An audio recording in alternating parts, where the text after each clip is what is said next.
Alrighty, everyone.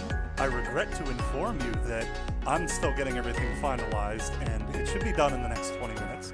While we're here, can everyone let me know? Can you hear the music all right? Is it too loud, too quiet? And is my voice too loud, too quiet? Can you hear it over the music? Be sure to respond in the chat. I'm hoping you can all hear me. All right, and be sure to place your bets on whoever is going to pass.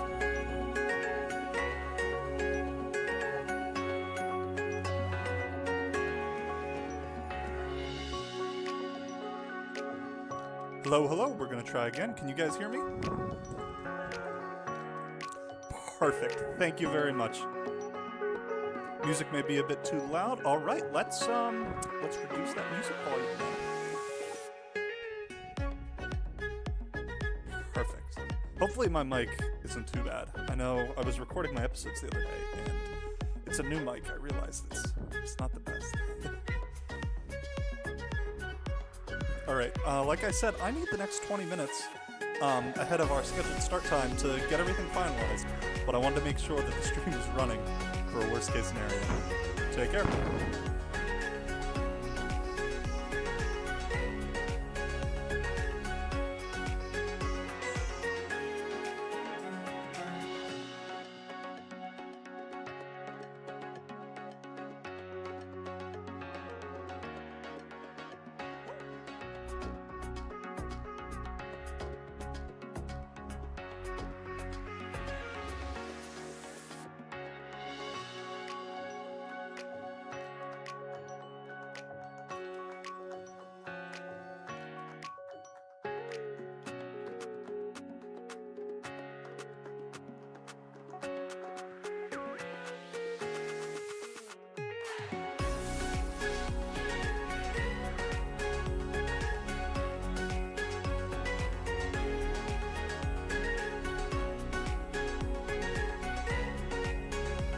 Some of you guys mentioned that my mic was a little quiet.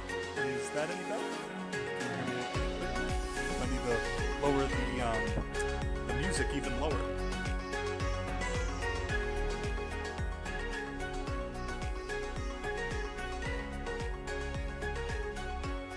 Yes, I will be telling you about Season 5 tonight.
Oh, do I need audio or no?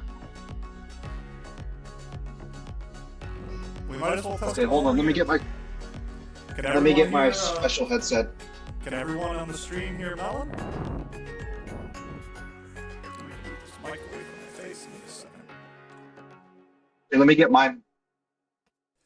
Melon, yeah, I can hear you Melon. and the rest of the Discord are currently in the stream, so that everyone can hear you.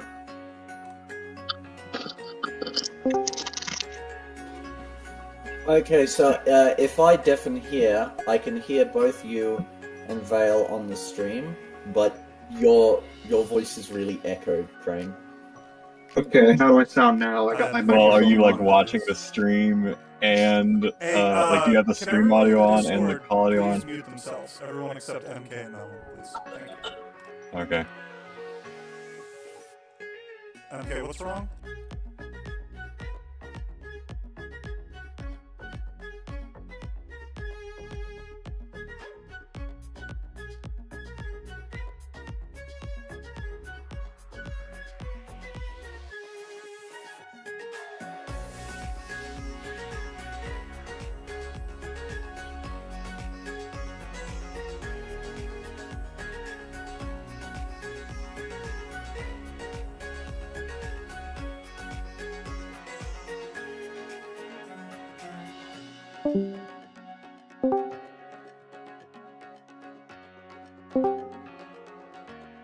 Okay.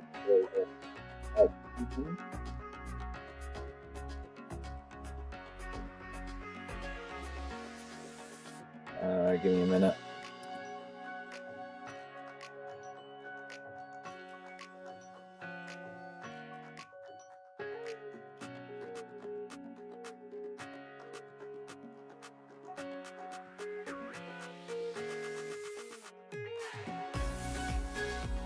How's this? Is that better?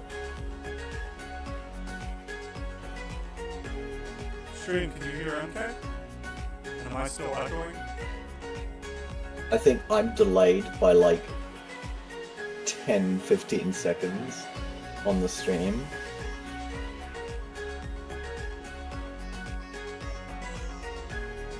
Yeah.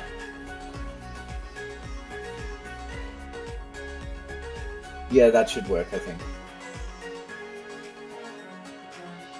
Right, so am I still echoing? Oh, I am still echoing. I have a theory on how to fix that.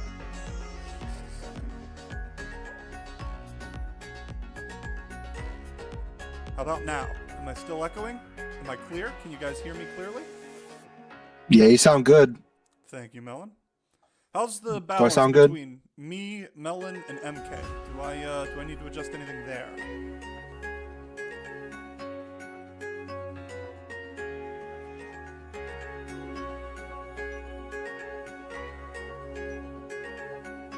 Am I still echoing? Is that still an issue? Yeah, your voice your voice isn't echoing on the stream anymore, I don't think. Okay. I think it might have been because like Melon's mic was picking you up. Oh yeah. But Right, your Melon, your can voice you, is still can you like Please enable your voice push is to talk. your voice is still really quiet. Wait, how do I do There's that? nothing I can do about that. Give me just a second, though. Let me... Actually, you know what? It might be because of Discord.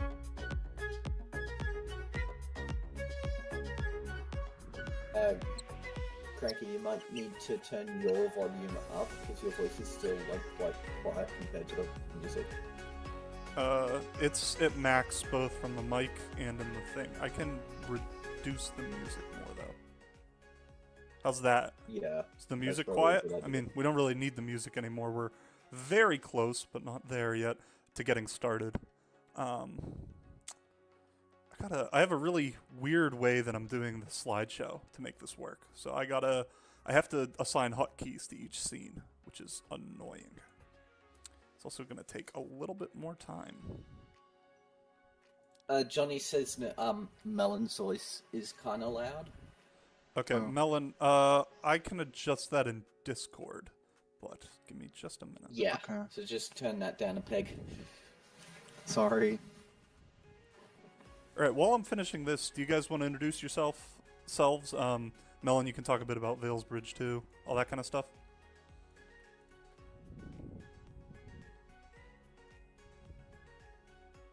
guess he doesn't want to talk about Valesbridge. Oh, I do. Hi, everybody. My name is Melanco. I am one of the founding members of Valesbridge Productions. Me and Cranky go a little bit far back. We worked together to make these films, and yeah, it was quite fun. Me and Cranky had a lot of fun together when we did this.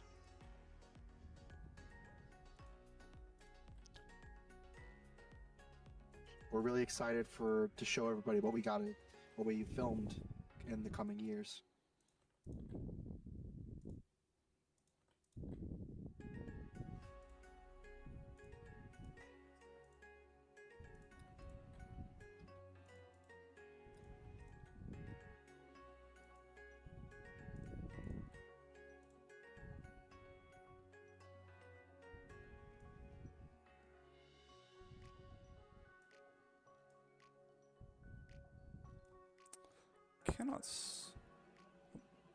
Oh, okay, I'm unmuted. I cannot seem to get the sound mixing in the right area. Let's do this one by one. Can everyone hear me clearly?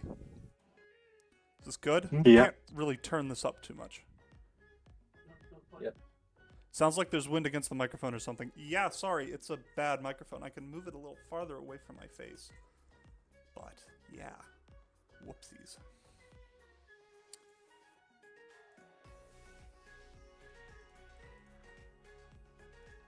Anyway, I am just now finishing the keybinds for this crazy-ass workaround I had to do to get the slideshow to work. So that works, which is great. Oh, look, Johnny says your audio's... Go ahead. What was that, MK? Johnny says your audio's good at the moment. Good. I actually just had one of my IRL friends text me and say the exact same thing. Good. Yeah, he says your voice is a bit quiet, but as long as everyone else is accordingly lower, it's fine. Alrighty, I'm gonna samp the desktop audio ever so slightly. It's gonna be really funny if all the changes I made to my mic setting aside just aren't taking effect because I'm actively streaming right now. Get the sound back up a little bit. And Melon, can you go ahead and give us a mic check? See if the chat thinks you're good. Check, check, 1, 2, 3. Check, check, 1, 2, 3. MK's a bit loud now. Okay, yeah, that's because I'm messing around with the desktop audio. Melon good? Melon's good and MK are good. We can just about get started. Okay.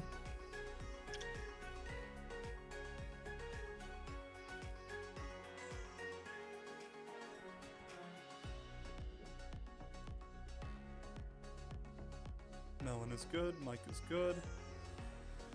Alrighty. Yeah, again, I'm sorry. My mic is bad, and I really should have taken the time to get a better one. But I think it's about time to get started, everyone. I'm going to apologize in advance.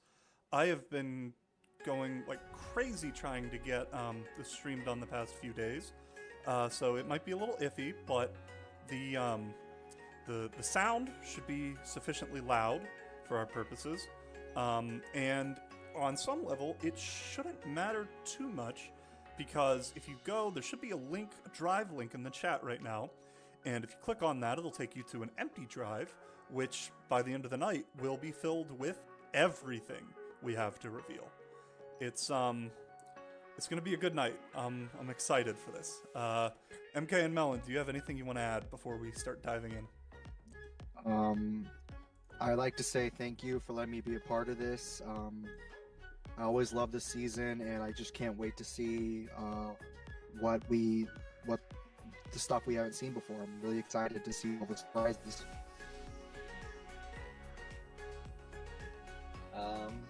I'd probably want to say, for anyone worried about like the canonicity of this, I think like just treat it like, for those who know me from like the Tugs fandom, just treat this stuff like the 30-minute scripts, which is to say they're just as canon as the final drafts, which is to say neither are, because like the final ones, from what I've seen, like the final ones are like half the length of the scripts in some cases.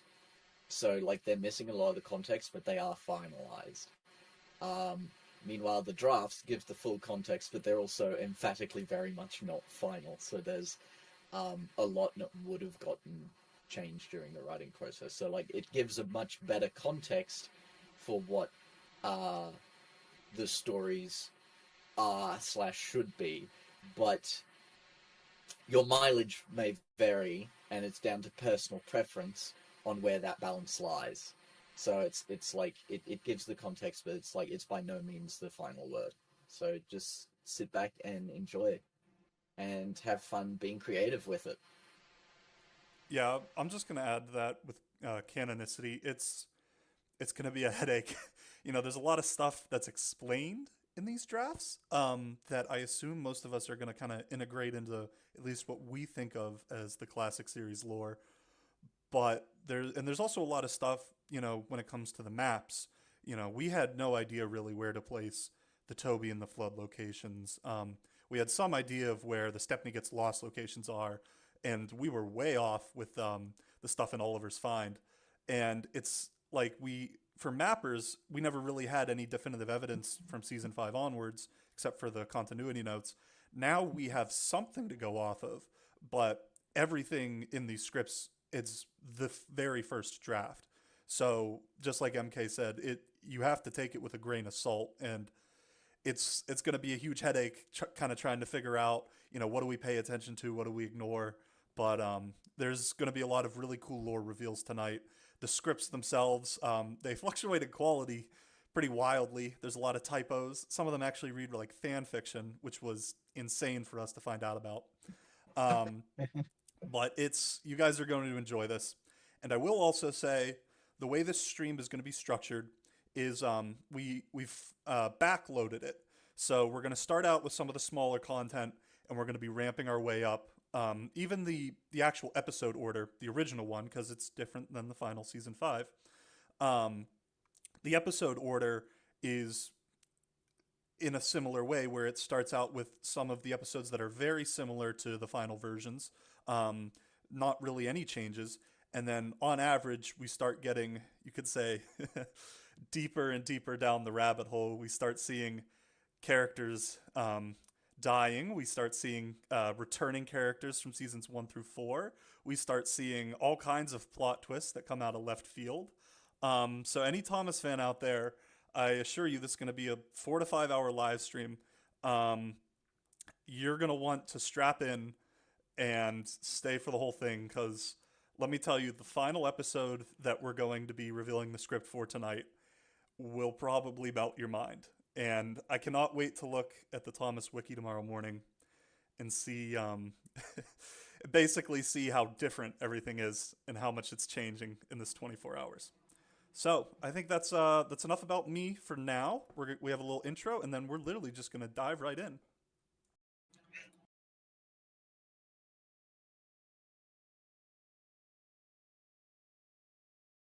Here, go ahead. What did you need, Rez? Yes, I am Rez. I narrated some of these scripts, and I just wanted to give a shout out to my friend Zundap.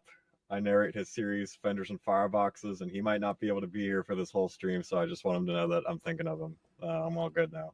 All right, coolio. I'm gonna mute myself, and we have a little intro video to play.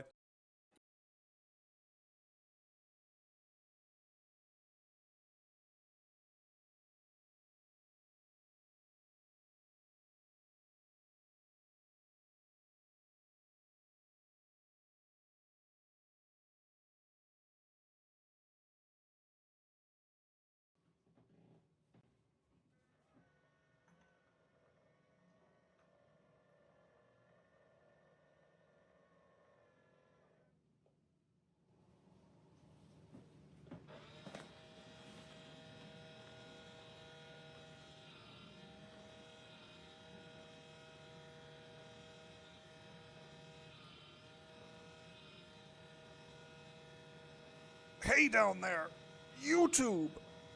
I'm playing Lucky Dip in the Tramper's Hold, and all these are for you!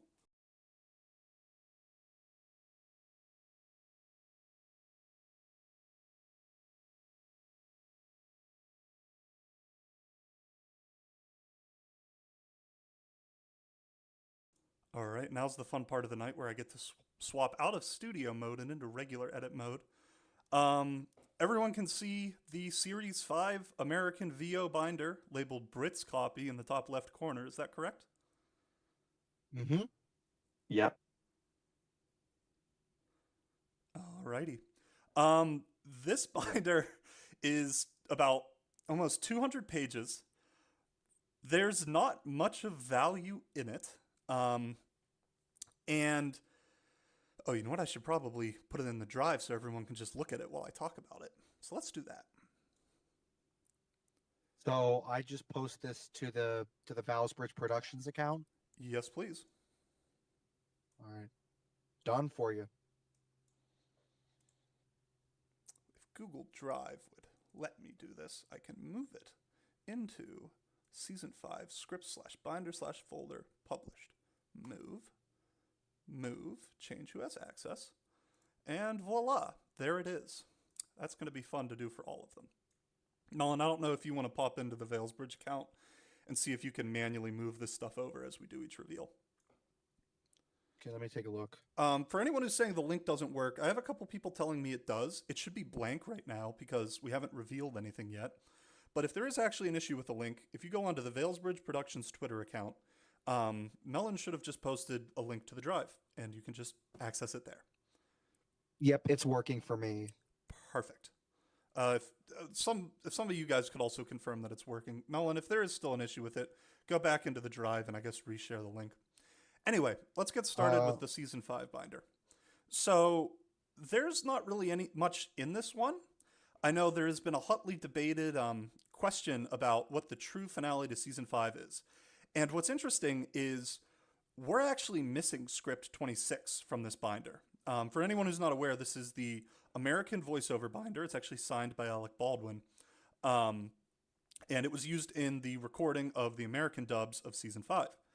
Now, we're not sure why episode 26 is missing, but all of the other scripts are labeled with their episode numbers.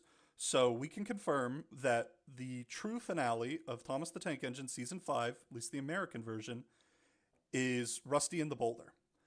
Snow is listed as episode 25. Rusty and the Boulder is listed as episode 26.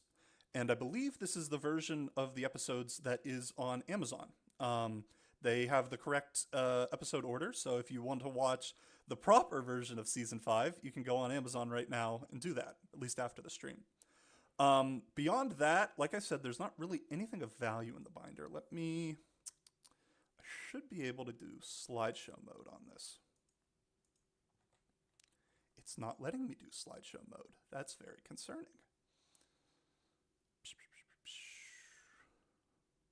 Did I enable slideshow mode? Let's try that. This is a nice little tech rehearsal for, when we get into the actual important stuff. All right. USA binder.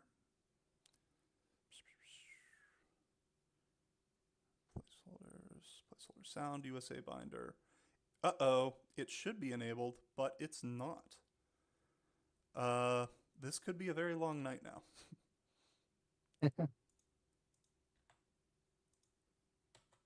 Oh, there we go. Now it's working. Hopefully I enabled this right. All right, so this is what the back of it looks like. There's nothing of real value there. That's what the side of it looks like. I think this is already aware, if any of you looked at the Julian's auction photos. This is the inside. You can see the Snow script is listed as episode 25. There's tabs on the side which identify each episodes. There's Alec Baldwin's signature. He signed the binder. And then this is interesting. So we're not sure, but we believe that the Angeles version of the scripts was edited from whatever the shooting scripts were. And then the Baldwin version of the scripts was edited from the Angeles version. So there's a weird instance in the binder where it actually lists deleted scenes. It's Angelus. Oh, sorry. Angelus. So the Angelus version, this version of the scripts, it doesn't have deleted dialogue, but it says where the deleted scenes are. So if we look at the next one, this is, I believe, Oliver's Find, and it just lists 4 scenes as being deleted. Or no, this is Haunted Henry. This one is Oliver's Find. And Oliver's Find doesn't actually list scenes as being deleted. It just jumps from 2 to 5. So I've had a bunch of people asking me about, is there deleted scene dialogue in the draft scripts? And I'm like, well, all the dialogue's different in the draft scripts. But for those of you who want to match the rushes that were released 3 years ago with correct versions of the dialogue, you'll need to somehow find where the season 5 shooting scripts are. But for now, you can at least know where dialogue was cut. So hopefully you guys are happy with that. And that's it for that. If we go into the next thing, I'm very much hoping this will work. Everyone see the shed? Everyone see the shed? I think mine is delayed a little bit. Okay. Yeah, Melon. the stream's delayed by like 10 seconds. Yep, that's just a part of the YouTube. Anyway, so these are. I figured we might as well tack this on while we're doing the live stream. I won't loiter on this too long, but I wanted to reveal some of the props I had gotten in the recent prop store auction back in like May. And part of it is I want to show them off, but part of it is we are planning on scanning everything you see on this stream if it has not already been scanned, as well as providing high quality photos, etc., etc. And I'll probably be trying to take it to railway shows and conventions and all that stuff. So hopefully you guys can make near perfect recreations of this stuff now with scans and pictures that have not been made yet. In fact, these are the photos I took pretty much as soon as I received the stuff back in like June. And they're a bit sloppy because I didn't have time to take new pictures. Right now all the props are safe. Most of them are still in bubble wrap. I have them stored in command bins. They're properly packed. But anyway, let's dive in. First of all, on the left here, you'll see the shed. We thought this was Stepney's shed from Season 6, but upon closer inspection, it appears it's just a hit-era shed made for the quarry in Season 12. Either way, it was clearly meant to be a recreation of Stepney's shed, so hopefully that's useful. And next up, we'll skip that one. We have some more pictures of the shed. It's gigantic, by the way, and the texture on it is really cool. We have some faces, including the very well-known Diesel 10 Sugar face from Magic Railroad. We don't think this is the original. We think all of these faces were made during the hit era as recreations, but that's okay because we can still scan them in, and it is very close. They are very close, if not perfect, replicas of the hit era faces or of the original faces, because they were made from the same mold or they were molded or whatever. So again, scans of all these will be going up eventually once they are scanned. I know a couple of these have already been sold. I'm not going to reveal to who, that's their business, but I am planning on keeping the Diesel 10 face, the Bill and Ben one, the Emily one, and the Duck one. Some more pictures of the shed. And I didn't realize this was going to be random, but I can reveal that I have Cyril the Fogman. Yeah, he's in not good shape. Some of him's a little beat up, but the regular Cyril figure is all right. He'll be scanned in and photographed. And then there's a bunch of pictures on here. We were able to get a it terminates for some reason.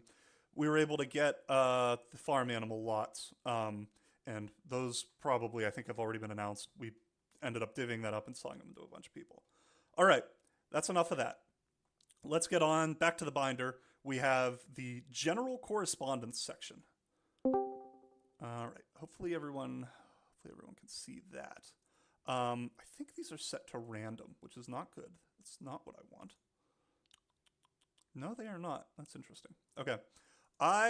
Because I'm running the stream, I'm actually having a hard time seeing and reading the exact text on this. But we have several letters available here, including one by series director David Mitton.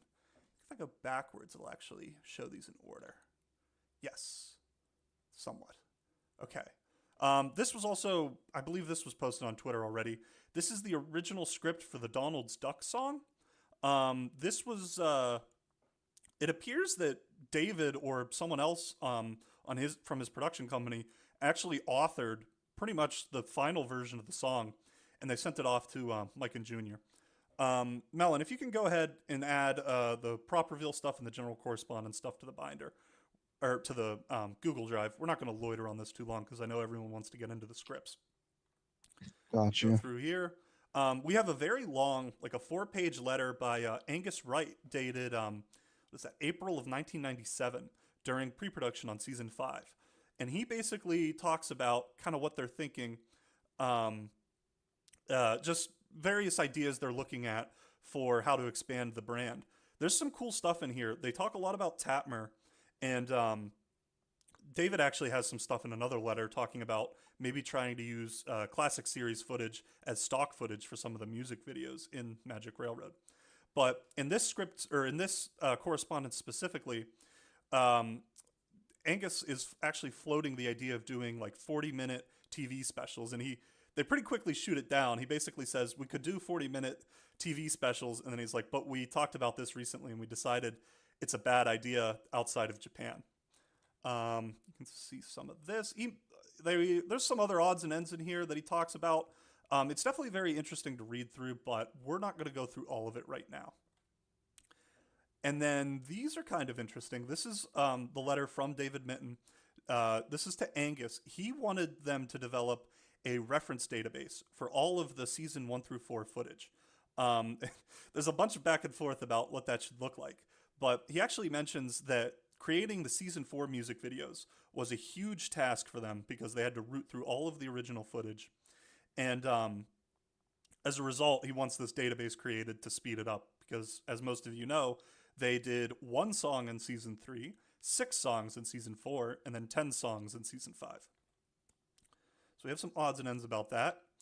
And for some reason, it looks like the slideshow isn't actually playing all of the slides that I thought I had loaded. I'm not sure why, but either way, that's the majority of the stuff of value in there.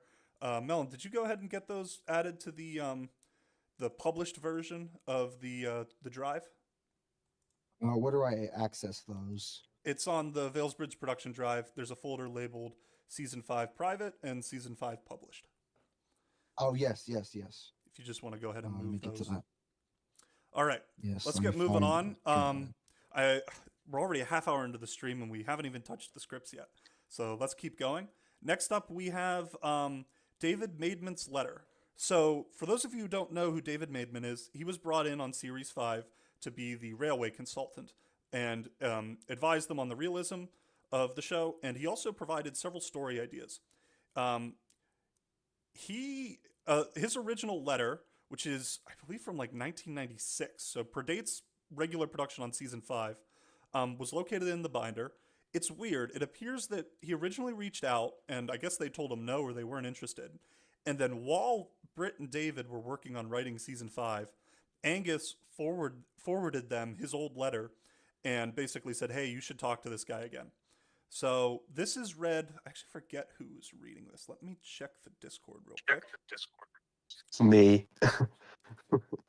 Thank you, Wally. Can you actually mute yourself just so that there's no mic feedback? Alrighty, so this is the David Maidment letter, and it's going to be read by Ollie. Please let me know if the sound is too loud, too quiet, etc., etc. Without further ado, here we go. To Britt and David, reference 0305BA.Sam, RE Mr. Maidment. The date is the 5th of March 1997. Here within the notes from Mr. Maidment, I'm sure you'd enjoy a lunch with him. Angus. Real events from my station master days.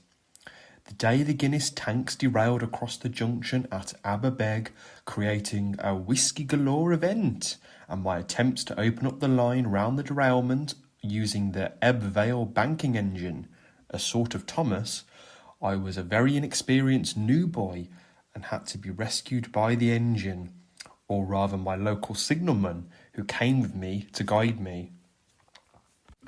The last day of steam traction in the valley, when we got the local press out and the tank engine pulling 50 empty coal wagons jumped the track at the end of my platform, continuing through the station, hurling cupping stones at me and the press photographer, who both fled without, alas, the pictures. The day we had an embankment slip and a huge tree came with it, still upright, and settled right across one of the lines, making a steam freight train reverse up the hill to Ebb Vale in pouring rain and very overloaded. The awful teething troubles of the new diesel sent to replace the Ebb Vale bankers. One regularly lost power halfway up the bank. Then the train engine was faced with competing the climb, dragging its own train and the so-called helper. The passenger service was withdrawn from the Western Valleys just before I went there. Llanhillough station, just below Aberberg, was inhabited by a very large ram that lived in the waiting room and kept the station, nearby, vandal-free. The Great Tondu Runaway.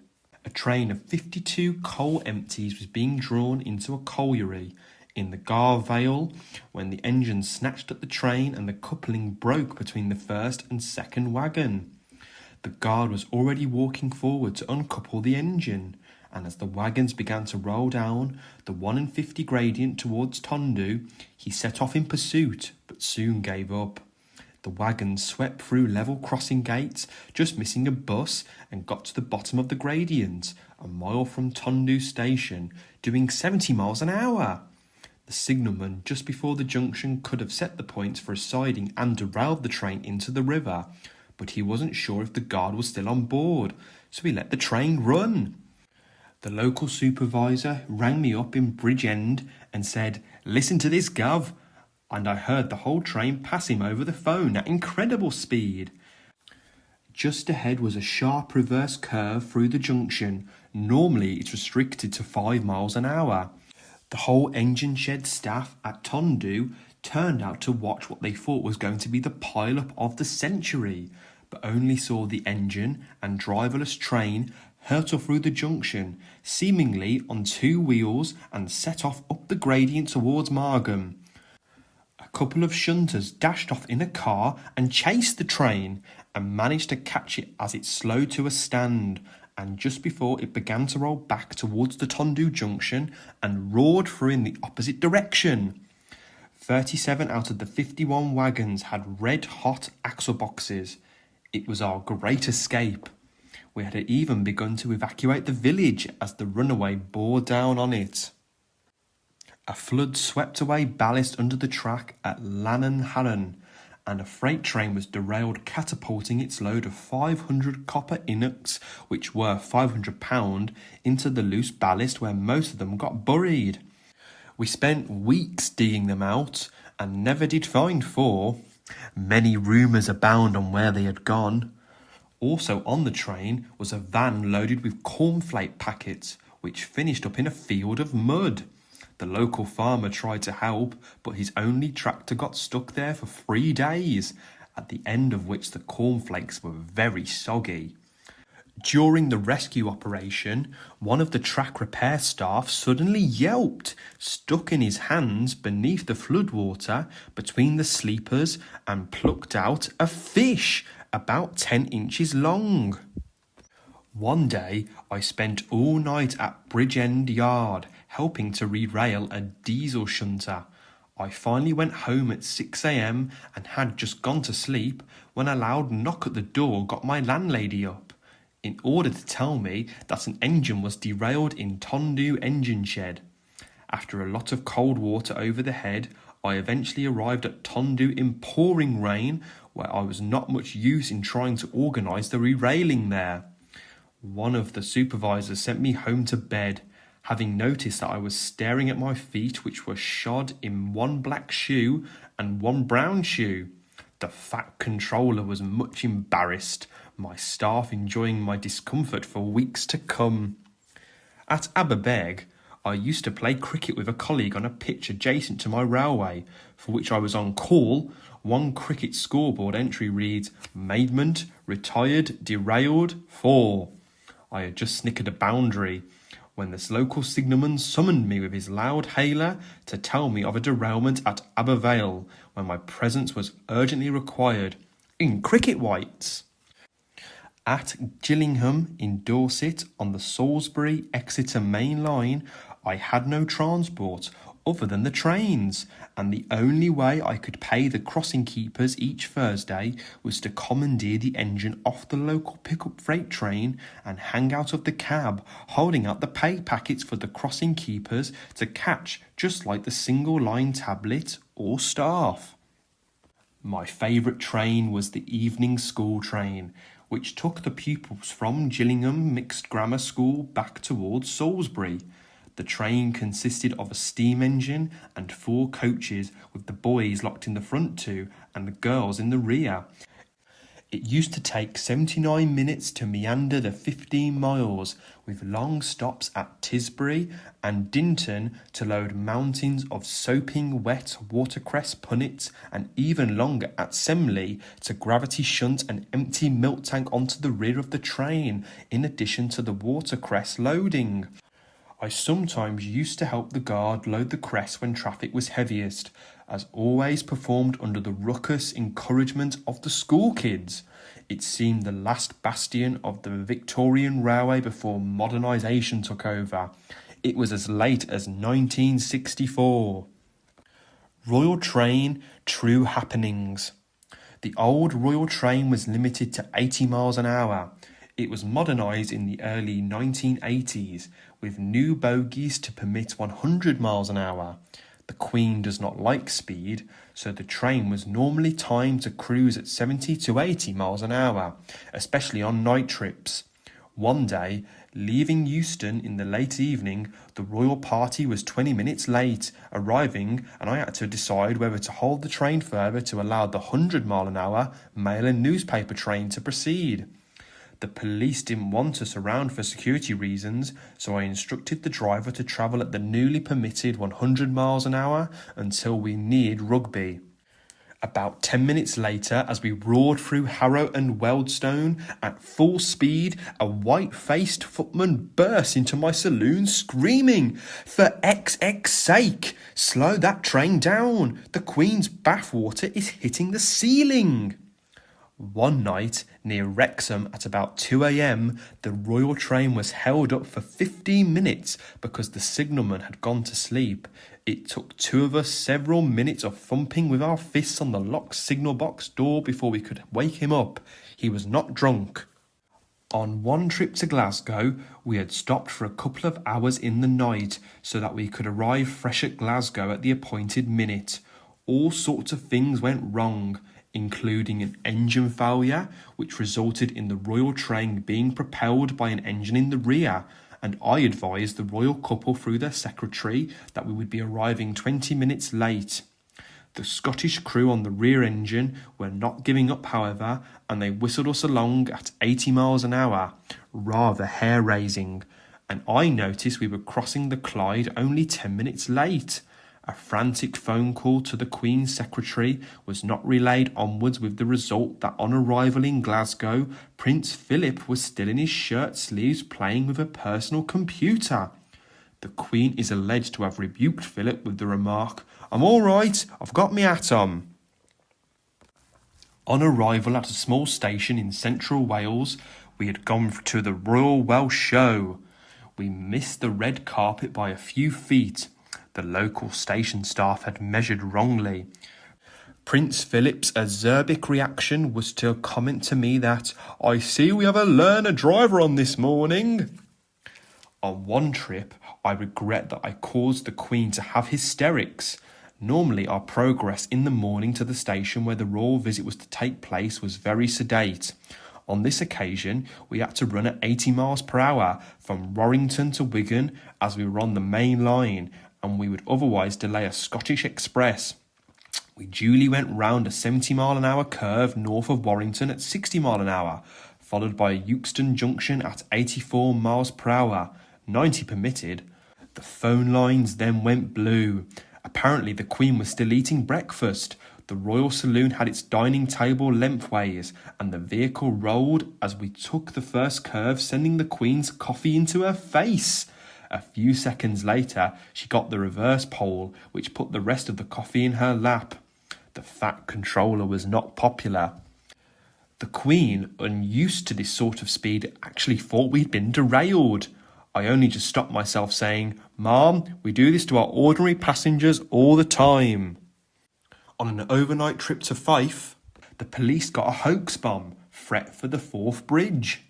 I had to make up my mind whether to treat it as a hoax or divert the train via Perth and arrive in Fife from the north, thus avoiding the bridge. Eventually, nearing Carlisle, still without a police clearance, I decided on the diversion. This meant reversing at Perth at about 4 a.m. Then a footman arrived, having heard the news that we would not have our normal 2-hour stop because of the diversion, and asked what I was going to do about the royal corgis, whose legs would be crossed long before Fife. We fixed with the police to be platformed at Perth so the footman could take the corgis for a walk. Unfortunately, we forgot one thing. A short while after our stop, a most awful racket disturbed the peace of the night. The local police, for security reasons, had all turned up with Alsatians, which were now threatening to devour the corgis for breakfast. As you can see, there is no way I could use these anecdotes without considerable camouflage. Perhaps they might inspire some exploits for Gordon. David Maidment, the 1st of the 6th, 1996.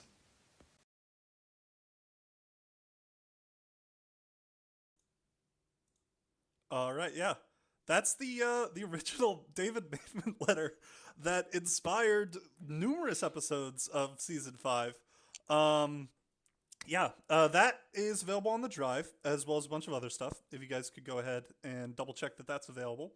If the link in the description isn't working, Melon should have posted one on the Valesbridge account. The Valesbridge Twitter account, that is. That's interesting. We're not going to loiter on it too long. Some of the slides I had aren't working for this next part, so there's not much to talk about. We'll just run through it. There is 2 different production schedules that were found in the binder. I actually talked pretty much about everything of value in them in a Twitter space, but I'll reiterate it here. There's a detailed shooting schedule as well as a general production schedule. Those are both currently available in the Drive if you're able to access that. Some of the highlights include that when they started filming, cross-referencing these shooting schedules with the leaked rushes that Tank Merch got a hold of 3 years ago that have slates for everything except the missing Tidmouth scenes. It appears that the production team lost a lot of time when they were filming Brendam Docks and Tidmouth Sheds. They were very behind schedule by about a month and a half, like 2 months into the shoot, which is not good. So as a result, it looks like some of the rest of the season was a bit rushed. For anyone who's been wondering, the China Clay Quarry and Farquhar Quarry, which both appear in season 5, in the final episodes, they use effectively the same set. They just rearrange some of the buildings so that it looks different enough. According to the shooting schedule, they plan to do them several weeks apart, which to me implies that they would have looked more like they do individually. They would have looked much more distinct. There's a couple other highlights in here. The village that is located in A Surprise for Percy is simply referred to as Coal Village. The tunnel in Thomas and the Rumors is simply referred to as Sand Tunnel. And interestingly enough, around when they were filming a lot of the tunnel scenes for season 5, the shooting schedule actually specifically calls out Henry's Tunnel as being one of the locations they were going to film at. So yeah, that's most of the stuff of value there. Again, feel free to take a look at it on your own time. If you're interested in the production of the TV series, there's all kinds of cool details there. And then the last thing we have before we can dive into the scripts proper, I think a few pictures of this had circulated on Twitter already, but there's a single handwritten page, presumably by Britt Allcroft, possibly by David Mitton, pertaining to the early planning of season 5. Again, there's not really much on there. Notably, it looks like they were considering Bulstrode for an episode on that sheet. Now, I can confirm, this is a little spoiler, that the scripts that we have, which, if you guys will recall, there are 5 scripts missing that were simply not in the file folder. We don't know where they are. We don't know if they resemble the final episodes or not. but the scripts that we have do not contain Bulstrode. So it's interesting that I guess very, very early on they were considering potentially bringing him in, and they, I guess, dropped that relatively quickly. Yeah, there really wasn't much else on there, which is good, because that means that we can finally jump in, 45 minutes into the stream, to our first script. This is, oh, and I gotta check the Discord too. You'd think I'd learn.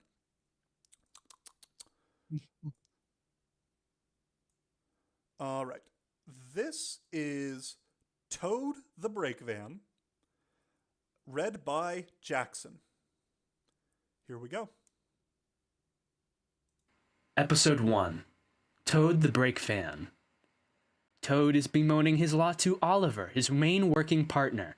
I'm always going backwards, Mr. Oliver. Things are always receding from me. I have forward-thinking views, so why, for once, can't I go forwards like you?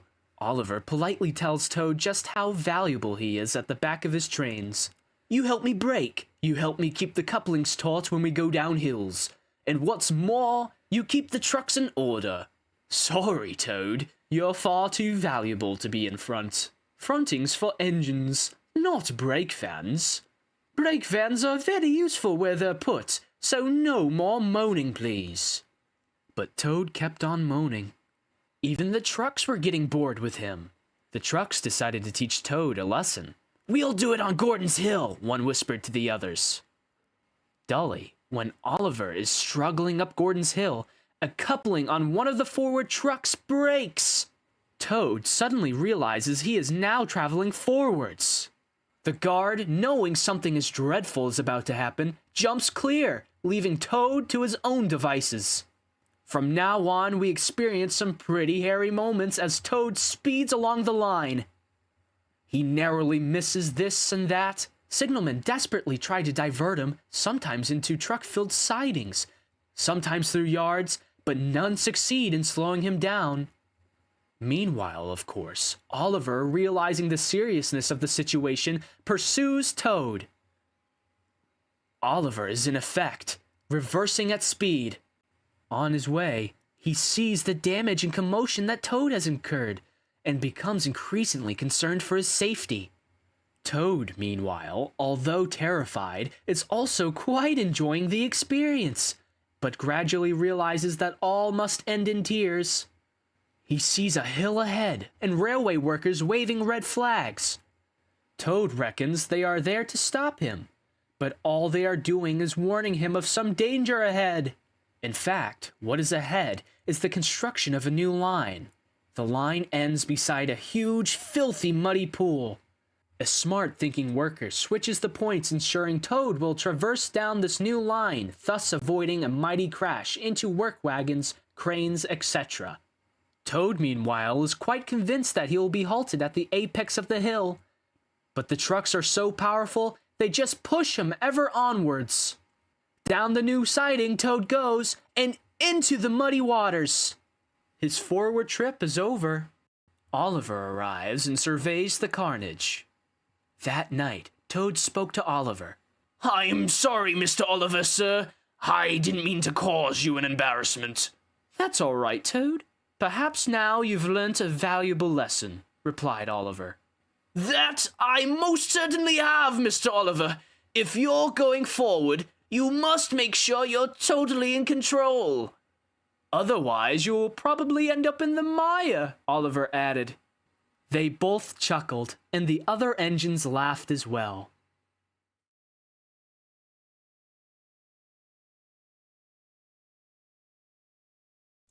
All right, yeah, that's the episode.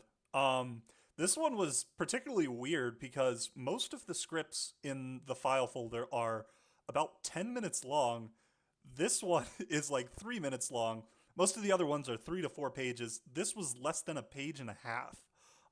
Hopefully, though, this gives you guys a really good idea of the vibe of the rest of the night and exactly what these scripts are.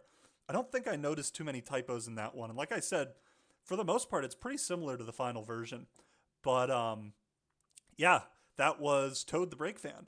Now, let's just move on to the next one. Next up, we have Lady Hat's Birthday Party. This script reading is by Melon. This one's also relatively short. I estimated it at about 5 minutes. Yeah, I don't think I'm missing anything, so I guess we'll just dive into this one.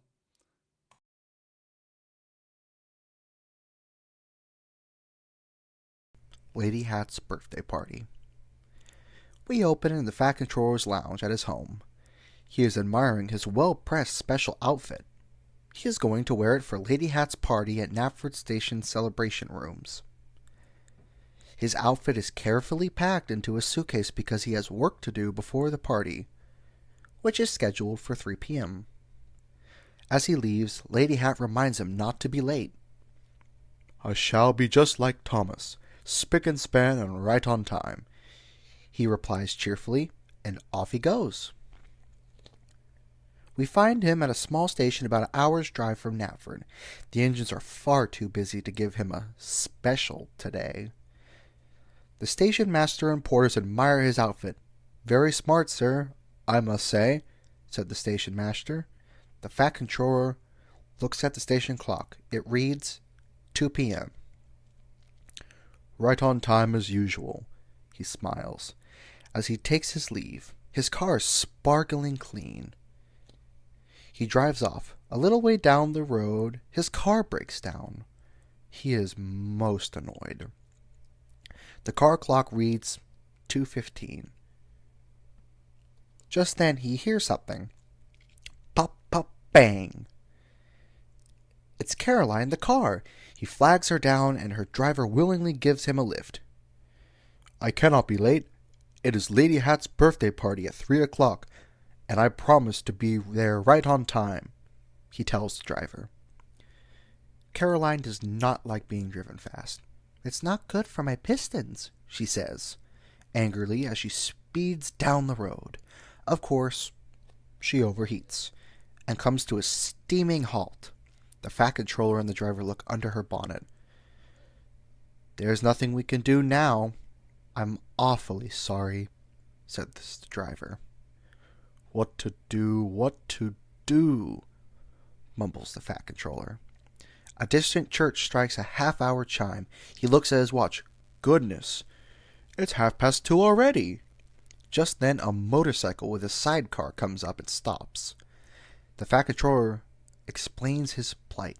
The driver offers him a lift in the sidecar. They go along Bertie the Bus's potholed road. Along the road is a muddy, water-filled ditch. The sidecar suddenly dips into a pothole with such force that it throws the Fat Controller out of it.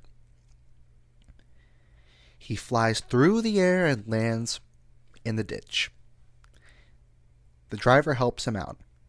The Fat Controller looks at himself. Well, at least there are no rips or tears in my suit. This mud will soon brush off, he said, clearly angry. As this goes on, either Trevor the traction engine or George the steamroller arrive. The Fat Controller is grateful for the offer of a lift, but not pleased, really. Must be there on time, says to the driver. Well, sir, as luck would have it, Thomas is parked down the way.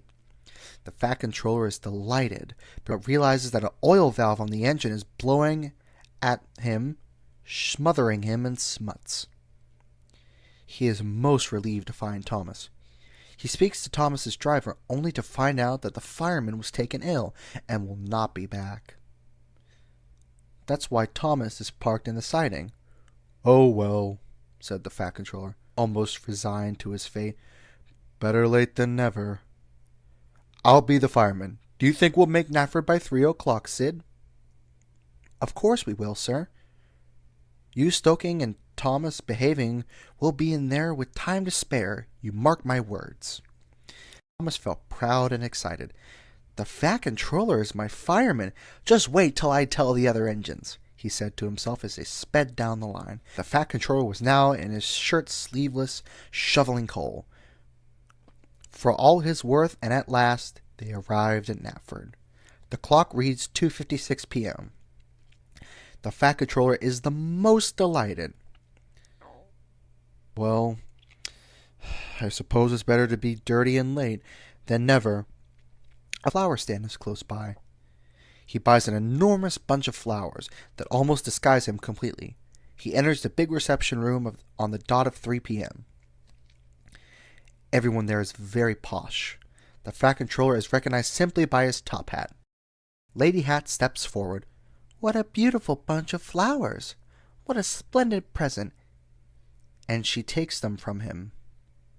She almost faints when she sees his dreadful appearance. Then she starts laughing. "Well, I knew this was a special birthday party, but you really should have told us all it was meant to be a fancy dress one." And then she burst out laughing, which acted as a cue for everyone else to join in. Even the Fat Controllers saw the funny side. "Well, I took a leaf from Thomas's book. Always be on time, no matter what it takes." And with that, he led the party onto the platform so Thomas could join in the grand celebrations. The end. All right, yeah, that was Lady Hat's birthday party. We get the debut of the Motorcycle Man, who, yeah, as was mentioned, is in, I believe it's pronounced Owain Bell, one of his books. That was cool. I was teasing this character a lot in the Discord, but we also get the first appearance of Sid. Sid is a new human character who appears in Season 5, and we're going to be seeing a lot more of Sid tonight. And quite frankly, even I, having read all these scripts, have a lot more questions than answers right now. So strap in. There is no going back. MK, did you have something to add? No, I was just unmuting because the stream is delayed on the YouTube thing compared to here, so I just wanted to catch what you were going to say. Ah, yes. Anyway, yeah, people I in the have chat something to are add. wondering, or what was that? I have something to add. When I was reading the script, I had not seen any of the other scripts, of course, and I was wondering who the heck is Sid, and I just read what I saw, and yeah, I'm really curious who Sid is. We are going to be seeing a lot more of Sid tonight. He has a pretty major role in at least one episode, and he pops up in the craziest places. All right, now that was Lady Hat's birthday party. Next up, we have Cranky the Dockside Crane. This one's by Jackson. And finally, we're starting to get into the ones that are a full 10 minutes long. This one is also relatively similar to the final, but there's a lot of different dialogue, so hopefully it'll still be a fun treat. Again, this is Cranky the Dockside Crane, read by Jackson. Episode 3, working title, Cranky the Dockside Crane. There is a particular crane at Brendam Docks that has a bad attitude towards Thomas and Percy. The two friends often talked about the crane. They didn't know what they had done to make him so rude to them, but rude he was, and they knew they just had to work with him or they'd be in trouble. Gordon and Henry long ago had warned them about cranes. They have a high and mighty attitude, and the only way to beat them is to ignore them. Just get loaded up and scoot, they advised. But Percy didn't accept their advice. I'm an engine pulling important trains. I work much harder and have schedules to meet. If I'm late, the Fat Controller tells me off. Not that high and what's it crane. Percy had concluded that the crane was a little mad, so he had called him Cranky. One day, Cranky was exceptionally rude to both Thomas and Percy. He called Percy a little green mite and Thomas a blue bug. Both engines were so cross that they decided to be late at every station so they could blame it on Cranky. The Fat Controller spoke severely to them both. You are very naughty engines. Cranes are there to do a very important and difficult job. In future, you'll do exactly what they say. Otherwise, I'll get a diesel to replace you. They behaved well after that, but still moaned dreadfully to the other engines. James became angry with them. The Fat Controller's right. You little shunters should do what you're told, or get scrapped. Gordon and Henry sniggered. Anyway, James continued, you should see it from Cranky's point of view. He's high up in the air being buffeted by wind and rain, snow, sleet, baking hot sun all day and all night. So when he looks down on two little engines giving him a hard time, he's bound to develop an attitude and call you names. Blue Bug and Green Mite, I think the names quite fit the bill. And he laughed, as did the others. Both Percy and Thomas were most upset, so they slunk away to discuss things.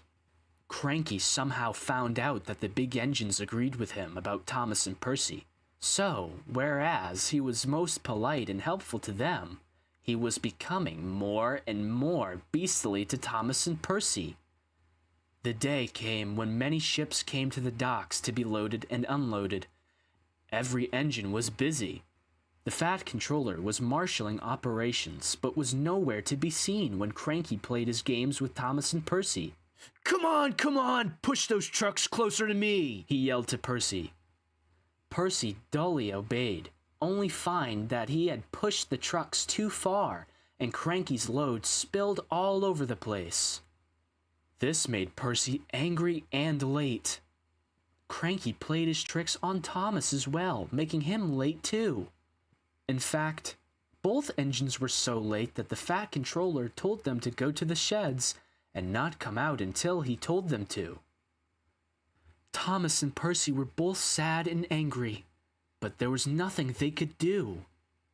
Well, not just yet. That evening, a storm hit the island, causing mayhem at the docks. A heavily loaded tramp steamer, having lost its rudder in the storm, was out of control and heading straight for the old quay where all the engines were sheltering under a huge open warehouse.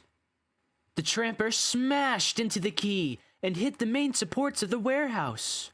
Down it came, on top of all the engines and their trucks. A large girder smashed into Cranky, and with the help of the wind, he is toppled to the ground. Without Cranky, it is almost impossible to rescue the engines. A threat of fire is imminent. The Fat Controller surveys the damage and is most concerned.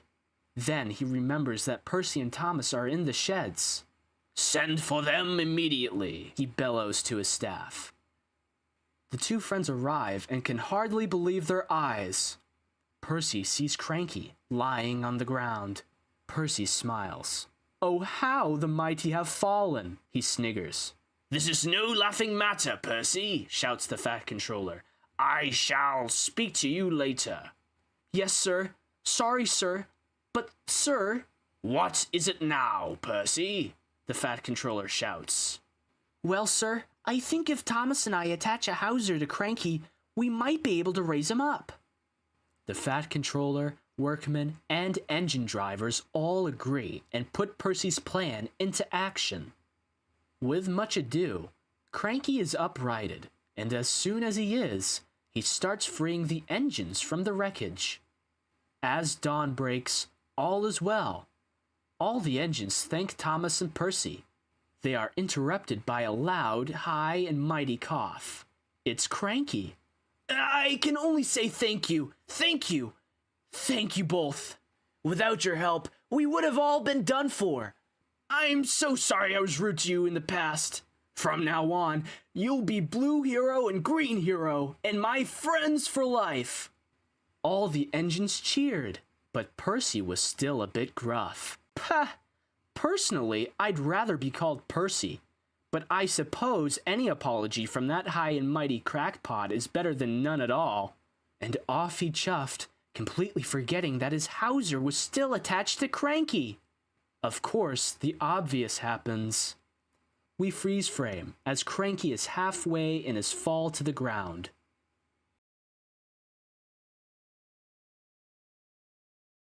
That's the end of the episode. There's nothing else. There's a lot to talk about on this one. We're not going to have too much time to loiter, but a lot of people have been asking me about the fire and fuel that's seen in the concept art. And as you now know, it's literally just one line in the script. I think the idea was that maybe the engines were running, and the fact that they were trapped in the shed could have been a fire danger, but I can really only speculate. There's quite a few highlights in this one. I will say that Cranky has survived to live another day. As far as we're aware, this is his only appearance in the season 5 scripts. In the final season, he actually appears a lot, and then he becomes a staple of the franchise. But this is his only appearance in the scripts, at least that we've seen. So Cranky has survived the day. He is not the character who will be killed off tonight. And I think the other highlight of this one is... I just want to quickly say, I think...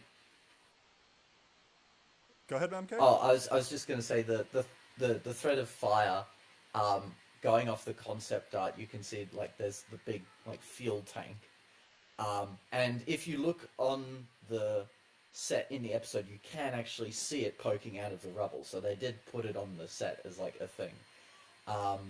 So I think the thread of fire was meant to be like maybe the fuel tank would ignite from some source. So Yeah. I think that's what they were going for with that, and then at the 11th hour they decided to sort of like reduce its appearance a bit. Also, the ending cracks me up. It's so Blackadder. I feel like you could put Ocean Man on that, and it would work really well. Oh, Yeah. Ocean Man, We'll be right take me back. by the hand. Melon, you have to be careful. We're streaming on YouTube. If you sing it too well, the stream gets taken down. Oh, Someone in yeah. the chat. Someone in the chat says, "So Toad and Cranky are safe." No. Cranky is safe. You don't know about Toad. Anyway, the only other thing I wanted to add, kind of building on what MK said, is I looked back into a lot of the season 5 rushes, especially the order they shot stuff in, while I was looking at the script or at the shooting schedules, just trying to see if there's anything interesting.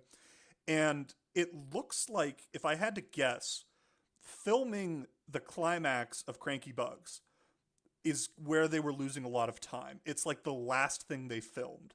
So if I had to guess, they probably rewrote something about the oil tanker relatively close to the last minute.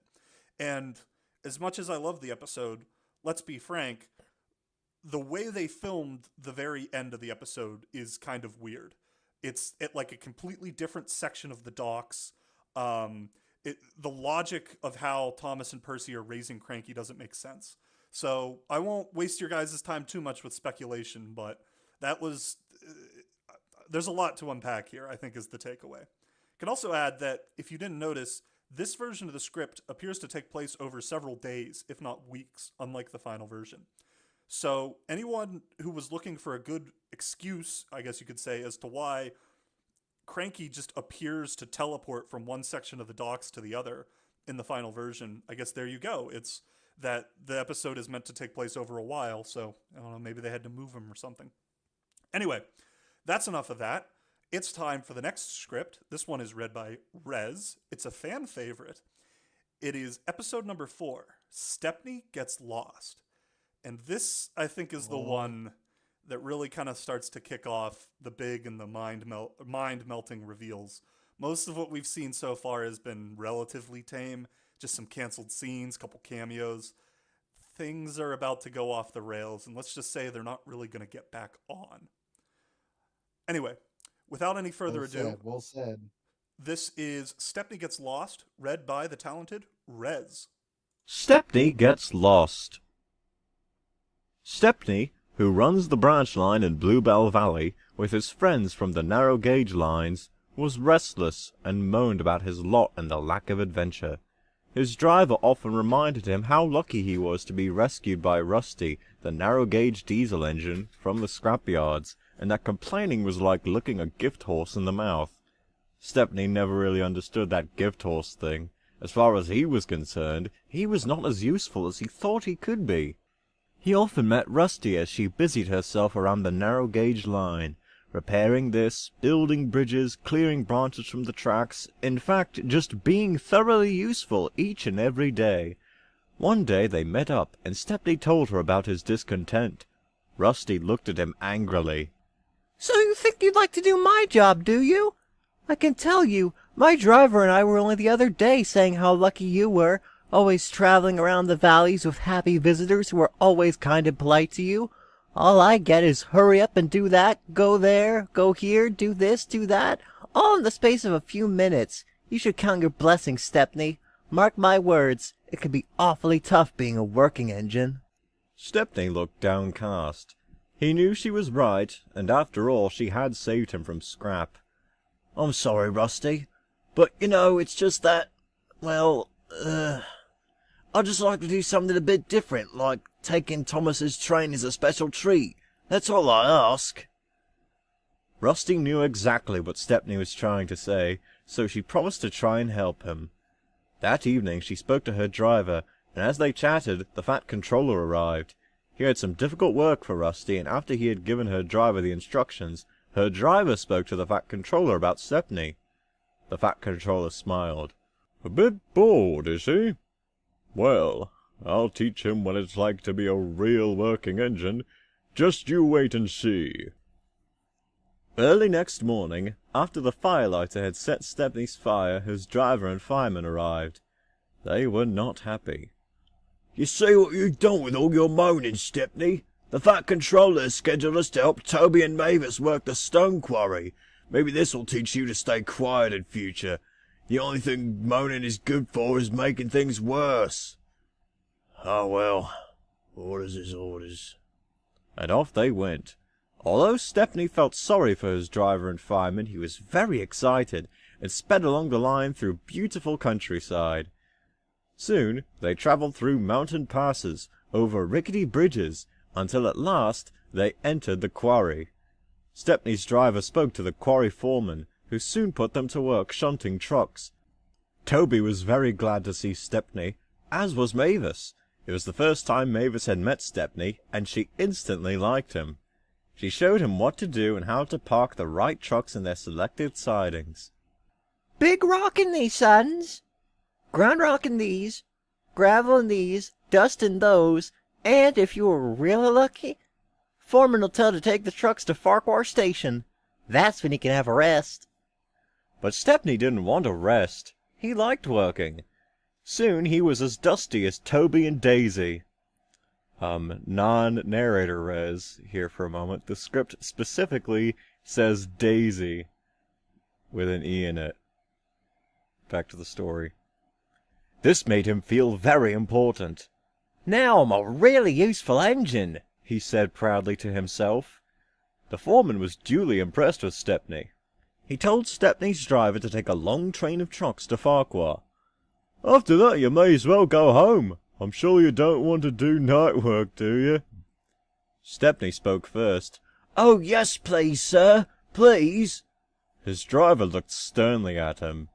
"The Fat Controller told us we should be back before dark.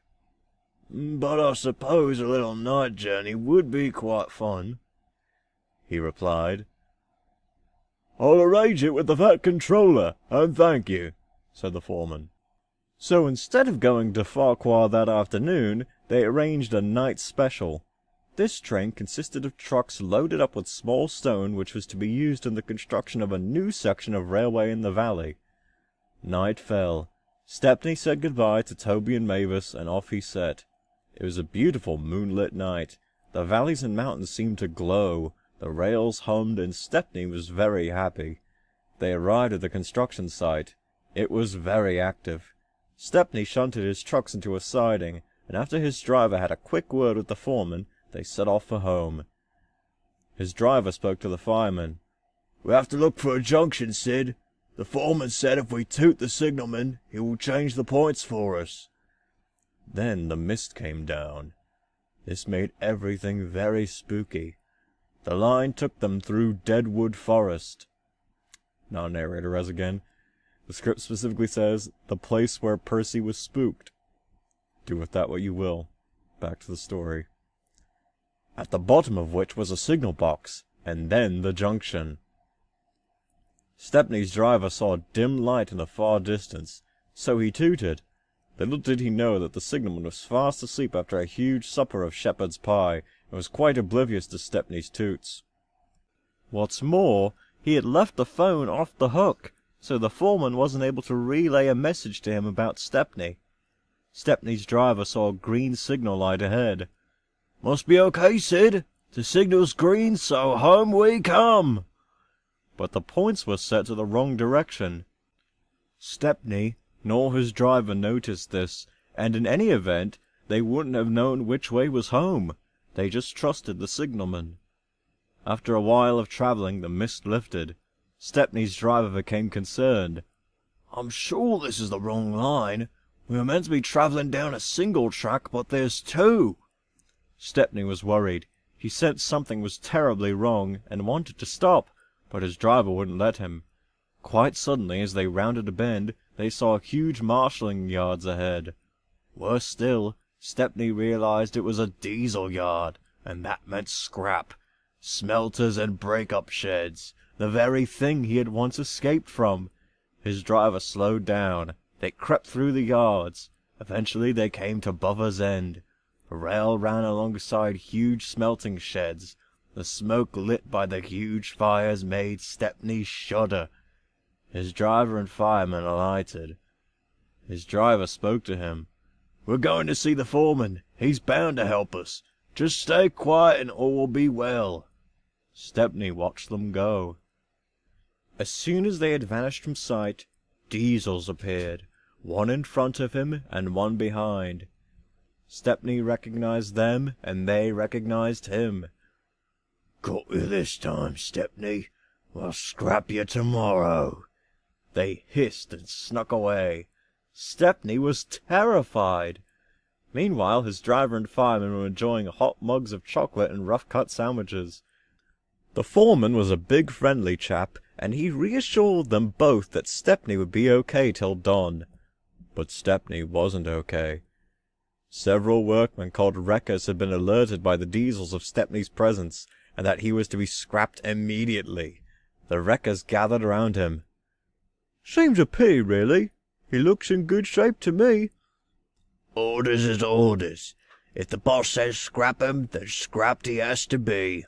Fred, couple the diesel to him and tow him into the shed. And with that, a grinning diesel towed him away into the gloom of the smelter's shed. He is lined up under a huge crane grabber. The huge flames from the smelter cast an awesome light across his face.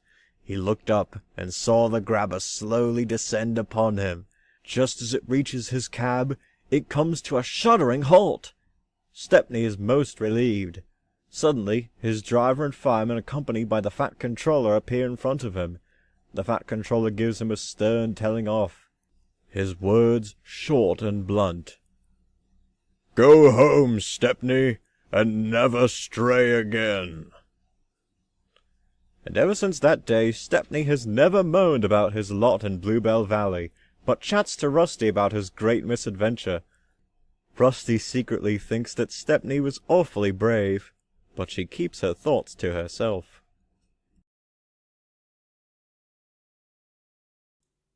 All right, yeah, that was Stepney Gets Lost. So That was wild. I was worried this was going to happen. A bunch of people in chat are saying Fred. No, Fred did not appear. I'm like 99% sure that Fred was just the name of a workman. Obviously, there is probably no narrow gauge tracks there, as fun as it is to think about Fred having a cameo here. Rusty is female. She's our queen. Yes, that is a thing. I can also confirm that the Ironworks will appear again this season, we think, as will the branch line in the valley. So for those of you who have wondered for almost 30 years, what the heck is that branch line they talk about in this episode, we will see that. Anyway, sorry, I think, MK, you had something to say? Oh, I was just saying, trans lives matter. Yes. Indeed they do. Indeed they do. I'm trying to think. There was a lot there.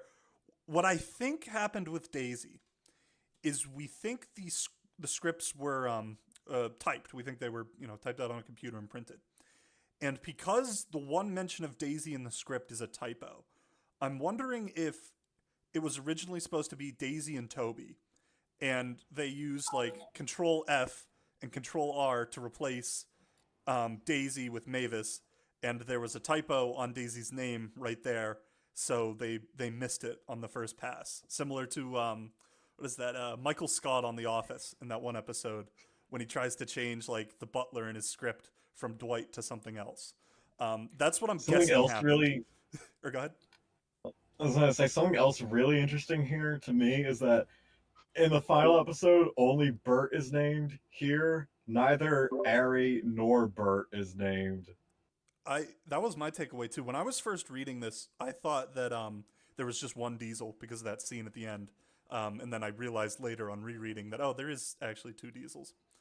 Yeah, I think that's most of it. Obviously, like I said, there's a ton of map stuff in here for anyone who's trying to place these locations. We already kind of knew from the season 5 notes that the smelter's yard was somewhere around Thomas and Percy's lines, and hopefully now we get to know a little more with specific descriptions of where single track and double track lines are, as well as the lore drop of Deadwood Forest, which I assume is the locations we see throughout the show, with all the dead trees, notably also in season 6 in Jack Frost. So yeah, there was a lot to unpack in this one, but in the interest of time, we just got to keep moving. Up next, we have another fan favorite episode, The Haunted Station. This one is episode 5. This one is read by Ollie again. Yeah, and again, let's just jump right back into it. The Haunted Station. It is a beautiful moonlit night. We are looking at the engine sheds. The yards are quiet, but the signalman is working. We go inside the signal box in time to see him pick up the phone. Thomas and the mail train, right? I'll set the points. We see him do just that. In a short while, we hear Thomas's whistle, and in no time at all, he whizzes by on the through line past the sheds. We cut into the sheds to find the other engines. The somewhat ghostly lights of Thomas's train flash on the walls. Then they're gone, as is Thomas. You know what? Said Henry. What? Grumbled Gordon, who was keen to get a good night's sleep before a busy day tomorrow. Henry continued. Thomas's lights on our walls reminds me of something I saw the other night. And what was that? Asked Gordon. Well, I don't know if I should tell you, really, said Henry, rather sheepishly. If you don't tell us now, then I'm going to ask you about it all day tomorrow, chipped in Percy. Henry plucked up courage. He knew what he was about to tell them may make him a laughingstock, and he hated being laughed at. Well, I was working with Edward on the old line, going to the big lake. Edward had warned me that the old disused station at the junction before the viaduct was haunted. The engines all sniggered. Not a ghost story, please, grumbled James. Percy brightened up. He knew all about ghosts, did Percy. Go on, Henry, tell us more, he urged. Henry continued. Well, like you all, I know Edward can be a little strange in his thinking, but he means well all the same. Pah, snorted Gordon. Edward is a little engine with a little brain. Now get on with it, Henry, or just let us go to sleep. Well, I left Edward in his yards. I had a difficult load, so I couldn't go fast. It was a foggy night, so my driver slowed me down to a crawl. We see all this visually. Suddenly ahead, I saw a lamp waving in the dark. I thought it was the local fogman, but when we reached the spot where he had seen the light, there was nobody there, but hanging from a tree was an old fogman's coat. And I saw the lamp again, but much further ahead. We crept down the line, and this time the light stayed put. But when we drew alongside, there was nobody there. The lamp was hung on a sign which read, Beware the viaduct. My driver was most concerned. Henry, he said, we'll go on to the deserted station, and I'll check things from there. And we set off again, and as we approached the station, we saw a moving light. Someone was inside the station itself. As we drew closer, the light disappeared, and then we saw that the crossing gate was closed.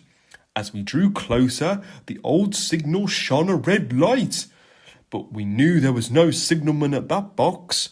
Driver stopped me and went to investigate with firemen. Seconds later, they came running back, their faces white as a reverse signal. Without more ado, we shunted back to Edward Station. Edward was kind but blunt. "Told you so," he said, and that's all he would say. When the fog lifted, it was dawn. A workman arrived and told driver that it was just as well he hadn't used the viaduct that night because a section had become unsafe. We would have plunged to our doom had we ignored the ghost. We haven't used that line since, he concluded gravely. Stuff and nonsense. You must have been using bad coal. Lights in the night, signals operating by themselves. Absolute rot, Henry. Any more stories like that and the Fat Controller will send you to crew. Now let us go to sleep or we'll all be seeing things, said Gordon grumpily. The other engines didn't dare ask any questions of Henry. When Gordon was in one of his moods, it made things very awkward indeed. The next day, Percy found Henry in a siding. He was waiting to do a long haul to the docks and was resting up until his train was ready. I believe you, Henry, said Percy kindly. Toby told Thomas and I about that deserted station, but we didn't dare mention it. Thomas and I have been both pretend ghosts in the past, so no matter what we say now, no one will believe us. Henry was grateful for Percy's kindness, but said nothing. Gordon had told the trucks about Henry's light, and he knew just how wicked the trucks could be, and they were all the way to the docks.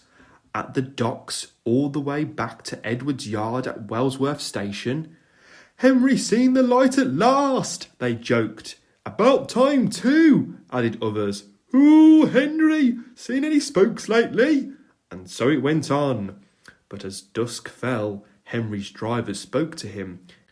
Henry, the old viaduct line is open again and safe to travel on. We have to take a special goods train to the lake station. The villagers and hill people are starving. And don't worry, old boy, we'll push the trucks ahead of us so the ghost can spook them. If it is a ghost at all, that is. And he smiled. Henry's train was ready at nightfall. The trucks still laughed at him, but Henry just ignored them. He was more angry with Gordon for telling them his story. Just then, Gordon sped through Wellsworth Station with the night express. His driver tweaked Gordon's whistle so it made a ghostly whine. Gordon laughed as he sped into the night. Henry and his ghosts, I ask you? He'll be put out to rust if he doesn't pull himself together, said Gordon to himself as he sped into the night. Henry was very cross, and for the first part of his journey he tried to make a plan to pay Gordon out, but the fog came down, and this made him concentrate on the task at hand. The front truck was an ugly type, and was one of the ringleaders that teased Henry.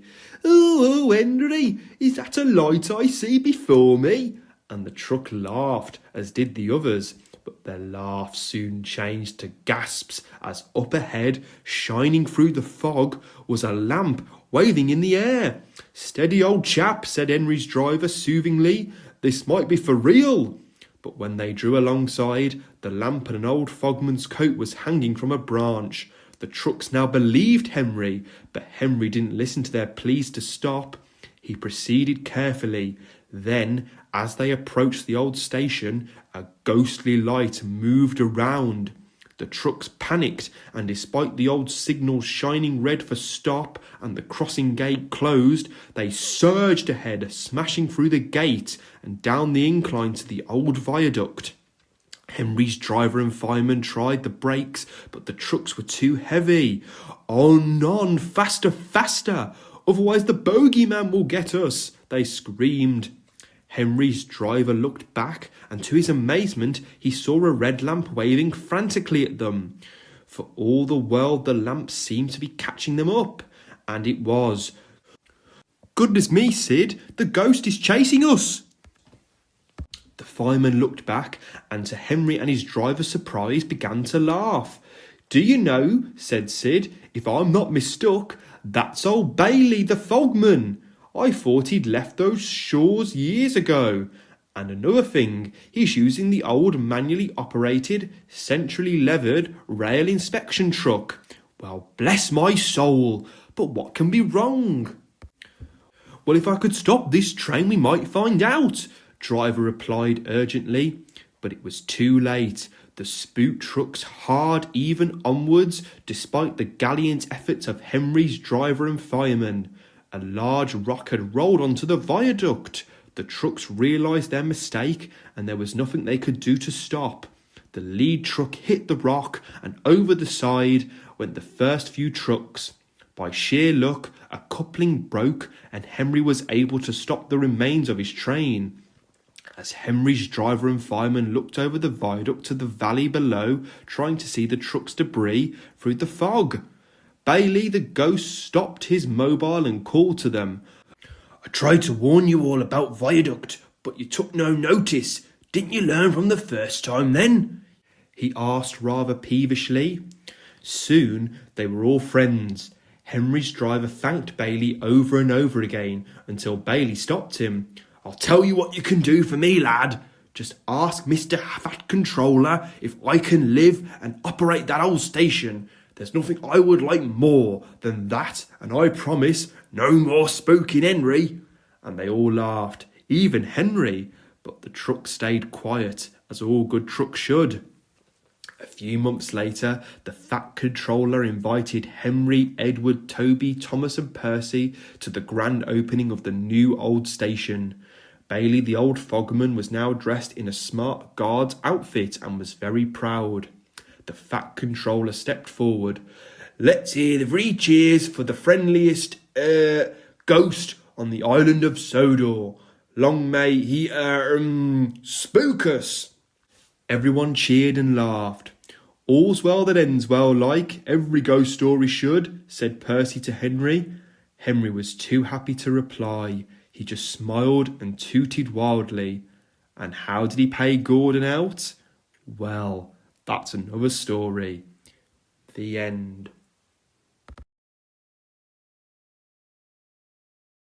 All right, yeah, that was the haunted station. I've noticed that we're already falling pretty far behind schedule, so we don't have that much time to talk until the discussion later. But someone in the chat said Henry genocide route, which I thought was an interesting take.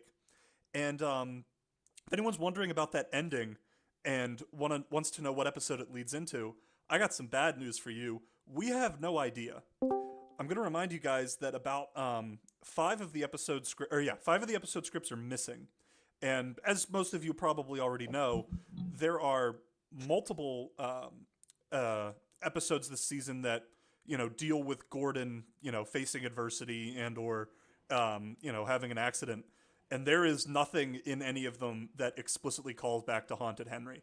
We all kind of assumed it's Gordon off the rails because Henry has a more elaborated role in that episode. But at this point, your guess is as good as ours. We do not have the answer to that. Anyway, that was the Haunted Station. Unless anyone else in the Discord has anything to add, we're just going to get into the next episode. And this one is Mrs. Kindly's Big Day Out, narrated by Sudrian Tug. Episode 6. Working title, Mrs. Kindly's Big Day Out. It was the holiday season on the island of Sodor, and somehow the weather knew it was as well. For the sun shone every day, the skies were blue, and the fluffy clouds were friendly. Everywhere looked splendid. The valleys where Thomas and Percy worked their branch lines were lush and very colorful. The mountain areas and lakes where Toby and Henrietta took picnickers to the many old castle ruins welcomed visitors like long-lost friends. The little engines traveled through spectacular forest and mountainscapes, waterfalls, viaducts, and gorges, while Stepney, the Bluebell Valley engine, traveled through the lower flatlands and, of course, Bluebell Valley.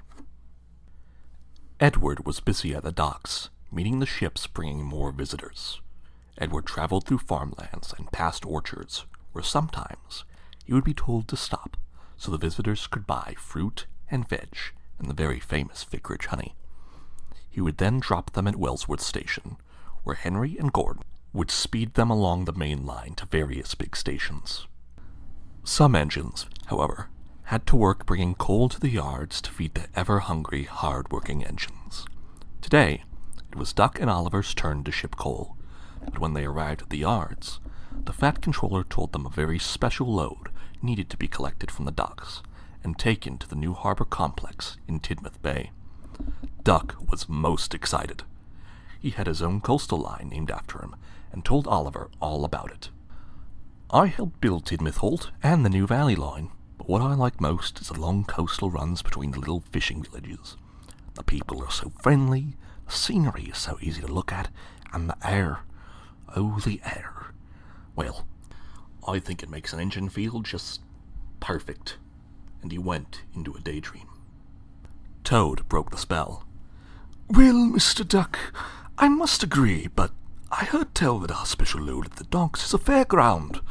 Big wheels, bumper cars, and all that shindig.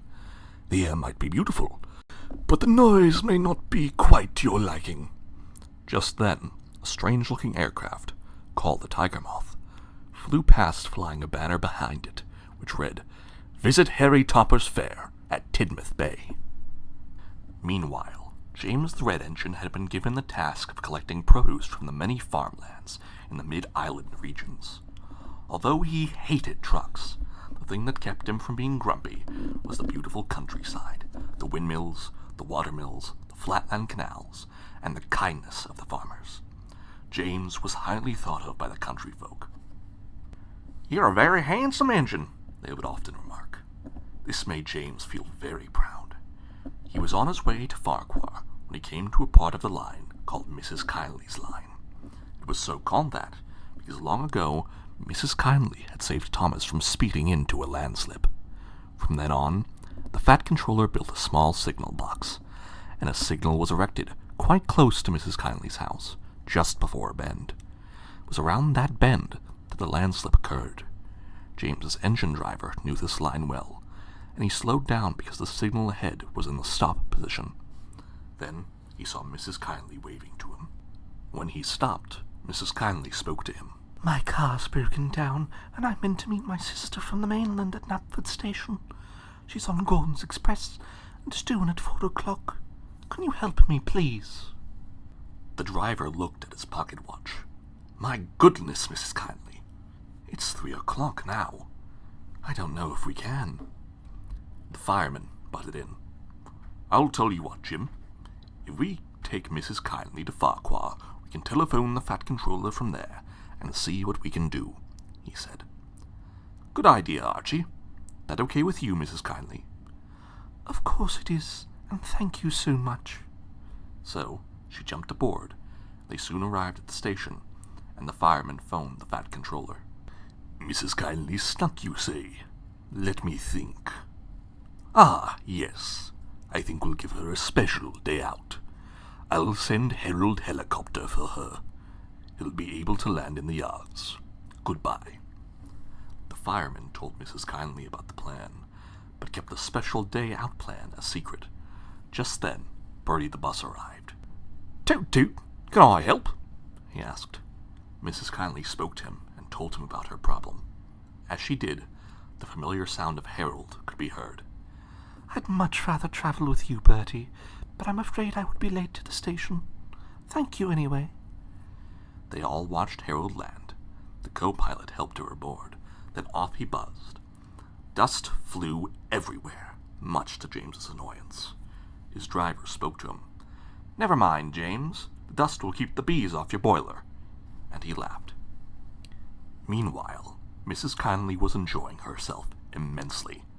She had never seen the island like this before. Harold swooped low over points of interest, hovered over canals and villages, sped through valleys, then eventually landed at Knapford. The Fat Controller was there to meet her with his car. She was greeting her sister on the platform, and the Fat Controller took them to his office for tea and cakes. The station master knocked and entered the office. "Everything's ready, sir," and he smiled broadly. Mrs. Kindly and her sister had no idea what had been planned, and looked perplexed. The Fat Controller presented her with a special envelope, which she opened excitedly. The envelope contained a special pass. It's from all of us who work the railway. You've always been a special friend to us, and this is a little token of our appreciation. Now, if you would be so good as to follow me. And they duly did to Platform 1, where, to Mrs. Kindly's great surprise, was Thomas, with Annie and Clarabelle gleaming clean. Good to see you, Mrs. Kindly. Come on now, climb aboard. We can't be late, you know. And everyone laughed, whilst Thomas gave Mrs. Kindly and her sister the grand tour of the island. Duck and Oliver were watching the fairground. Men, women, and children worked. The fair was set close to the sea on a special promenade. Lots of holidaymakers watched as well. It was all very exciting. Trevor the traction engine, George the steamroller, and Terence the tractor all helped. Bertie the bus brought visitors, and the tiger moth plane flew above with his banner. Thomas, Annie, and Clarabelle had stopped at a fishing village. Mrs. Kindly had always wanted to visit this village, and now she was sitting at a table having a cup of tea with her friends. It was a beautiful sunset, the sea calm, and the boats moved silently about. It was so tranquil that none of them dared speak. But Thomas did. Peep, peep, come along, or we'll miss the grand opening. The grand opening of what? Asked Mrs. Kindly. Ask no questions and be told no lies, replied the engine driver, and off they set along the coastal run to Tidmouth Bay, New Harbor. Little did Mrs. Kindly know that everyone at the fairground was waiting for her arrival. A grand opening rostrum had been specifically built, and the Fat Controller was standing on it, waiting patiently for Thomas's arrival. It was nighttime now. The fairground looked absolutely splendid. Lights everywhere. Then a great cheer went up from the crowd when they heard Thomas's whistle. The people were so excited that Thomas had to drive very slowly to avoid them. At last, he drew alongside the rostrum. The Fat Controller greeted Mrs. Kindly and her sister, and led them up the stairs to the platform of the rostrum. Then he made an announcement. Ladies and gentlemen and children, it gives me great pleasure to introduce you to Mrs. Kindly and her sister, Maud. Mrs. Kindly once saved Thomas from, an accident, and this is our thank you to Mrs. Kindly. The crowd cheered. Mrs. Kindly then spoke. I declare this fairground open, and long live Thomas and all his friends. And another great cheer went up. The band played, and suddenly the fairground came alive. There was so much happiness, Thomas could hardly believe his eyes. Mrs. Kindly spoke to him. Well, Thomas, maybe we should plan more, accidents, if this is our reward. And she left. So did Thomas, along with all the other engines who had come to join in on the fun. The end. Yeah, so that was Mrs. Kindly's big day out. I'll give a second for everyone in the Discord to pull out of the stream and join the chat. But a couple of highlights from that. I'll be honest, Sundry and Tug was one of the last people to get the voice, the narration gig. So I just kind of slapped him on two of what I thought were the lesser episodes. And I think I didn't even think I've heard his actual narration of these until then. People were talking in the chat. I love how that made it feel like a slasher film. But other than that, this was a bit of a fever dream of an episode. The start seems to imply that that Oliver does not work on Duck's branch line, which is very weird. Trying to think what else. What was also weird is it mentions that Annie and Clarabelle are like squeaky clean, and a little bit of spoilers. It's not the next episode, but Fat Controller's Holiday is coming up, and those of you who know how that episode ends, that's a really weird detail. So yeah. Anyway, that was Mrs. Kindly's big day out. There's not too much else to talk about, and we have a pretty decent-sized episode coming up next too. So right now, real quick, I'll open it up to the Discord if anyone has anything they want to add, and if not, we'll keep going.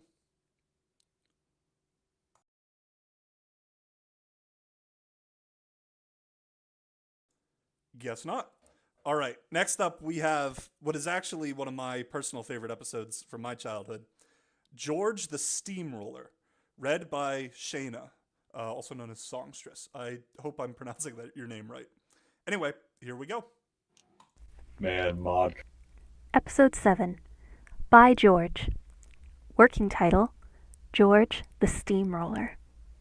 The Fat Controller's engines were their usual busy selves. Gordon seemed busier than ever, though. Many more people were visiting the island, so the Gordon Express was used day and night. Although he enjoyed being the grandest engine on the island, he kept complaining about bad rails here and bad rails there. "How is an engine meant to be on time when workers are always renewing tracks? It's disgraceful," he grumbled. Henry agreed. "It is very frustrating, too. It won't be too long before Thomas and Percy go faster than the two of us, and that would be despicable," they both said together. But Thomas and Percy were having problems, too. The Fat Controller had decided to build new branch lines and tear up the old. "They are just too dangerous," he told them. Thomas and Percy were sad. They liked the old lines, but Toby told them enough stories about bad lines to convince them that the Fat Controller was right. The only engine that was pleased about this decision was George the Steamroller. "I don't like railways. Tear 'em up and turn them into roads," he was often heard to say. George had completed a lot of work in the yards at Crovan's Gate and the little railway that went up into the mountains. He was unpopular there, and all the little engines were pleased to see him go. "Good riddance to bad rubbish," they shouted at him as he was loaded onto a low loader to await collection. Percy was given the job, and to his annoyance, George grumbled and moaned all the way to his destination, an old branch line that was to be ripped up and made into a road. Percy wouldn't have minded George's moaning if he was pulling the low loader, but he was shunting, so he was looking at George eyeball to eyeball. Percy was very glad to leave George in his siding. When he found Thomas in the yards, he told him all about George. "George doesn't worry me. You should learn to ignore things like George. It's part of growing up," said Thomas huffily. Percy was most upset. "Just you wait till you meet him. He's an inconvenience." "Well, he won't inconvenience me," said Thomas angrily, and off he puffed. Meanwhile, George was enjoying himself.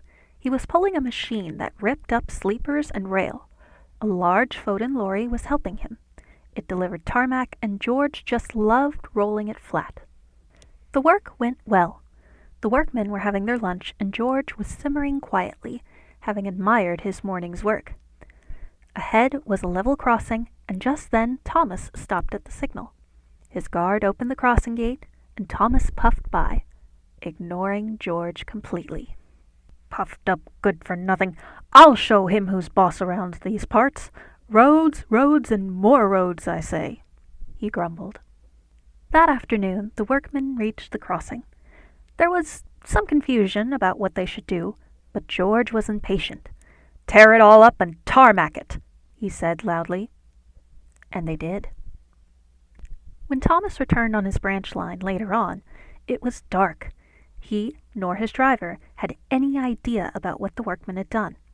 The signal had been jammed in the go position, simply because of George's activity, so Thomas sped along the line. Suddenly, he saw the crossing had been replaced by road. Despite braking with all his might, there was nothing to stop the accident. He mounted the tarmac, went out of control, and landed up in a ditch. All his trucks spilled their load all over the place. It was a terrible mess, and Thomas was very cross.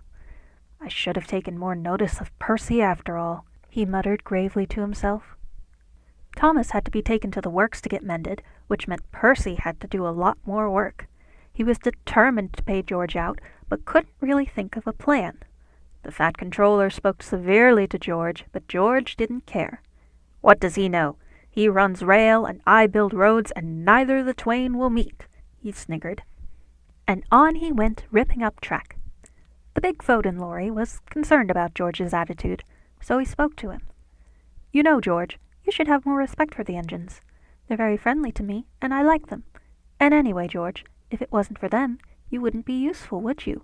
he said. George thought about things for a short moment. then spoke. "If it wasn't for me, you would be useless," he said bluntly, and went about his work. Percy told Gordon about George. "Pah!" said Gordon. "He's rude to you because you're just a little engine. He wouldn't dare cross me," he said importantly, and puffed away with his express. Later, the Fat Controller spoke to him. "Percy, I want you to take George to the big yards. They're building a new turntable, and we need George to help with the construction," he said. "Oh, sir! But, sir—" "No oohs or buts, Percy.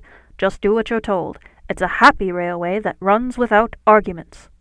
And with that, he left. Percy picked up George on the low loader. Once again, he was face to face with him. "You again, Percy, the little engine. I suppose they call you useful, too. Well, I reckon I'm the only useful engine on this island, turning rail into roads. Now that's useful," he sniggered. Percy decided to ignore George. He just blew smoke in his face all the way to the yards. When they arrived, George's face was blackened. "I suppose you call that useful, eh, Percy?" said George as his driver cleaned his face up. Percy puffed away, laughing to himself. "Wait till I see Thomas again and tell him what I did," he said to himself. Now, George was working in a very large yard through which two main lines ran. Henry and Gordon frequently whizzed through, their whistles shrieking as they warned people of their speed. There were lots of trucks on the yards as well. George had never worked with trucks before, and soon realized just how awkward and rude they could be. "If I want to move you, I will," said George sternly. The trucks didn't like George, so they thought they'd pay him out. One morning, they boxed him in. As it so happened, that same day, Gordon had a special express train, which was a non-stop to the other side of the island.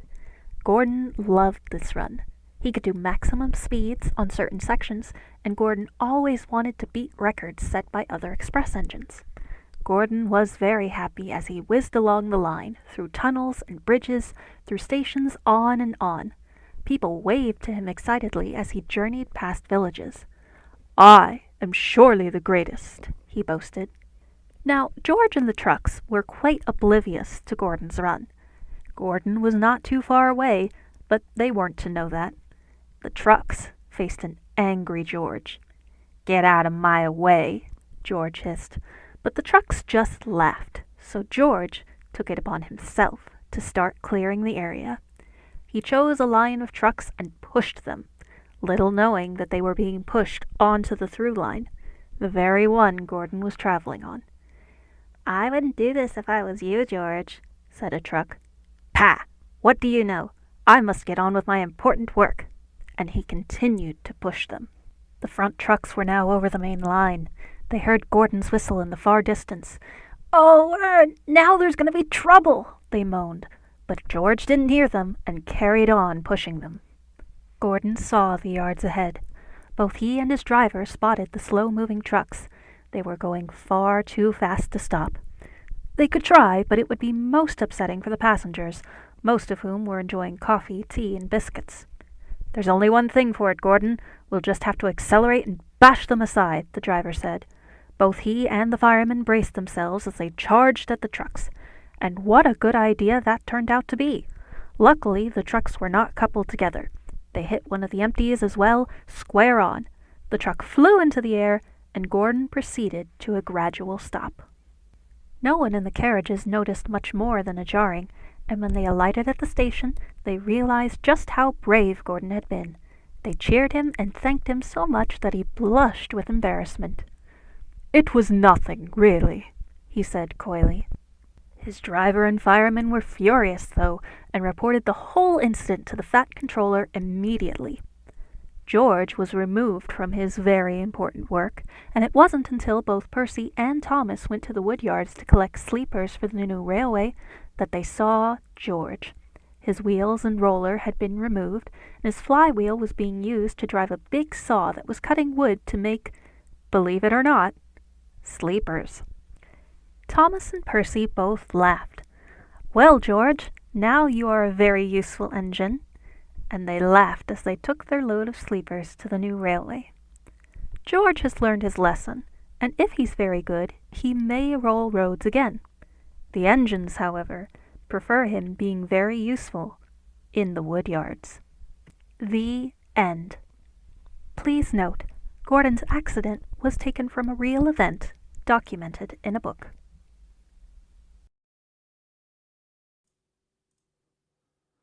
All right, that was George the Steamroller.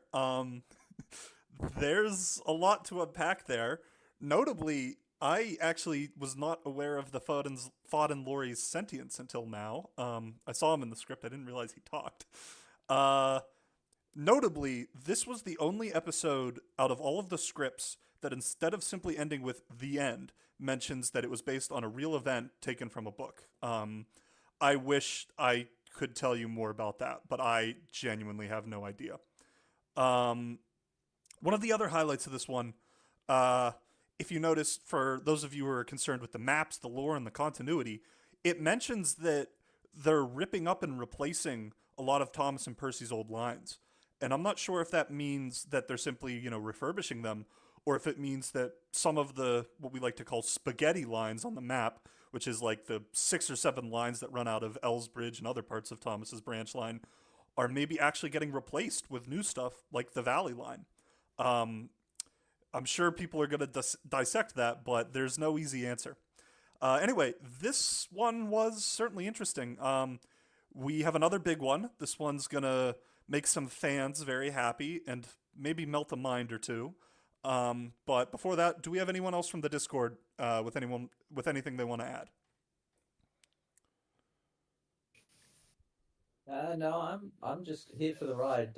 I'm hearing all of these.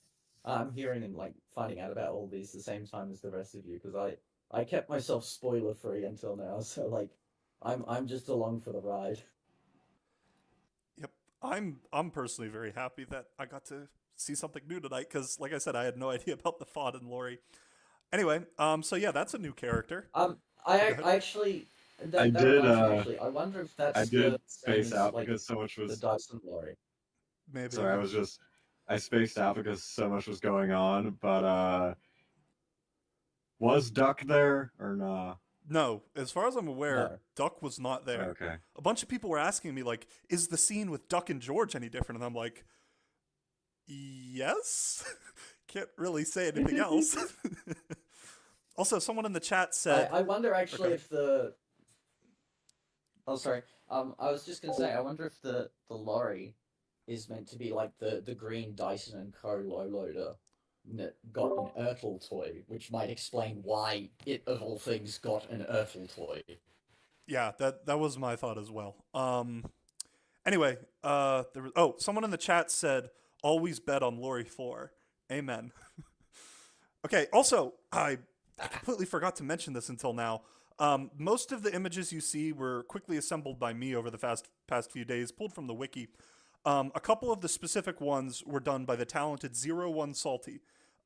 He's online. Hopefully he'll be participating in the discussions later. But I wanted to give a quick shout out to him.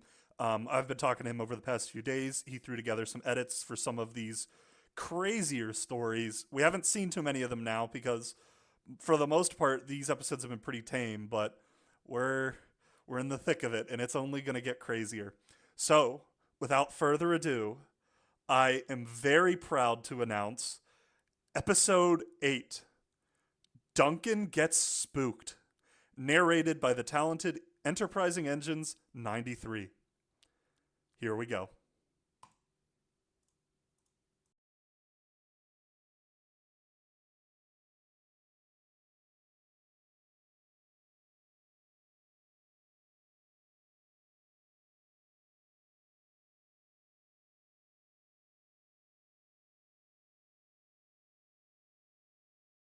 And sure enough, the episode that's the most important appears to have the audio broke. Give me just a second. I know what's wrong. Very sorry about that, guys. Just my luck. Alrighty. Duncan gets spooked. There we go. All right. It was the time of year when the little engines were busy clearing. Duncan gets spooked. It was the time of year when the little engines were busy clearing their railway of branches, mudslides, rocks, and many other jobs in preparation for the holiday season. Peter Sam was especially busy building a cattle creep. This was simply a bridge, but an essential one. It had become necessary to build it because the forestry tractors and sheep regularly covered the rails with thick mud. So every time they traveled on this stretch, they had to stop whilst the firemen cleared away the mud. This, of course, made them very late, a thing their manager and the Fat Controller would not tolerate. "What's the point of a timetable when you're always late?" the Fat Controller said to them sternly. But when Peter Sam showed the Fat Controller the problem, he immediately commissioned the work. The rail track was on a slope, which made things difficult. Rusty helped Peter Sam, but most of the time, she was used more as a brake van to anchor the trucks rather than being a useful engine. At the top of the hill was a very famous watering place. All the engines used to stop there and refill after the long climb, and visitors often picnicked there as well. It was exceptionally beautiful. One day, after doing some very hard work, Peter Sam's water tank was almost empty. His driver took him and his empty trucks to the watering place, whilst Rusty went off to work down the line. "We may as well have our lunch break here," Peter Sam's driver said to the fireman. Peter Sam felt much better after being refilled with water, and he dozed as his crew had their lunch. His trucks, however, had other ideas. "Let's break away and have some fun," they said to each other. And they did, because of Peter Sam's parking position. His back coupling was riding low, so with hardly any effort at all, the first truck was able to break away, quite silently too. But they didn't fool Peter Sam. He knew immediately they broke away and that something was up. "The trucks!" he peeped. But there was nothing anyone could do. The trucks sped down the line. Faster and faster they went, but they had forgotten completely what lay ahead. "Faster, faster!" the silly trucks yelled, and when they saw a sign which read, "Slow down, steep bend and ravine ahead," "Oh, no!" they cried and closed their eyes. Without Peter Sam or Rusty there was no way to stop, and they knew it. Over the edge they went and fell into the deep ravine, where they were severely damaged. A little later, Peter Sam and his crew arrived and surveyed the wreckage. "Not one useful truck left. There they are, and there they'll lay forever," said his driver. "Come on, Peter Sam, we'll just have to take our medicine and explain to the Fat Controller why we didn't wedge up the trucks. I'm afraid we're in for it, so brace yourself." That evening, the Fat Controller arrived with a message that was short and blunt. "You will work the yard shunting trucks until the visitors start arriving," he said sternly. And that was that. Later that night, when all the engines were in the yards, Duke spoke kindly to Peter Sam. "Don't worry, Peter Sam. Trucks are always falling down ravines. It's been happening ever since I can remember, and that's an awfully long time ago." Duncan butted in. "So long ago that driver and fireman lived in caves and wore animal skins." All the engines laughed. Duke was the oldest of them all, but he wasn't that old. "You may laugh, but I tell, those trucks can sometimes come back to haunt you. I've seen many a ghost truck on our routes, especially on the old viaduct way up in the hills," he said seriously, but with a twinkle in his eye. "Pah! Absolute rot!" exclaimed Duncan, who never believed anything Duke told him.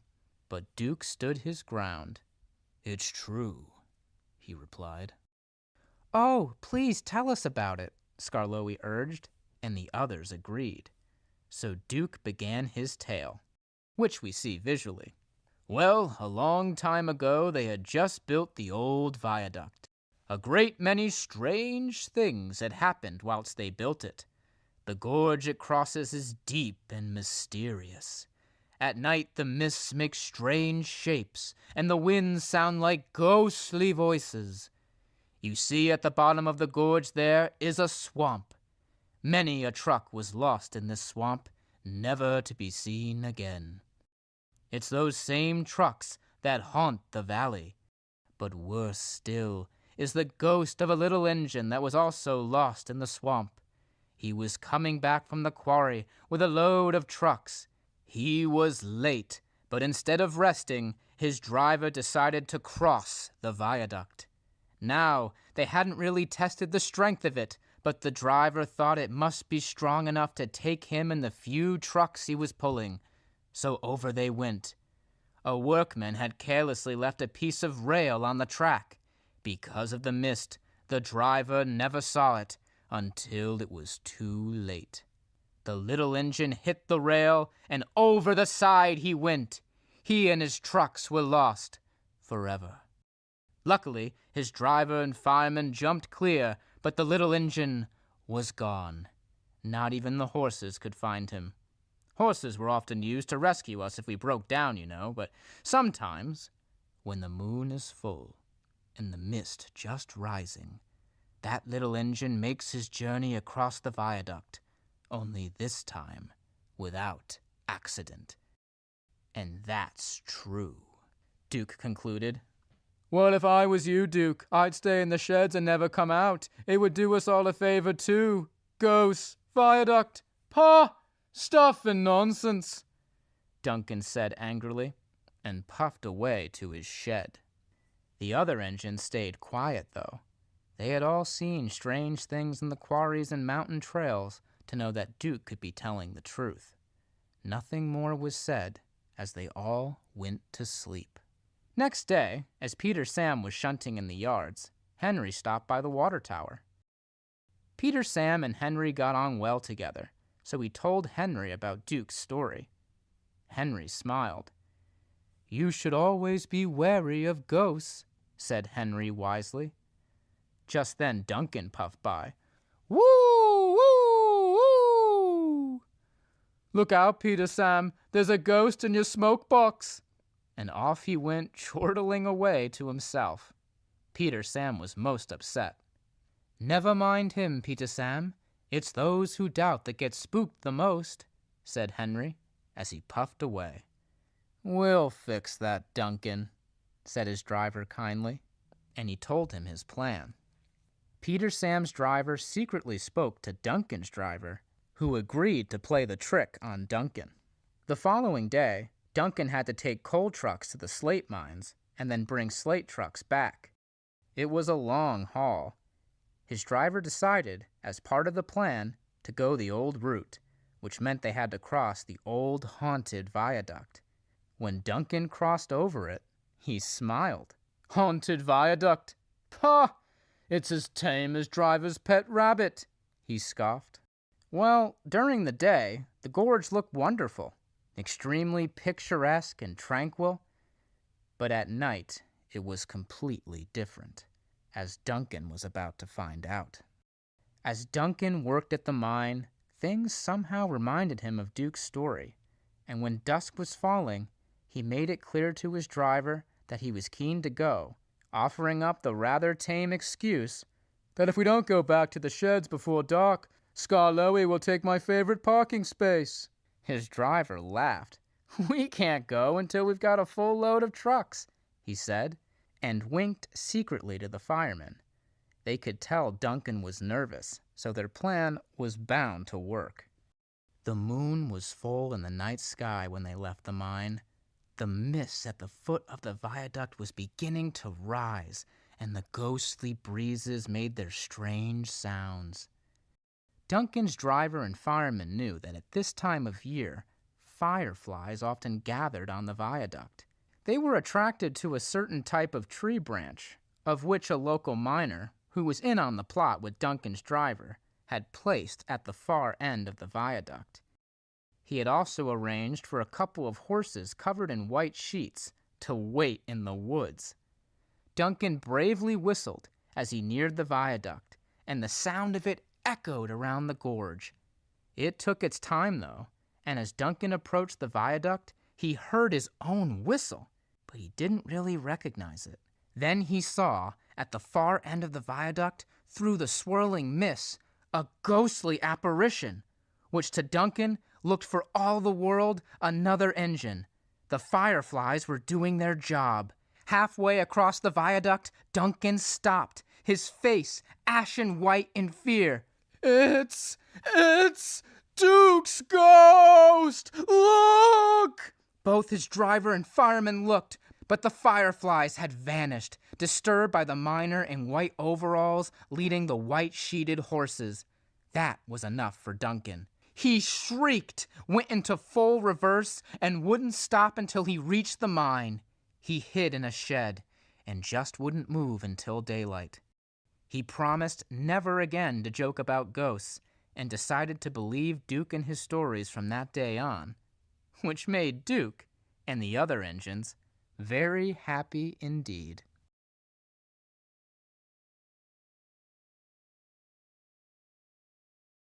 All right, yeah, that's Duncan Gets Spooked.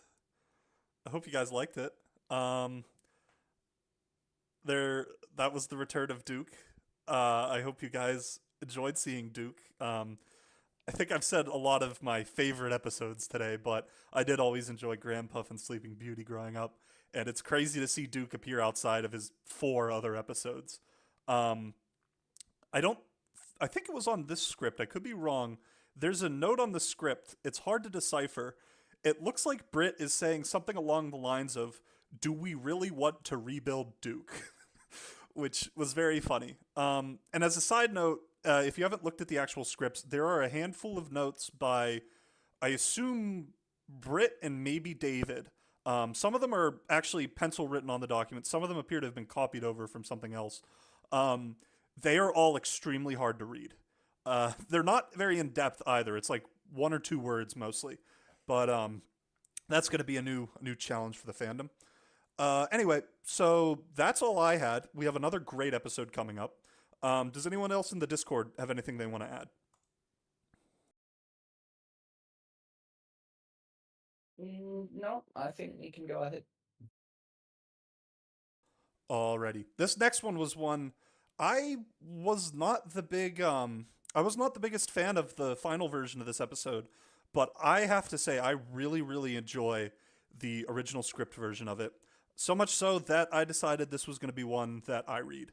I will apologize in advance. As I've mentioned, my mic really isn't the best, but hopefully it's still legible, and you guys are in for another treat, back to back. I give you Episode 9, The Fat Controller's Holiday. Episode 9, The Fat Controller's Holiday. Every year, the Fat Controller with his wife and their grandchildren went on holiday around the beautiful island of Sodor. His grandchildren, who lived in a big city in England, loved the island. It was their great adventure, and the Fat Controller made sure they enjoyed themselves. "I have planned to be off-rail as much as possible this year, but your favorite engines, Thomas and Toby, will take us to our destinations," he told them. The kids loved these 2 engines most of all, but they liked the others too. Thomas, with Annie and Clarabelle, took them through all the valleys and beautiful countryside, through fishing villages to a small hotel by a long sandy beach. As they were traveling, the Fat Controller's wife pointed out to him that Annie and Clarabelle were getting old and tatty. "It's time you bought new ones. Goodness knows how people travel in such decrepit coaches. What must they think of you?" she said sternly. The children laughed at the Fat Controller's embarrassment. "I will see to it immediately, my dear," he replied. Annie and Clarabelle were most upset, and when Thomas stopped at the little seaside station, they told him about what she had said. "We've got to do something quickly or we'll be scrapped for sure," said Annie. "And before the Fat Controller comes back from his holiday," Clarabelle added. Thomas told his driver all about things. "I know just the chap to help us. It was very clever of the coaches to tell you, Thomas, otherwise they may well have ended up as beach huts, and that would never do. Annie and Clarabelle are classics, so we must save them." Annie and Clarabelle were most relieved and quite proud as well. "We're classics," they hummed as Thomas took them down the branch line. For the next few days, the children played on the beach, went fishing in a smart boat, and as a special treat went to the fairground at night. Next day they met Percy at the station. The Fat Controller had organized another special treat, and this was a ride in Harold Helicopter. This made the children very happy. The Fat Controller greeted Percy fondly. "My word, Percy, you do look smart. Now be a useful engine and take us to the airfield. Harold is waiting for us." Percy looked a little glum. "What's up, Percy?" the Fat Controller asked. "Well, sir, Harold's been having a bit of trouble with that tiger moth thing that's owned by the fairground people. He's lippy and rude and buzzes us," replied Percy. "I'll soon put a stop to that, Percy," he said kindly. They arrived at the airfield station to find Harold waiting for them. Just as they approached him, the tiger moth plane flew very low, making them lie flat on the grass. "He's buzzed me again. It's dangerous. He should be grounded for pulling stunts like that," he said angrily. The Fat Controller stood up and realized his trousers were stained by grass. "I'll see to it, Harold. You mark my words. Nobody stains my nice new trousers and gets away with it, I assure you." The children thought it was very exciting and liked the tiger moth. Harold took them to a prearranged destination in the mountains and valleys where the little engines worked. They stayed in the Fat Controller's country house by Waterfall Station. It was very beautiful, but the children liked riding in the little engines most of all. They went everywhere, across the famous viaduct, along the spectacular mountain route, through forests, along lakes where they often stopped for picnics, to Lakeside Harbor, where they went out on a boat and then had tea at the famous refreshment ladies' tea rooms. The weather was splendid, and everyone enjoyed themselves. A day or two later, Harold landed close to the Fat Controller's house. The pilot spoke to him. "It's that tiger moth, sir. It's gone missing. We thought you should know. We've been requested to search for it, but as we work for you, we need your permission," said the pilot. "Quite so, Cyril. I think I'd better come with you. My wife will take the kids out." And off they set. The Fat Controller liked the aerial view. Despite the urgency of their mission, he really enjoyed the ride. As it happened, it didn't take long to find the moth, as Cyril the pilot called it. He knew that the moth's pilot liked showing off to the farm folk, but this time he had misjudged his buzz and ended up in a large haystack. Luckily, no one was hurt. Harold landed and the Fat Controller spoke severely to the moth's pilot. "You are grounded until I tell you that you can fly again. Your moth will stay there for all to see it. It will serve as a warning to any other pilot who thinks he can show off on my island." The pilot was dumbstruck and wisely stayed quiet. He was no match for a man of the Fat Controller's status. "And what's more," the Fat Controller continued, "I will put Harold in charge of your rescue when I think it proper to do so." Harold smiled as he took off. He couldn't wait to tell Percy about the moth's accident. It was time to move on. The Fat Controller had arranged for Toby to pick them up with Henrietta. The children loved riding in Henrietta. She was another classic coach, but much smarter than Annie and Clarabelle, as the Fat Controller's wife pointed out. Toby took them on his famous scenic route. They passed windmills, stopped at watermills, and certain farms, journeyed through spectacular gorges until at last they reached their destination, which the Fat Controller had kept secret. It was the start of the canal system that weaved its way all the way to Knapford. There, moored to the side of the canal, was a beautiful narrowboat. The Fat Controller had bought it some months ago, without telling his wife. She was as excited by it as the kids, and gave her husband a big kiss which made him blush, much to the amusement of Toby's driver and fireman. That evening, they had supper on board and watched the beautiful sunset. Next day, they set sail. The Fat Controller took the helm with his wife beside him. The kids sat on the roof. "I'm so happy to be off rail for a change," the Fat Controller said to his wife as they journeyed down the canal. Soon they came to a lock. Other boats were there, waiting for the lockman to open the barrier. The Fat Controller had not really got used to his new boat. It was very long and can be quite awkward to steer. Normally boats park to one side of the lock, but the Fat Controller didn't know this, so as he saw a clear gap, he steered straight for it. "Oi! You can't park there, you silly galoot! Go on! Back down! There's a queue, you know," said a ruddy-faced boat owner. The lockman appeared and also told him to back down. He had no option but to do as they said, but he hadn't reversed before, and it can be very tricky with such a long vessel. Sure enough, it happened. As he reversed, the front of the narrow boat crunched into the side of the ruddy-faced boatman's vessel. Crunch! There was much shouting, but the lockman had opened the barrier and was keen to dispatch them. As all the other boats were much faster, the Fat Controller was glad to see them go away from him. He realized he'd made a mistake, but didn't realize just how angry boat people could be. Boat rage, he muttered to himself. But the angry boatman was determined to pay the Fat Controller out. Just as the Fat Controller was navigating a bend, the angry boatman appeared, going in the opposite direction. He swung his boat into the side of the narrow boat. The Fat Controller oversteered, and in an instant he found himself on a mudbank. He was stuck so deeply not even friendly boaters could pull the narrow boat free. As luck would have it, Thomas's branch line ran alongside this canal. The Fat Controller made arrangements. We are in close-up on the Fat Controller at the helm of his boat. He is clearly traveling along. We slowly pull back to reveal that his narrowboat is on a low loader, being pulled by Thomas. We also note that Annie and Clarabelle are clearly refurbished and look splendid. We go inside to find the children and the Fat Controller's wife sitting happily in very smart surroundings. All is well. When they arrive at the station, the Fat Controller climbs out of his boat and thanks Thomas.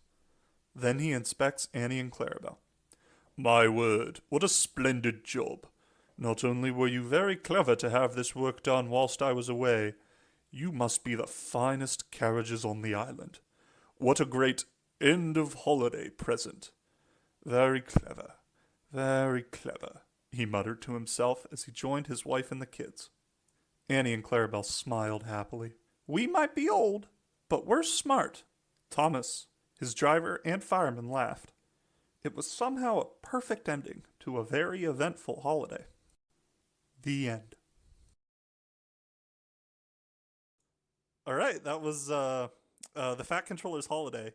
Like I said, that one was a bit weird. It was definitely wordy, but I really enjoyed it. There's something awesome about Sir Topham Hatt just being like, I'm going to buy a boat and immediately crashing it into another boat. I also just loved, I guess you could say, the flex almost of Topham basically just going and being like, it's vacation time, and traveling around all of the fan favorite locations on the island. That was awesome. Yeah. So that's it for this one. I'm not sure if anyone in the Discord has anything they want to add. I'm excited for the next one as well. Anything to add, guys?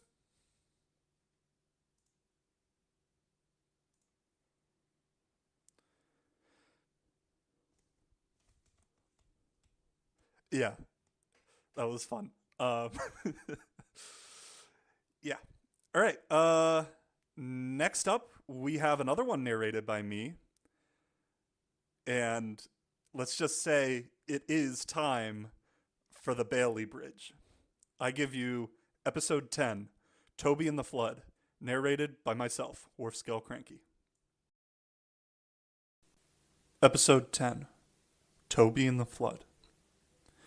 Toby, the tram engine, worked the top line on the island of Sodor. His line weaved through farmlands, mountain areas, gorges, lakes, and small villages. He carried passengers in Henrietta the coach, as well as trucks filled with farm produce. He also worked with Mavis, the diesel in the quarries. He was most reliable, and everybody loved him. One of his favorite places was a small village nestled in the hills. His line actually ran through the middle of this village, in the middle of which was a small station where he would load and unload. A river ran past the village. It stemmed from a lake high in the hills. Visitors always came to this village to see the spectacular waterfalls. Luckily for the villagers and farmers, the river was controlled by a dam that was at the end of the lake. There was a railway line that ran across the dam. Toby often took the visitors on his special lakeside run, which his driver and fireman called the Dam route, which made the visitors laugh. But Toby's driver knew that it could be dangerous and didn't really enjoy traveling along it. But the Fat Controller insisted that they should, so they did. "Visitors are important. Without them, your line would close, Toby." Nobody wanted that to happen, least of all Toby and his driver. However, after the visitor season all went quiet, the only reason he was taken to the dam was for engineers to inspect it. These inspection runs often took a long time. Branches and rocks often blocked their way, so driver, fireman, and some workmen had to clear the debris. Toby didn't enjoy this work much. It seemed to rain all the time, and he was always wet, cold, and miserable. But one year it rained more than ever. The engineers were most concerned about the old dam and made many more visits to it. One morning after a stormy night, Percy, pulling a special of engineering equipment, arrived. He spoke to Toby. "It seems the dam is breaking up. You better be careful, Toby. We both know how dangerous angry water can be, don't we?" And Toby agreed. He'd once been stuck on a collapsing bridge. Had he fallen in the raging waters below him, he would have been lost forever. Percy had once traveled through a flood. Had he stopped, he too would have been swept away. We may use past visuals here to illustrate the point. Percy had to wait at the small village station as Toby made his way to the dam. When they arrived, Toby gasped. The water in the dam was so high, it was almost spilling over, and as the rain began to fall, again there was a loud cracking sound. The engineers checked things, then ran back to Toby. "We must get off here quickly. The dam is breaking," one shouted. Toby moved as fast as his wheels could take him. They skidded a lot on the wet rails. Men shouted to him to go faster, but with the weight of the trucks, he found it very difficult. He was nearly clear of the dam when a huge hunk of the dam wall broke. Luckily for them all, it was right in the middle, but the whole dam shook so much that Toby nearly fell over the side. At last they were off the dam wall. They could only watch as water poured through the broken section. "What will become of the villagers?" he said sadly. Luckily, an engineer had a field telephone and had been able to inform an engineering team waiting with Percy all about things. Percy had found some empty trucks in Henrietta. The villagers jumped into them, and now they were traveling away from their village as fast as Percy could take them. When they reached the high ground, Percy's driver stopped. They all watched as the village was flooded. Luckily, the dam had only broken halfway, and the break was also narrow. Had the whole dam broken, then the village would have been swept away, but the water whooshed into the village and just slowly rose. Soon, only the rooftops of the houses could be seen. Everyone was very sad.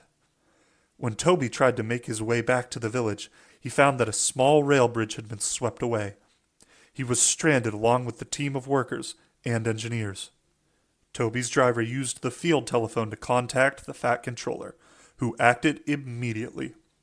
"Thomas will bring you an old Bailey bridge. It's things that soldiers use to cross rivers. They have rails on them as well. Just stay calm and all will be well," he said. Harold the helicopter was also alerted. Soon he was dropping food and hot drinks to the stranded villagers. He was just able to see Toby through the trees, and with great skill dropped the same to him.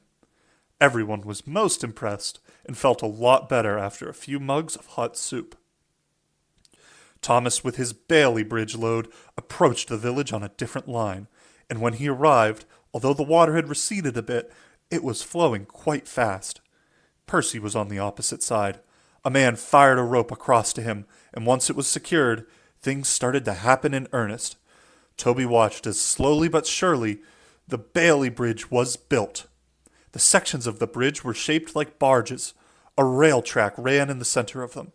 The strong current made them rock and roll, but for all that they looked safe enough. When it was completed, everyone except Toby's driver crossed over. Now it was Toby's turn. He felt very nervous. "Come along, old chap. You've been through worse," his driver said soothingly. Toby edged onto the bridge. It reacted to his weight and rocked quite severely. Toby bravely edged forward. When he reached the center section, something snapped! Then ropes and hawsers broke, and before anyone could do anything, Toby was floating down the river on the bridge section. Thomas and Percy could do nothing but watch until they could clear their trucks. "There's a big waterfall further down the river. If Toby goes over that, he's done for," said Percy's driver grimly. The waterfall was indeed big. Logs and village debris were smashed to pieces by the jagged rocks in the deep pool at its base. Toby knew about the waterfall, and so did his driver. They were moving quite fast, and it wouldn't be too long before they met the waterfall. Luckily for them, help was at hand. Harold was taking more food to the villagers when he saw Toby. He immediately dropped his load and hovered over him. The co-pilot used a megaphone to speak to them. "Driver, I'm going to drop a rope to you. Attach it to the barge as firmly as you can." And with that, he proceeded with the difficult task. At last, the driver caught the rope and tied it off. Harold used all his strength to pull the barge. It was difficult and dangerous work. The river fought them, and now they could see and hear the waterfall. But Harold was winning. For some reason, the river moved slower, and Harold was able to pull Toby to the bank side, along which ran a rail track. Thomas had been able to make the first move, and now he was speeding down the line with his Bailey Bridge equipments. "I see him! I see him!" shouted Thomas. His driver couldn't believe his eyes. "An engine saved by a helicopter! Whatever next?" he exclaimed. And Toby was saved. Thomas loaded him onto a low loader, and that night the 3 engines had a well-deserved rest in their shed. They were too tired to talk about things. They just went fast asleep. A month or 2 later, when the little village was cleaned up, the villagers held a special party for the engines and Harold. It was a great day, and everyone enjoyed themselves. The Fat Controller arrived and made a special announcement. "Ladies, gentlemen, and children, it gives me great pleasure to award you a special medal for bravery. I would also like to award Toby, Percy, and Thomas, too. You may have heard of the Air Sea Rescue Service. Well, I have made a special badge for each of them to wear. It, the island of Sodor's Air Rail River Service. They will wear it with pride." Everyone cheered. Then the Fat Controller made one more important announcement. "I know how difficult and dangerous it has been for Toby to take visitors to the dam. I have decided that we will build a cable car system. Toby will be in charge of bringing visitors from Tidmouth to the village to use it. No more dam routes for you, Toby." Everyone laughed and cheered as the Fat Controller gave the engines and Harold their very special badges. The end.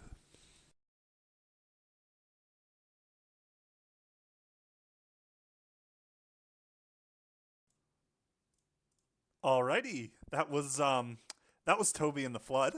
And it looks like chat has just caught wind of the cable car system. Yes, Sir Topham Hatt is installing a cable car system on the island of Sodor.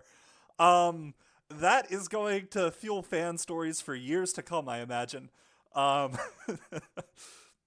Some other highlights. Someone in the chat was asking, how did they build the Bailey Bridge so fast? There's a very easy answer to that, which is Google what a Bailey Bridge is. They were used to win World War II. They can be assembled relatively quickly. They're actually still used to this day in some disaster relief scenarios, similar to Toby and the Flood. It's a bridge with standardized parts that can be assembled by hand with a small group of people. They can be assembled quickly and simply and are used to quickly cross gaps, notably rivers. They are awesome. If you go on my Twitter account, I've been posting about Bailey Bridges for the past few weeks. Be sure to Google them. They are very cool. There were some other highlights in this episode. Notably the sheds near the end. I can only speculate, but it specifically says Thomas, Percy, and Toby returned to their shed. So my assumption is that's the Season 2 branch line sheds that they all share, which was really cool to see. And yeah, that was the final version, or the original version of Toby and the Flood. Also features a reference to the word damn, which was interesting. I know the Discord is on a delay, so hopefully I've stalled for long enough. Do you guys have anything to add? All I have to say is, damn! Yeah, this was a fun one to record. You might have noticed there was what I assume is some kind of weird typo at the end, which I just kind of powered through. There's a decent amount of these in the scripts. I know some of the narrators took a little bit of liberty in them, but I typically tried to tell everyone to stick as closely to it as closely to how they were written when they were doing their readings. Yeah, if there's nothing else in the Discord, we can move on. Anyone else have anything to add? No, sounds good. Coolio. All right. Actually, next up would be episode 11. Except, without giving anything away, episode 11 is one of those mind melters that I've been teasing. So we're actually going to save that one for the very last. I'm not going to reveal which one it is. And we're going to jump right into episode 12. This episode is something in the air, except the original script is titled Fish. It does specifically list it, however, as being a working title. Now, Fish is read by Jerome. I don't think he's narrated any yet. So, yeah, this is his debut. We have Jerome reading episode 12, Fish. Episode 12, Fish, read by Jerome. At a certain time of year, the fishing fleets of the island of Sodor are exceptionally busy. They caught lots of fish, which was highly valued on the mainland. Thomas, Percy, Duck, and sometimes James had to collect the fish from the small fishing village. The fish was in boxes that had to be loaded onto their trucks. Then they would take their trucks to the depot in the marshalling yards. Henry would then take a long train of trucks to the docks on the other side of the island for shipment. His train was always called the Flying Kipper. And Henry, knowing the importance of his load, was very proud and often quite snooty. One day Thomas was waiting by the quayside of a small fishing village, whilst the fishermen loaded his trucks. They used an old crane to do so. It was so old, in fact, that it often broke down, which made Thomas late with his deliveries. This made Henry angry. Boats at the big harbor wait for no one, Thomas. If I'm late, this fish will rot. Fish is for eating, not rotting. And off he would puff. Thomas tried to explain, but Henry would never listen. Today, the crane was playing up again. What was worse, it dropped several boxes onto Thomas's boiler. Fish went everywhere. Thomas's boiler was hot, so before the men could clear them away, some of the fish was half cooked. "Ah!" exclaimed Thomas. "I smell like an old fish box!" And he did. Even the fishermen avoided him if they could, but his driver and fireman just laughed. "You'll smell as sweet as roses when we give you a good washdown in the yards. Anyway, you did us a favor.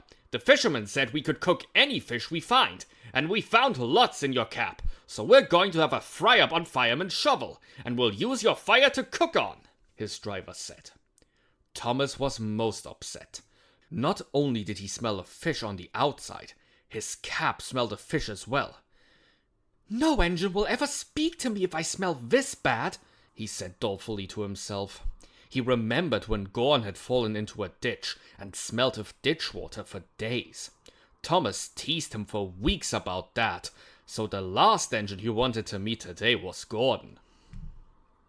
By the time the fish was loaded, Thomas knew he was going to be late for Henry's train. The fishermen came to thank Thomas, but instead of thanking him for being so patient, they started to laugh and point to his boiler. His driver and fireman joined them. They didn't know quite what to say. Thomas's boiler was covered in fish scales, which had stuck so fast to it because of the heat that it would take them ages to clean them off. "He looks like a sprat to me," a fisherman laughed. Thomas fumed. "We're late. It's all right for you, but you don't get the sharp edge of Henry's tongue at the depot. Being late is worse than dirty." His driver agreed, and soon they were speeding along the beautiful coastal run. Just as they neared the lighthouse, a man was standing on the rail waving a red flag. "Whatever next?" Thomas fumed. His driver stopped and spoke to the man. He was the lighthouse keeper. He explained that a series of high tides had started to erode the railway line, and it might be dangerous. "I'll inspect it," said Thomas's driver, and off they set again. The lighthouse man had marked the eroded area with a red flag. They stopped to inspect it. "It's dangerous for big engines, but we'll be okay if we go slowly." Before they left, the guard left a large red lamp burning on the track, so engines could see it at night. "It would be safer to close the line completely," the guard said to Thomas's driver. But there was no one they could tell, and no telephone to use until they reached the yards.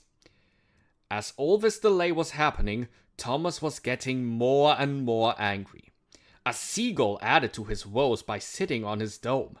The seagull was very interested in all the fish scales on Thomas's boiler, but flew off when they approached the tunnel, much to Thomas's relief. It was bad enough being late and covered in fish scales, smelling like an old fish box without a seagull perched on his dome as well. At last they reached the yards. Henry was very cross. "You're a late, smelly little engine. Because of you, we're going to take the shortest and fastest route possible.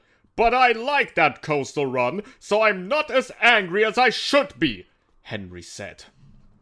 "But that route's dangerous. There's erosion on the track," said Thomas urgently. "Erosion for you, maybe, Thomas, but not for a big engine like me. Now, would you be as good as to remove yourself? Your fishy smell is making me quite ill, and I have to be 100% fit for this run tonight." Thomas knew that no matter what he did or said would stop Henry. Soon, Percy and Duck had shunted Thomas's trucks onto Henry's train. The guard blew his whistle, and off Henry set. Thomas's driver and fireman were in the yardmaster's office telling him about the erosion. They had no idea that Henry's driver had rearranged his route and was heading for disaster, until Thomas told them. "We must tell the signalman immediately," said his driver, and ran to the signal box. The signalman, upon hearing the news, phoned the junction box. Henry was speeding past it as the telephone rang. He made so much noise that the signalman didn't hear the phone ringing until Henry had passed by. "It's too late. Henry has gone by, and there's no switch points until he's well past the lighthouse," he said urgently. Thomas's driver was most concerned. "I just hope Henry's driver sees the red lamp we left. I think we should go back there, just in case he hasn't," he said gloomily. Thomas's driver organized Percy and Duck to follow them. None of the engines were happy. Henry might be difficult to work with, but they would never wish him to crash. Henry, meanwhile, was enjoying himself immensely. It was a beautiful night. He noticed that the tide was higher than he'd ever seen it before on this run. "Erosion," he muttered to himself. "Thomas probably meant high tide." And he whizzed along. Soon they came to the long, straight stretch of rail. In the far distance, the lighthouse beamed its message to the ships at sea. Strangely, along the stretch, a sea mist was blowing inland.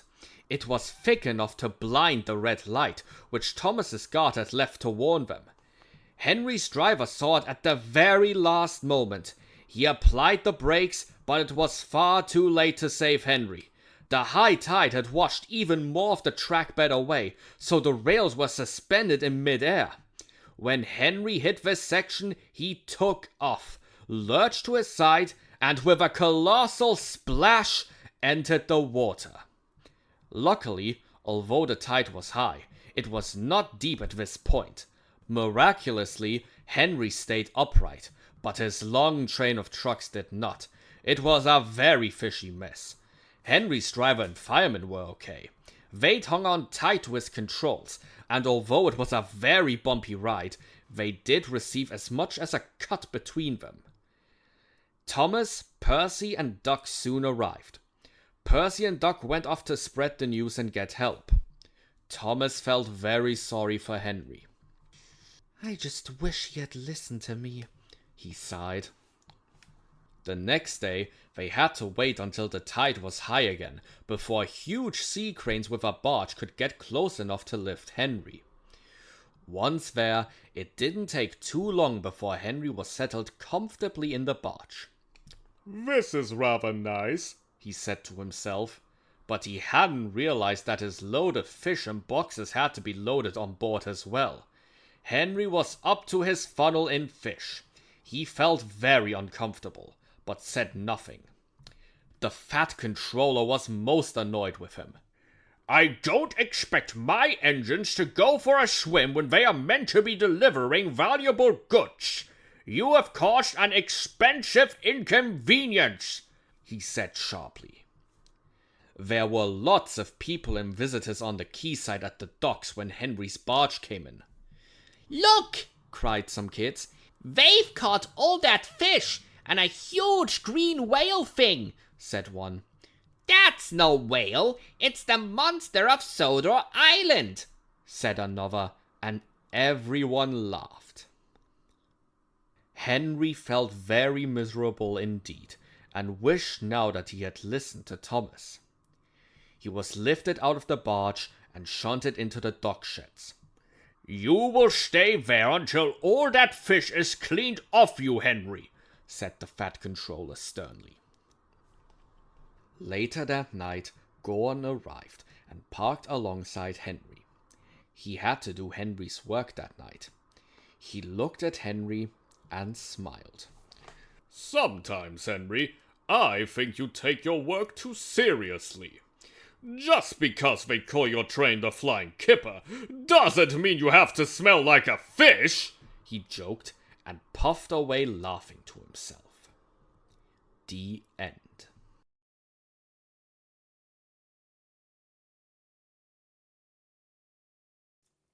All right, everyone. First of all, it looks like we've reached the part of the night where people are starting to misbehave in the chat. So I'm gonna ask you guys very kindly to keep everything on topic, please. There's no reason to be talking about Diddy or Holden or, quite frankly, anything un-Thomas related. So yeah. Anyway, that was Fish. That one kind of dragged. Jerome, obviously, very good job narrating, but that one was certainly one of the weaker ones in the lot. Also, that image I posted of Gordon, Henry, and James, that was just the only image of Gordon and Henry at the docks I could find that remotely matched it. There's no James in the script. All right, it looks like Northeast Albert has and Son of a Train have both taken this opportunity to continue to spam the chat. So if you give me just a second, I can remove. And let's see. Hide user on this channel. Put user in timeout. Ooh, yeah, let's do that one. Put them in timeout for 24 hours. All right, let's see what else we got. Anyone else? Anyone else want to spam Holden? Oh, we got another one. Okay. Anyone else? We all good? Alrighty. That's what I love to see.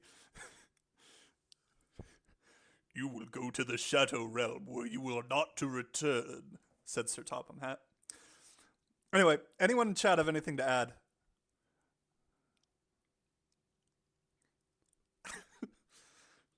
I think Holden is some kind of a branch line route maybe that they're talking about. It sounds like it's a real thing based on the way a couple people are talking about it. Someone just added me in a server. Patty wants to mod the chat. I'd let you do that if I knew how to operate this. Just a quick reminder, I do apologize for how cobbled together this stream is. I'm a working man. I got these scripts on Monday, and I work 40 hours a week. So it's been a very long week. I have been getting very little sleep, and it's just been, I don't want to say a nightmare, but it's been a struggle just getting everything done. I'm not asking you guys to applaud my work in assembling this marvelous and streamlined stream, but just remember that the whole reason we're doing this is to get these scripts out as fast as possible. We don't want to be drip feeding them, and we don't want to be gatekeeping them. And we want you guys to be able to experience them. And if you're not enjoying this live stream, we are theoretically posting the scripts onto the drive, roughly concurrent with the stream. And yeah.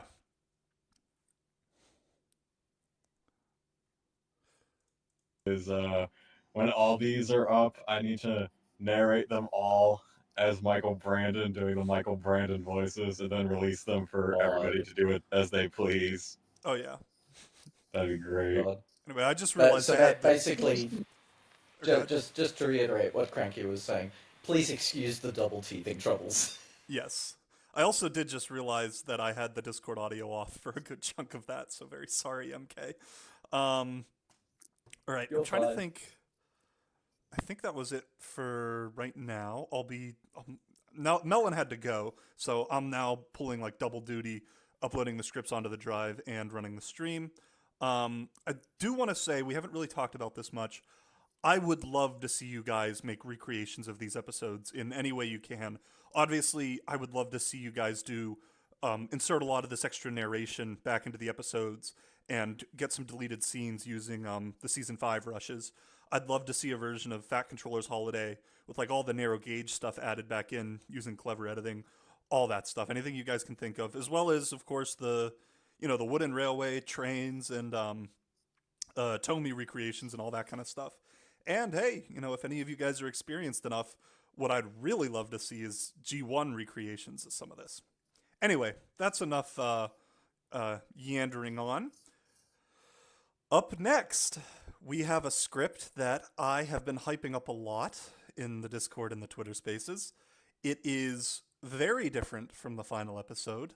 In fact, it's actually kind of weird because some aspects of it are very similar, but it has oh look, we have someone else posting Holden in the chat. So sadly, you have now held up the stream while I go on to you. I put you in timeout for 24 hours. Beautiful. Alrighty. Now I've completely lost my train of thought. So let's just jump right into it. This is going to be a very good one, and you guys are going to enjoy it. I give you Thomas the Tank Engine, Season 5, Episode 13, Thomas's Tunnel. Thomas's Tunnel. Thomas the Tank Engine loves his branch line. He worked it well, and everyone loved him, especially the children. When holidays came, they would always wave to him as he journeyed along past fields, small farms, bridges and stations where he would stop and speak to them. One day the children were sad. "What's wrong?" Thomas asked kindly. "They've closed our adventure playground and our favourite sandpit. They say the sand is soiled and too dirty to play in, and the other things are old and dangerous. Please help us, Thomas," they pleaded. Thomas puffed away. He was most upset. As he journeyed along, he passed the playground, and sure enough, large signs hung from the gates. "Closed until further notice," it read. Thomas puffed into the yards and was just about to tell the other engines about things when Percy puffed in. He didn't look too happy. "What's up, Percy?" said Gordon kindly. "Well, I had to pick up an important person from the docks and take him and the Fat Controller to Harold's airfield. The Fat Controller told Driver that he was taking the important person for a tour of the island," he told them. "Despicable!" grunted Gordon. "Disgusting!" said Henry. "Engines are meant to take important people in special coaches around our island, not that whirlybird thing. It's absolutely outrageous!" exclaimed James. Thomas said nothing. He was more concerned about the children in their playground. Just then Harold appeared. A voice boomed out from his loud hailer. The voice belonged to the Fat Controller. "Get on with your work!" he boomed. And they did, but they were all angry about things. As Gordon sped along the main line with his express, he saw Harold. I know what he's up to, thought Gordon. I'll show him. Gordon's driver put on speed. Come to see how fast we are? Well, how's this for speed? And he whizzed along, but when Gordon looked up, Harold was gone. Henry was nearing Henry's tunnel when he noticed Harold hovering over it. It's an insult, he huffed. Imported people should travel by rail. He sped into the tunnel. When he came out the other side, Harold was nowhere to be seen. I wonder what he's up to, said his driver to the fireman. There must be a reason for it, fireman said concernedly. Percy was on his branch line when Harold swooped over him. I know what he's doing, smiled Percy. He's counting cows. And he felt quite relieved. James was in the coal yards when Harold appeared. Harold hovered low over the yards, causing the coal dust to blow all over the place, including James. His fine red paint was blackened. Outrageous! shouted James. But Harold didn't seem to care. He just smiled and flew away without as much as an apology. This made James very angry. When the engines met at the sheds that evening, they all had tales to tell. They were all very annoyed. So were their drivers and firemen. Suddenly they heard Harold. He landed close by. The Fat Controller stepped out, followed by the important visitor. The Fat Controller addressed them. I know we may have caused you some consternation today, but you have nothing to worry about. Mr. Edward Fortigue Smite is a very special engineer. He surveys land to make railways work more easily. We are going to build a big tunnel under Castle Hill Climb. That will mean that you won't have to climb that awful hill again, nor have as many accidents. The building of it will commence immediately. It will be hard work, but the end result will be worthwhile. Now, go to your sheds and get a good night's rest. I want you all fresh and alert for tomorrow, he said importantly. The engines now felt excited as they watched the Fat Controller and the important visitor fly off and Harold. I think we owe Harold an apology, said Gordon. Well, I don't, said James grumpily, who was still covered in coal dust. A good washdown will get rid of that dust as well as your temper, said Henry. But James huffed into the sheds and said nothing. Every engine hated being washed down, James most of all. Because the work went on day and night, the Fat Controller had to introduce new drivers and firemen to allow the familiar ones to rest. Most of the drivers were kind and friendly to the engines, but one was not. Everyone called him Speedy Sid. Every engine came to dread him. He drove them roughly and sometimes far too fast. This caused accidents, as well as confusion. He drove Percy through the buffers, James into a pile of coal, Henry burst a pipe by going too fast, Duck crashed into the trucks, Thomas into a ditch, Edward off the rails by going round a bend too fast. He just wouldn't get into Toby, let alone drive him. But Gordon, as yet, hadn't had an accident. Speedy Sid liked Gordon best of all. Gordon, Speedy Sid said to him one day, you are the finest engine on the island. One day we'll show them just how strong and fast you really are. You mark my words. Gordon was most impressed. Strong and fast, that's me, he bragged. Gordon became so stuck up that the other engines didn't speak to him, but Gordon didn't care. He just wanted to break speed records all over the place. The work on the tunnel was going well. The engines had to bring truckloads of materials from the docks. It was hard work, but because of Speedy Sid's impatience, they sometimes brought the wrong loads. Sid often arranged the trucks wrongly in the yards. Percy brought clay instead of bricks, Thomas brought flour instead of cement, and James even brought a herd of cows instead of electric cable. The workmen thought the cows were for lunch, and were quite disappointed when they were taken away. But one day things came to a standstill. There was some kind of obstruction in the tunnel. We need a strong engine to help us remove it, said the foreman. Speedy Sid overheard him. Gordon's just the engine for you. I'll go and get him, he said pompously. Gordon soon arrived. He didn't like the look of the tunnel, but he knew he couldn't show his fear. Thomas was nearby. If you need any help, Gordon, just toot, said Thomas. Pah, replied Gordon. This is Big Engine's work. Why should I need help from the likes of you? And he moved into the tunnel. The foreman explained things to Speedy Sid. Ahead of them was what looked like a huge buffer. What we want you to do, Speedy, is to push as hard as you can against that buffer. We're nearly through to the other side, but we've hit a blockage, he explained to Sid.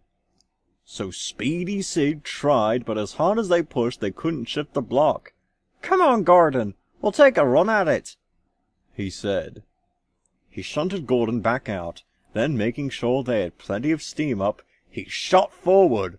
Gordon hit the special buffers with tremendous force. The blockage was cleared and daylight streamed through, but the tunnel began to shake.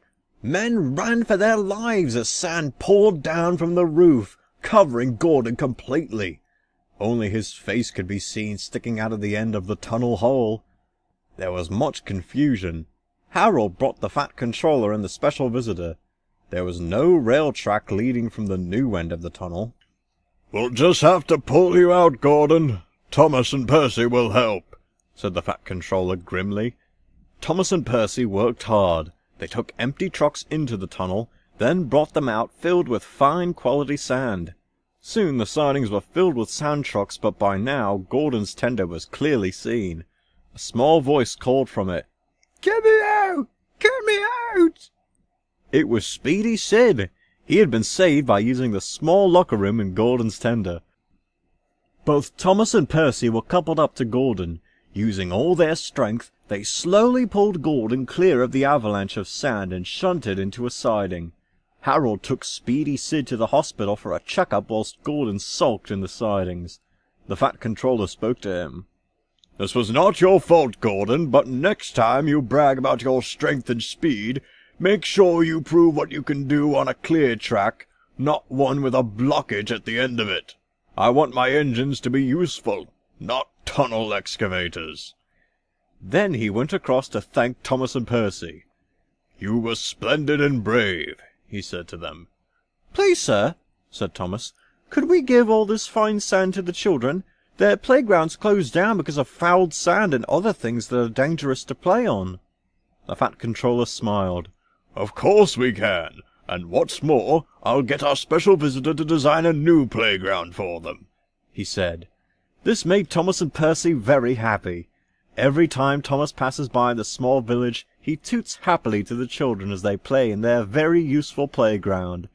And because Thomas was so thoughtful, the Fat Controller named the new tunnel Thomas's Tunnel, which made Thomas feel very proud.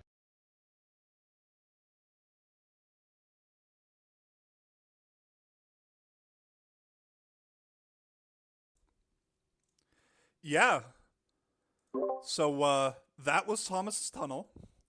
I'm just gonna start off by saying, you guys don't know how hard it's been. Every time I'm like, oh yeah, there's a new character named Sid, not to just say, oh yeah, there's a new character named Speedy Sid, and he crashes all of the engines.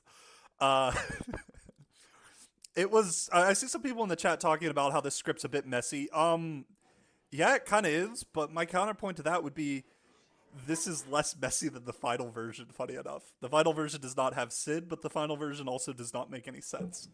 Yeah.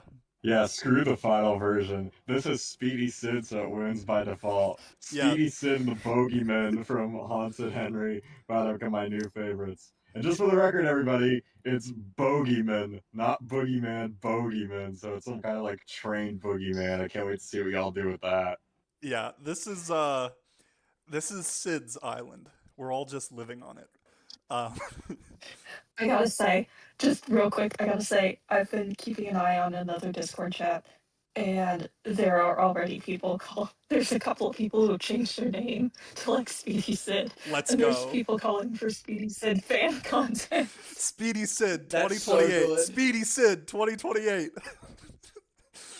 I expect by the end of the stream, I want to see the Speedy Sid wiki page. I was talking with someone last week trying to set it up, but the wiki in admittedly, we love the wiki. They do good work, but they shut it down.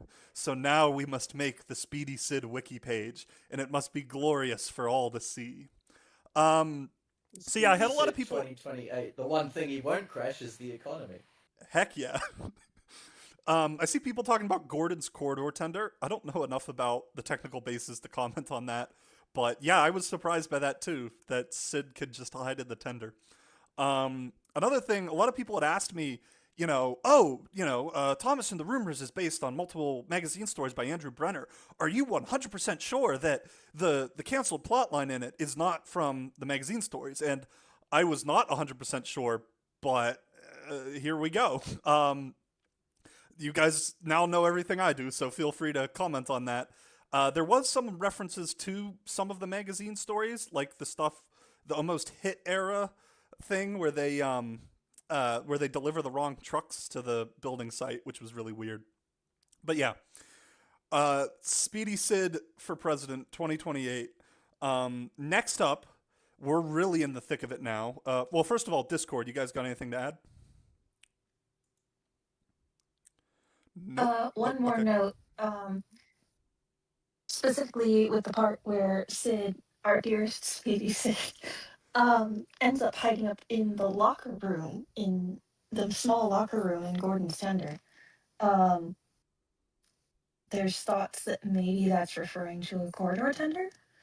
So perhaps Gordon in TBS canon may have acquired one of those at some point in time. Who knows? But I am not aware of any engines having a locker room in their tender. Yeah, no, I agree. The only one I'm even aware of that ever has had one is his dear brother, Flying Scotsman. So yeah, I will also say I completely forgot to credit Rez for that. That was Rez reading this, who did a wonderful job. And yeah, like I said, we're in the thick of the scripts now. We're, I think, about halfway through, a little more. And we still got surprises for days. So next up, we're going to go to another episode I have been hyping up and teasing like crazy on Twitter and in the Discord. It's read by the talented Enterprising Engine 93, and it is episode number 16. Oh, I will also add, I mentioned this earlier, but I think it's only relevant now. There are 5 scripts missing in this lot. We don't know where they are. We suspect that they are all David Maidment scripts that he had significant input on. And we also suspect that these scripts predate Maidment's involvement. So the 5 missing episodes, I mentioned this already, are Gordon and the Gremlin, Ba, Double Teething Troubles, A Surprise for Percy, missing one. Ba, Double Teething Troubles, A Surprise for Percy, Gordon and the Gremlin. I'm not even sure. Whatever. Okay. They're probably missing because they're using the Maidment letter as the main source. So that's why they sort of like fit around that. There's probably somewhere some like revised version that actually puts them into like a treatment format. Yeah. But I can see why, if the Maidment letter is there, why there'd be gaps in this. There's probably some list putting them all in order somewhere. I definitely agree with James and the Trouble with Trees is the one you forgot. Yeah, bingo. James and the Trouble with Trees. Thank you. I was looking it up on my Twitter right there. Yeah, MK, I agree with a lot of your logic. I am going to respectfully and professionally disagree. I am convinced that those 5 scripts are going to be very different from the Maidment versions, if they resemble them at all. But hopefully maybe someday we can recover them and determine if there's any truth to that. Yeah. I will say the file folder specifically has every single page numbered.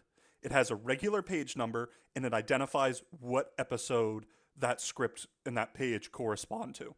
So these 5 missing ones, which are, obviously I don't know what order they're supposed to be in because they're missing, but it's episode 14, 15, 21, 25, and 26. So all stuff towards the later part. So now I guess that I think about it, we're well over halfway through.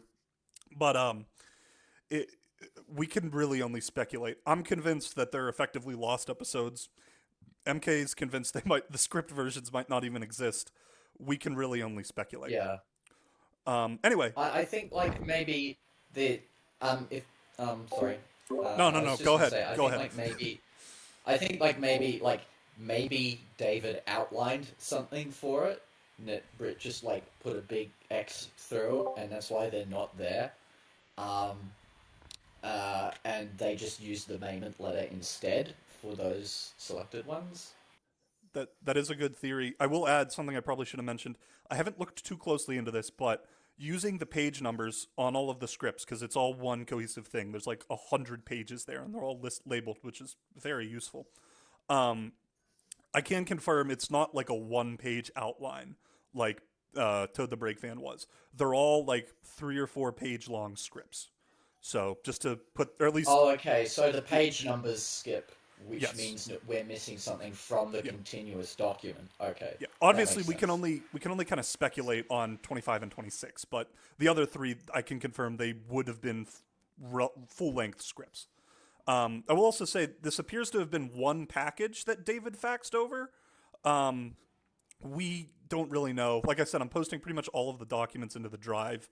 We can only make so many assumptions. There's not that much evidence here. There's no real like cover letter or anything beyond the handwritten story notes page.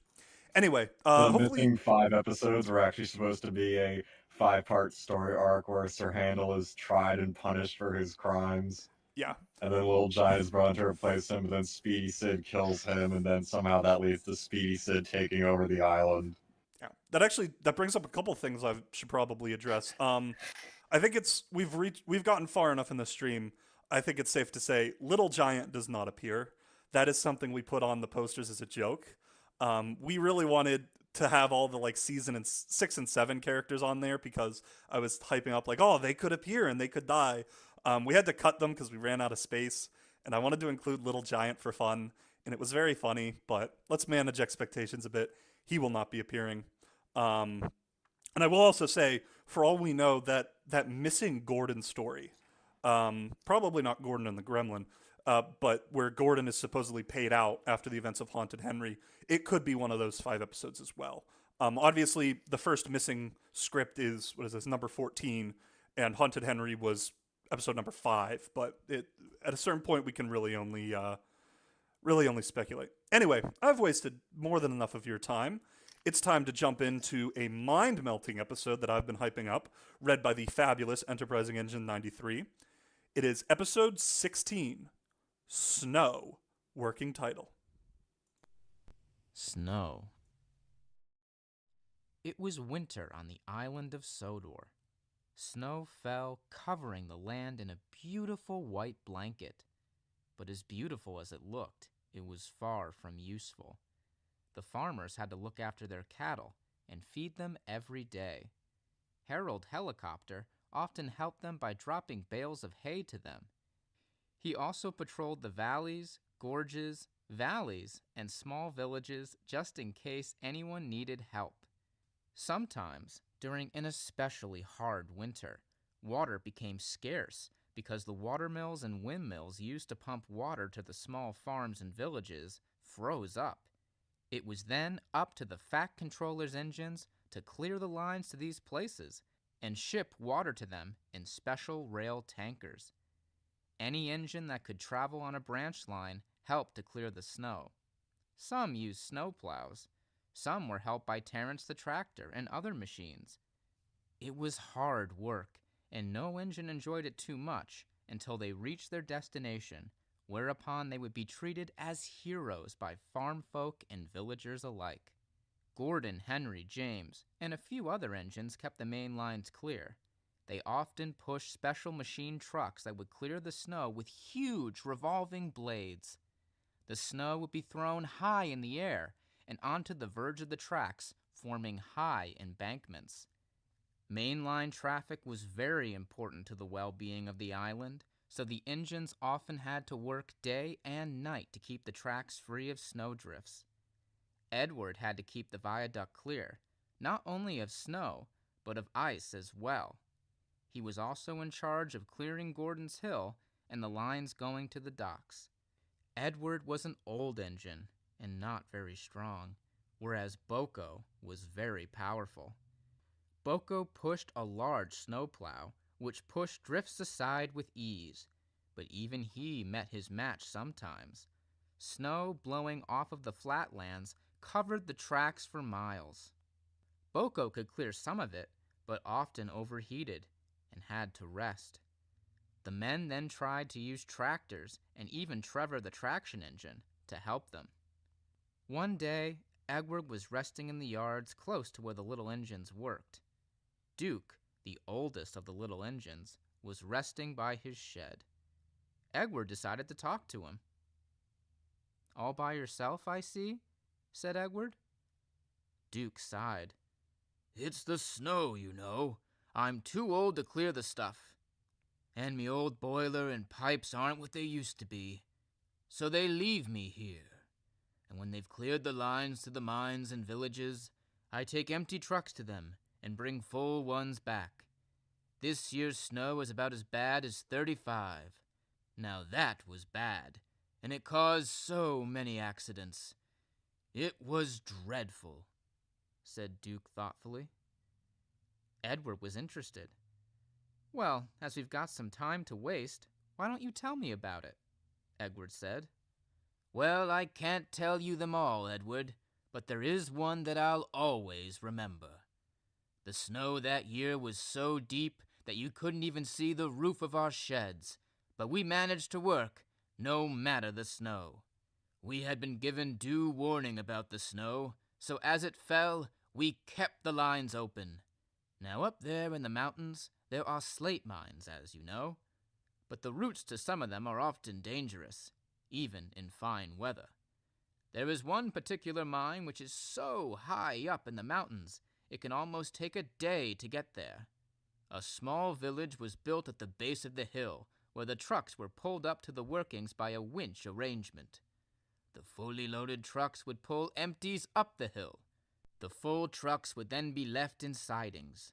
These sidings were built close to the edge of a gigantic gorge. Our railway ran along the bed of this gorge. From the gorge, the line ran up a slow incline, one side being the mountain, the other a sheer drop. There were many water tanks on this route, and it was good to rest. It was a dreadful climb, even with empty trucks, but we managed. When the snow came, the workmen from the mine decided to bank all the snow at the end of the sidings. It was intended to act as a double buffer zone. Trucks often went over the side and were smashed to smithereens in the gorge, and they often damaged the track as well. But no truck ever hit an engine. Near misses, yes, but hit, no. Anyway, we all thought that this double buffer zone was a good idea. Trucks are very grumpy during the cold weather and play tricks on engines. One very cold day, the wheelhouse was playing up. It was difficult to control because ice kept jamming the wheels' workings. The tracks were very slippery, but the work went on regardless. Meanwhile, Skarloey was bringing a load of empty trucks to the mines. His driver had stopped at the start of the gorge. He was worried about the amount of snow stuck to the side of it. Often, the vibration and sound of an engine can cause an avalanche, and that could be fatal. He decided to set off an emergency cap, which, when run over, makes a bang. But nothing happened, so he decided to proceed, but he had no idea of what was to follow. A huge line of slate trucks were being very slowly winched down the slope.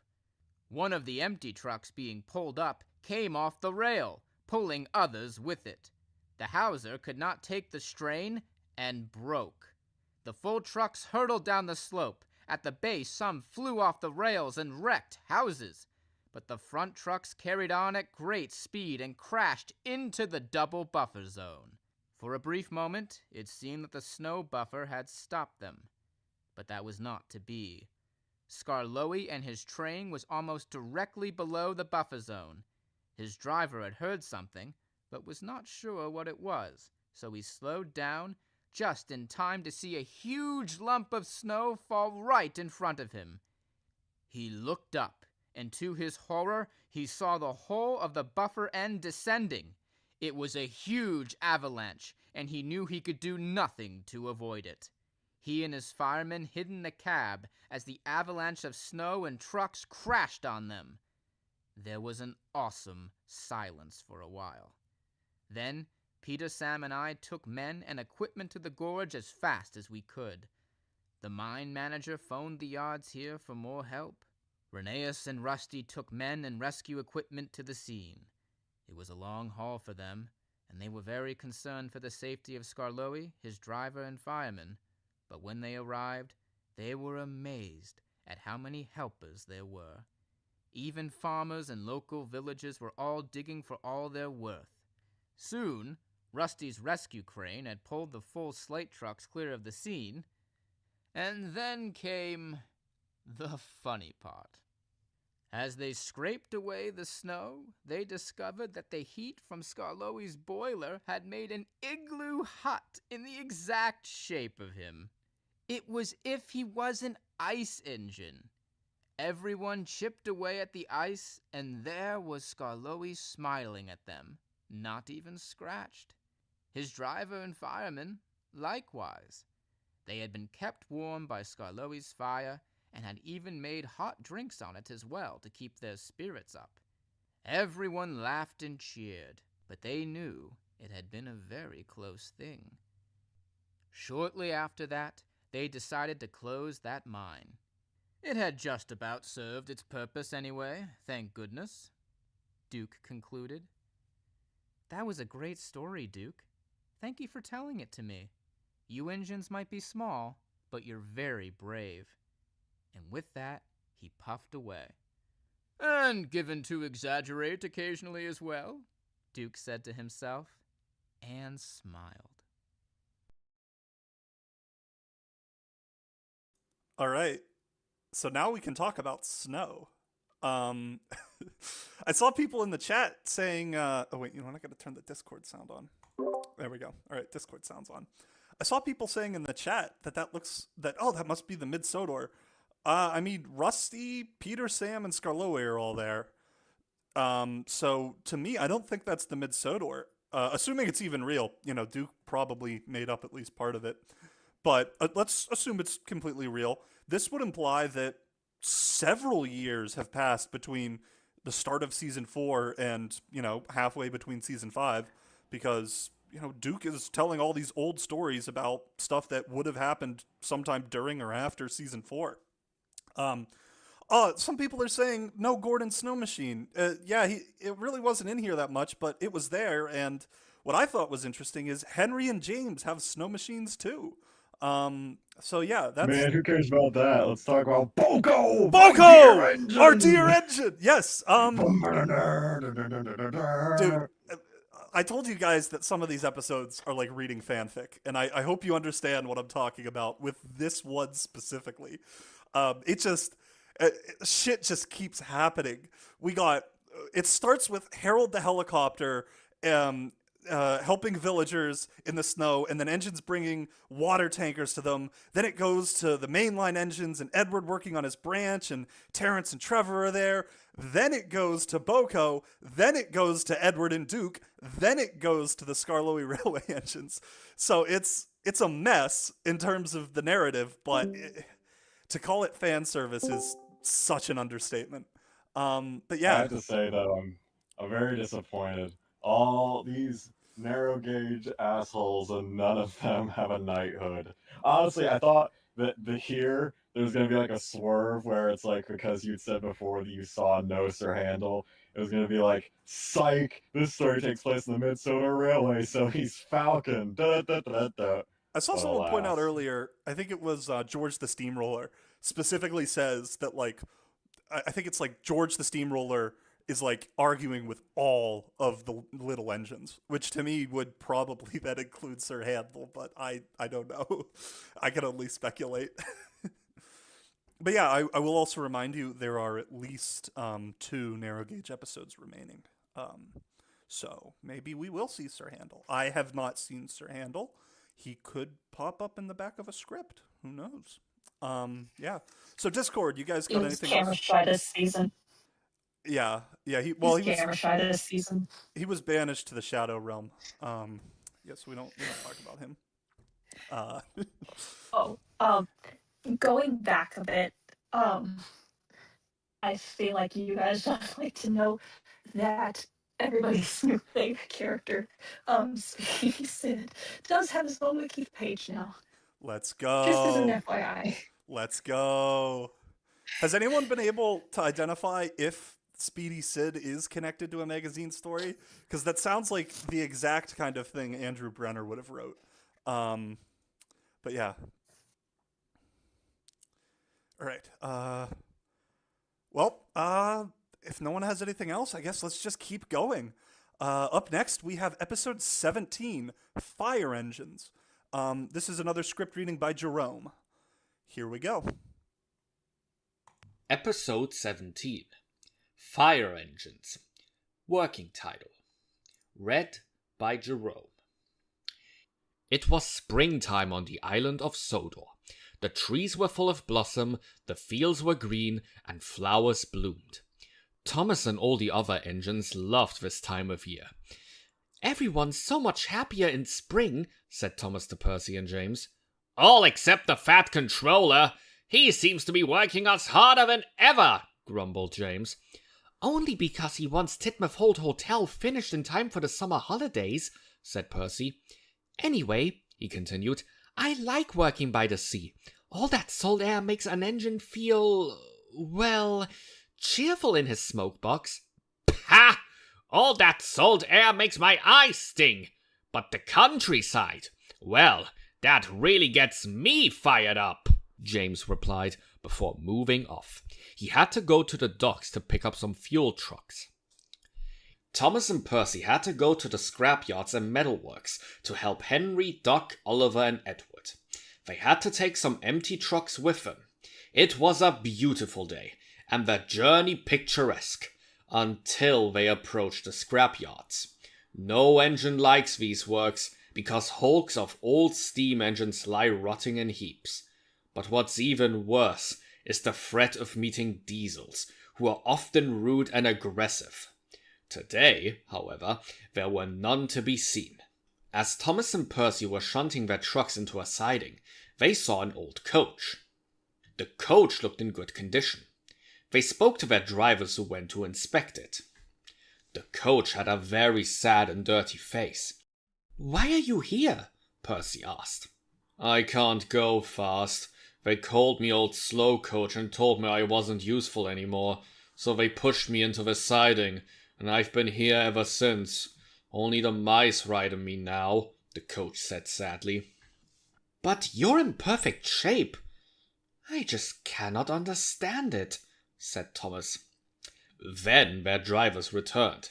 "That coach is in an excellent condition. The interior is fit enough to carry royalty," Thomas's driver said. Just then the yard manager appeared. "Come on, you lot! Stop loitering! Your flatbed trucks are loaded and ready to take to Titmoth Holt. Come on now!" he said gruffly. "Excuse me," Percy's driver interrupted.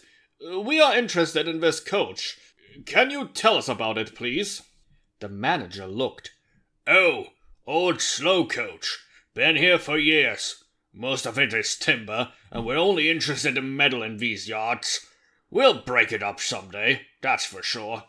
Now come along. I can't stay talking to the likes of you all day." And he went on his way. Thomas and Percy felt sorry for the coach and wished they could do something to rescue it.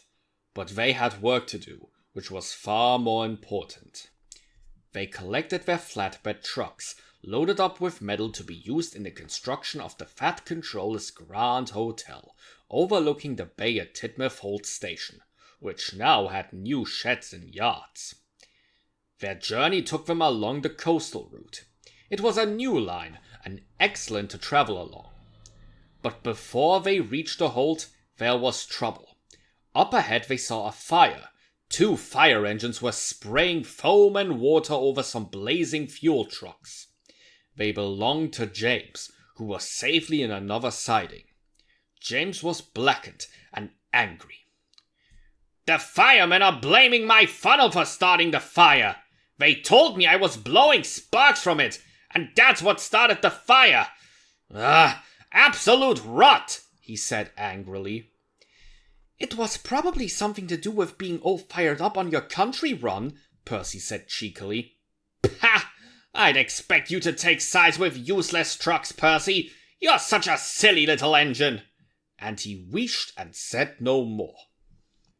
The firemen told Thomas's and Percy's driver that it was okay to proceed, so off they went, leaving Grumpy James to get on with his day.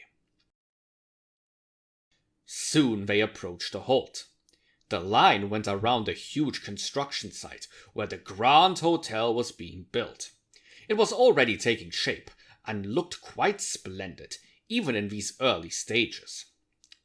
They shunted their trucks into sidings by the cranes and then went to the new sheds. Suddenly, they heard cries for help coming from the building site. Smoke was billowing everywhere. "Come on," said their drivers. "We'd better see if we can help." When they arrived, they saw several sheds on fire. These sheds were the workmen's living quarters. Then the fire engines arrived, but they could do nothing. "We are completely out of water because of James's trucks. Seawater's no good cause it clogs up our works. We'll just have to let them burn."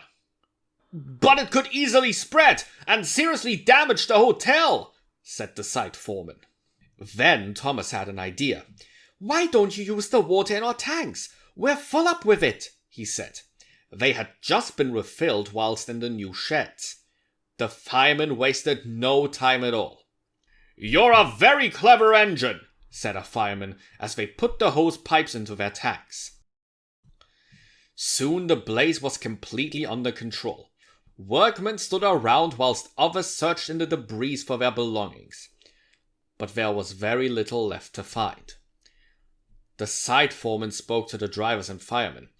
"I can't thank you enough for all your help. Without Thomas and Percy, this could have been very serious indeed," he said. "Where are the workmen going to stay now?" asked Thomas's driver. "We'll find them somewhere, I'm sure," replied the foreman. Then Percy spoke. "What about old Slowcoach? He would be perfect for the workmen," he said. "Percy, you're a genius! Old Slowcoach would be perfect," said his driver, and explained everything to the rather bewildered foreman. The foreman was delighted. "We'll cover whatever it costs. Can you get it here by tonight, do you think?" he asked hopefully. "I'll explain things to the Fat Controller. I'm sure he'll be only too pleased to help." And he was. He cleared everything, with signalmen and with the scrapyard manager, who was only too glad to have the extra space. When Thomas and Percy arrived at the scrapyards, old Slowcoach was standing proud and alone in the siding. The men had cleaned it up, and it now looked splendid. "I can't thank you two enough. Not only have you saved me from scrap, you've had me cleaned up and even fumigated inside. That drove the mice out." And he laughed. Thomas and Percy were delighted. Percy buffeted up at the rear, and Thomas took the front. "We promise we won't go too fast," said Thomas, and off they set. The two engines felt very proud as they passed through stations and by villages. Everyone waved and cheered. Old Slowcoach had never felt so happy. When they arrived at the halt, the workmen, with the firemen's help, had cleared all the burned debris away and laid a temporary rail. Thomas waited in the siding as Percy pushed the coach into position. The workmen were delighted and thanked the engines and their crew. "Old Slowcoach might be old, but at least now he's going to be very useful," said the foreman, and everyone cheered. Then the chief fireman spoke to them. "How would you like to come to work for us, eh? Without your help today, this site would have been doomed. I can't thank you enough." "Fire engines! I like the sound of that," said Percy's driver keenly. But that would mean I'd have to be painted red. And I like my being green, Percy moaned. The fire chief looked at him and smiled. Percy, as far as I'm concerned, you can keep your green color. No matter what color you or Thomas are, you'll always be very useful engines, and I think everyone here will agree with me. And they did. Everyone cheered and celebrated, which made the two little engines feel very happy and proud. The end.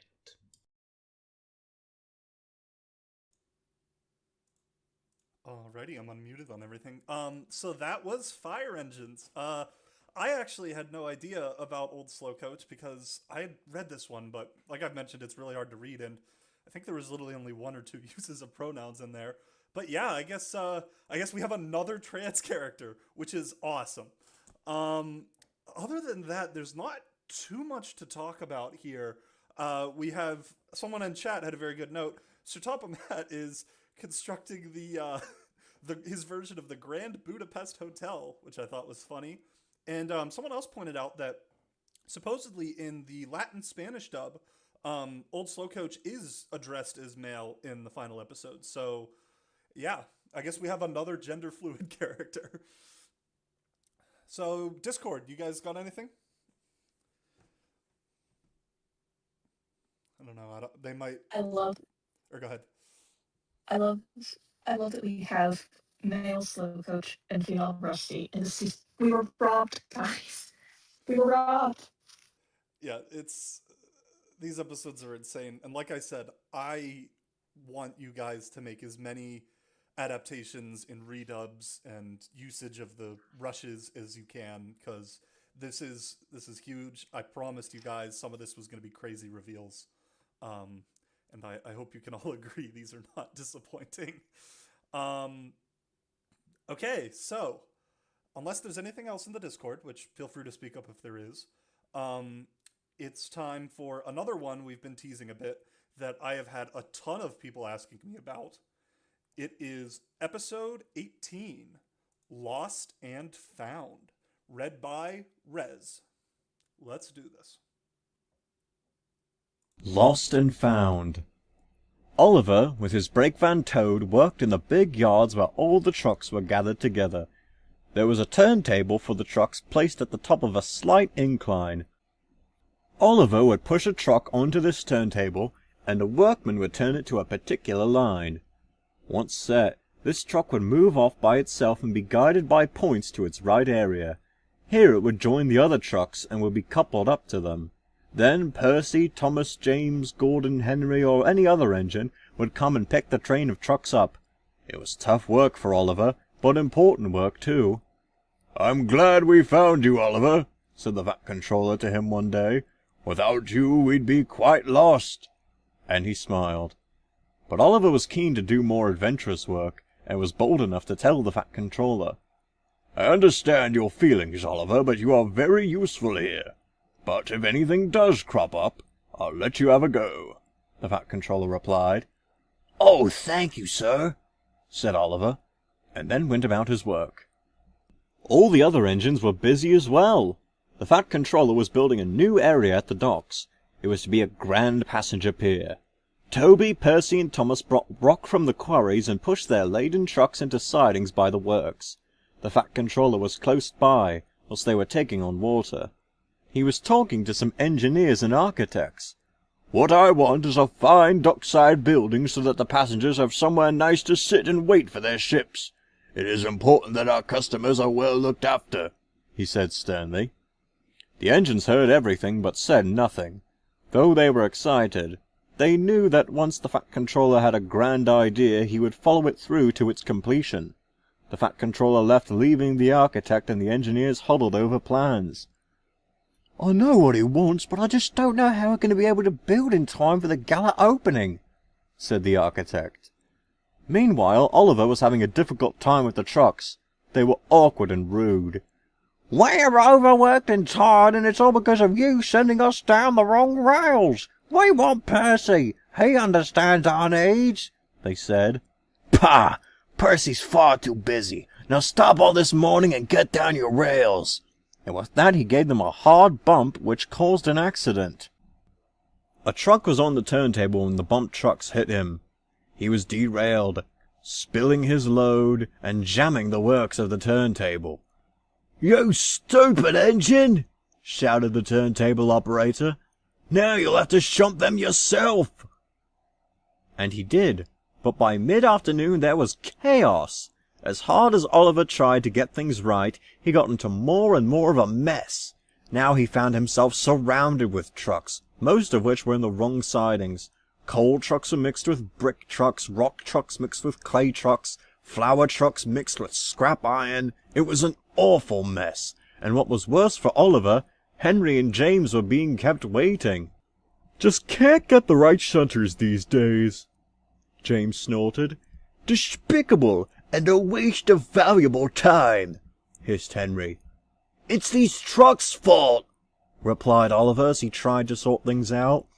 But both James and Henry's drivers were angry. "We'll just have to take mixed loads. We haven't got time to wait around," they said. When the Fat Controller saw their mixed loads arriving at the docks, he was angry. "What's the meaning of this?" he asked angrily. "Don't you know I have a schedule to meet? How can I build this quay with flour, eh, Henry?" "It's Oliver's fault, sir, but we thought it was better to bring something than nothing at all," Henry replied. "Quite so, Henry. I'm sorry I was so hasty with you. Oliver must be getting tired. I will replace him with another engine.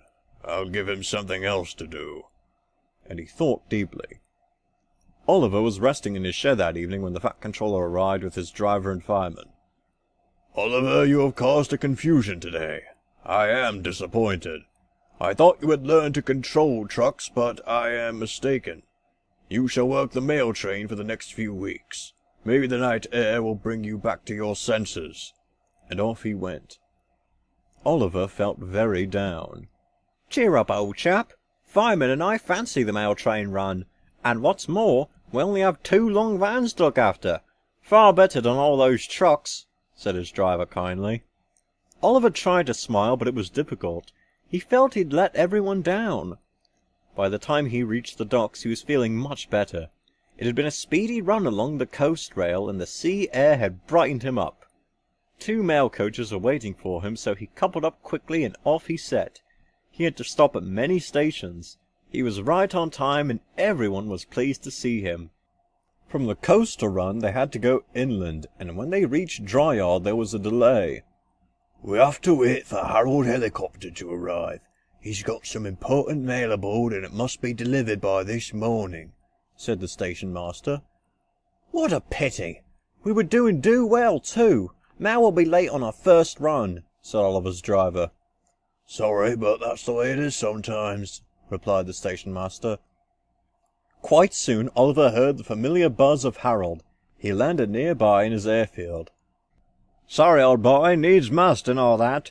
Urgent mail for the Fat Controller. Can't let him down, can we now?" said Harold. "Think I have already," replied Oliver glumly.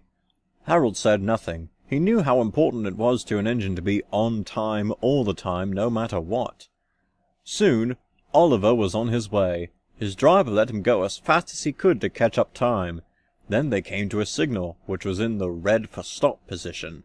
His driver stopped him and waited, and waited, and waited. He whistled several times, but the signalman was fast asleep. He had expected the mail train a while ago and thought it must have been cancelled. But he had left his point in a position leading to a disused line, which was often used for a siding and for safety purposes. Oliver's driver made a decision. "Come on, Oliver, the signal must be jammed. We'll be okay if we go steady," he said. So off they set. They saw the signal box away ahead, but before they reached it, the point switched them to the old disused line. Oliver's driver, who was not accustomed to the mail run, thought the route was right and that the signalman had set the lines for them. But he was wrong. The further they went, the rustier the line became. They passed an old disused water tower, but still they went onwards. His driver looked at Oliver's pressure. It was dropping. "We're running out of water. Must be a tower along here soon," he muttered to the fireman. But there wasn't. The track was on a slight gradient when the pressure dropped to 0. "This must lead to the station," said Driver anxiously. It did, but it was a very old station. It had been closed many years ago. At the end of the line, past the platform, was an old engine shed. Oliver tried to brake, but the rails were covered in leaves and dust and were very slippery. Without steam, he could do nothing but crash through the shed doors, and he came to rest at the buffers inside. His driver and fireman went to look around. A shabby station sign read Old Manor Station. They explored around the place, and as the dawn mists rose, they saw, quite close by, the Old Manor House itself. It was still in fine shape, but all the windows were blocked up and the roof was shedding slates. But for all that, it was a grand house. Meanwhile, the Fat Controller was anxiously waiting for Oliver and his mail train. He looked to the big station clock, which read 6 minutes past 8. "Late again. I just don't know what is becoming of my railway," he said rather gloomily. Then the station master approached. "Oliver and the mail train is lost. We have checked his route, but he hasn't been seen since Harold met him at Dryer," he reported. "Take me to Harold immediately," said the Fat Controller. Soon he was talking to Harold. "We must follow Oliver's route from here. He must have gone astray between here and Elsbridge," and he climbed aboard. It was quite a search, but soon they spotted the old line running behind the signal box halfway between Dryer and Elsbridge. Harold followed it, and before long they saw the mail train embedded in the old engine shed. Harold landed close by. The engine driver told the Fat Controller all about things. "It wasn't Oliver's fault, sir, it was the signalman's," said his driver. "I am aware of that. I'm only too glad you are all safe." Then he saw the mansion. "My word, what a splendid building! In good condition, too. I wonder—" and he went off to explore it. He returned shortly and spoke to Oliver in the shed. "Oliver, you may have been lost, but you found a splendid building. My railway will buy it and then take it apart. It will be my grand building on my new pier. It's just the ticket. You shall be in charge of shipping it there, and I will name it Oliver House. You are a very clever engine indeed," said the Fat Controller happily. Then Harold took him away.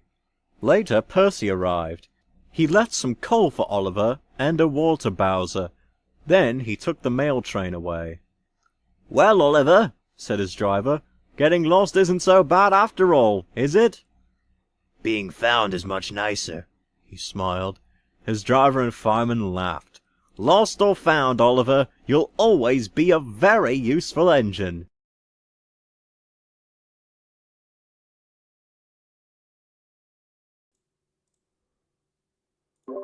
Alrighty, that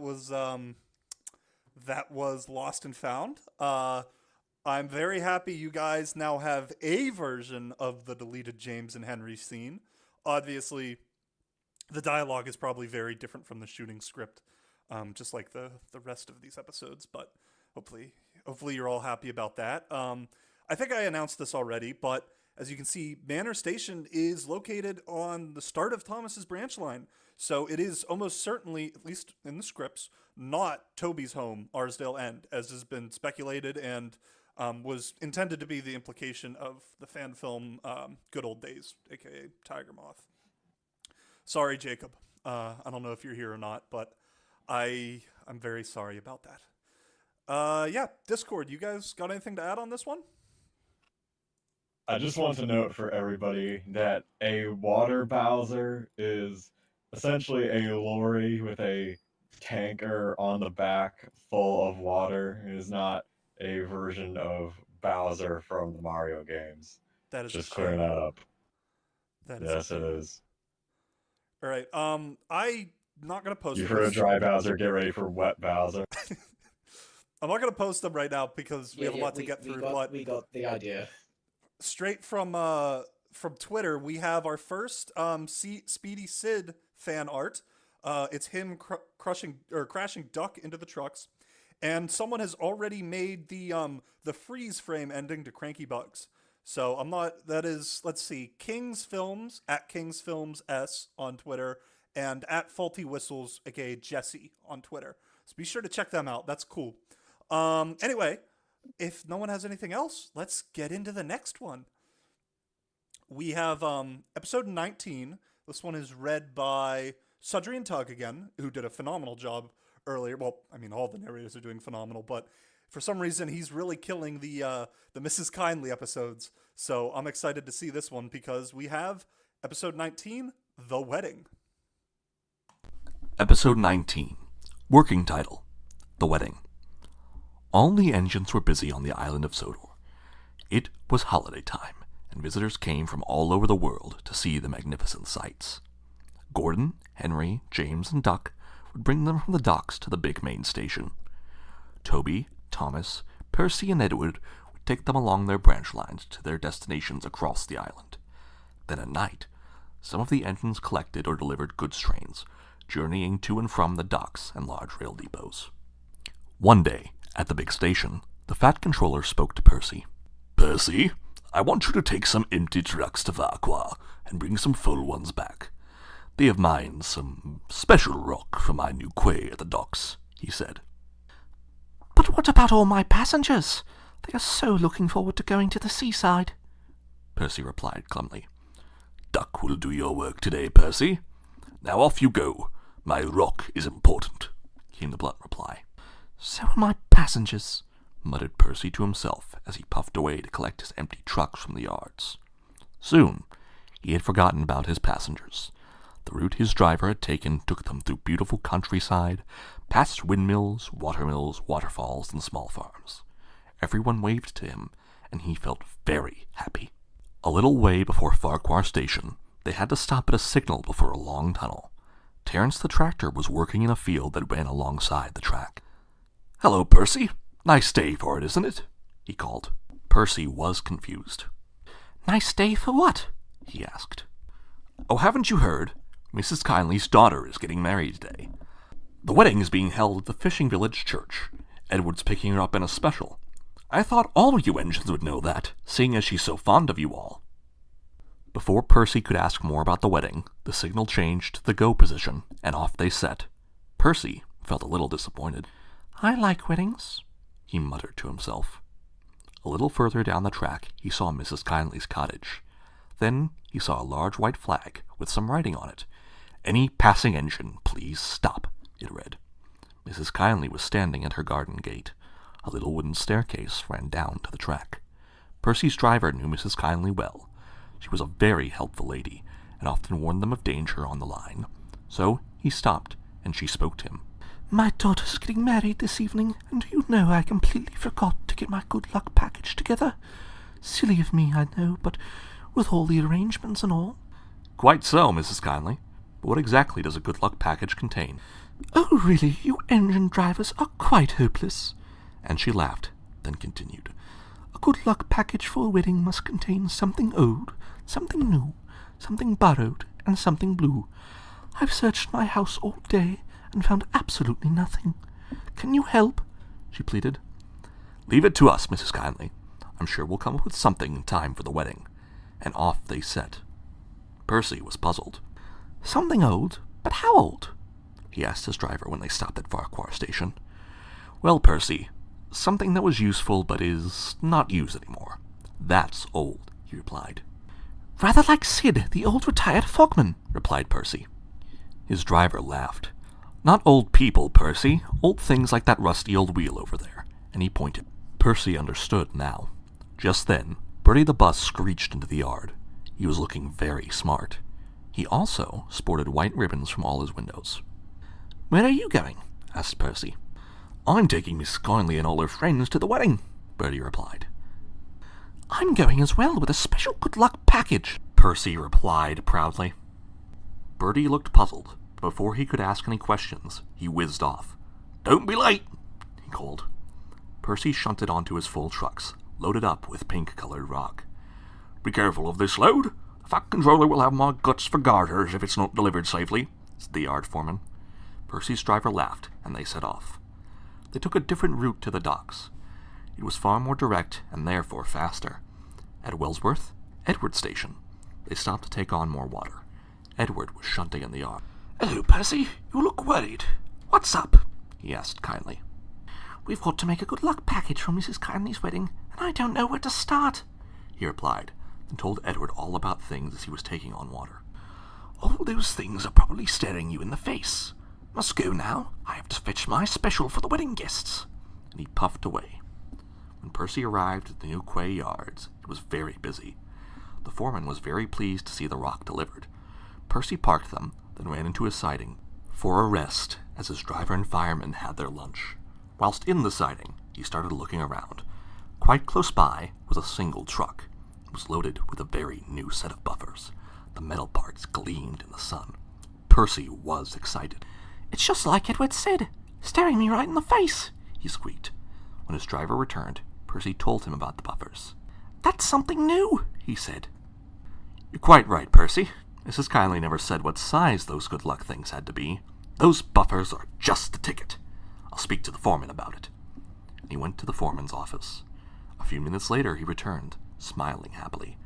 You're a very clever engine, Percy. Foreman says we can use the buffers, and also borrow the truck as well. So that's two things we found at the same time. Something borrowed, and something new. I think we can find the other things as well, but I'll tell you about them later, he said. Percy was busting a cylinder to know, but driver wouldn't say a thing about it. Come on, Percy. Next stop, Tidmouth Halt. We're on our way to a wedding. They collected the truck with the new buffers and set off. Soon they were at the halt. His driver stopped Percy at sidings by the new Grand Hotel. Then he saw it. It was old Slow Coach, the one Thomas and he had saved from the scrapyards. The workmen had been using it. Now it was no longer needed, but in good condition. Percy saw his fireman speak to the site manager, and then he beckoned to Percy and his driver. Come on, it's all ours, he called out. Percy shunted back, and old Slow Coach was coupled to the truck. Now for the last item, his driver smiled. Please tell me what it is, pleaded Percy. You'll find out soon enough, his driver replied, and they set off for the harbor village. As they approached, they saw the whole village had been decorated specially for the wedding, and there, waiting in the siding sheds, was Thomas.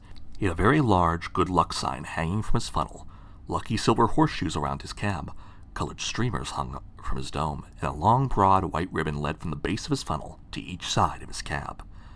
Well, bust my boiler! It's Thomas! What are you doing here? Squeaked Percy. I'm the something blue, Thomas replied. Percy was shocked, amazed, and very happy all at the same time. The drivers and firemen laughed. Don't worry, Percy. You won't be left out. Mrs. Kindly wants you to be a special guest.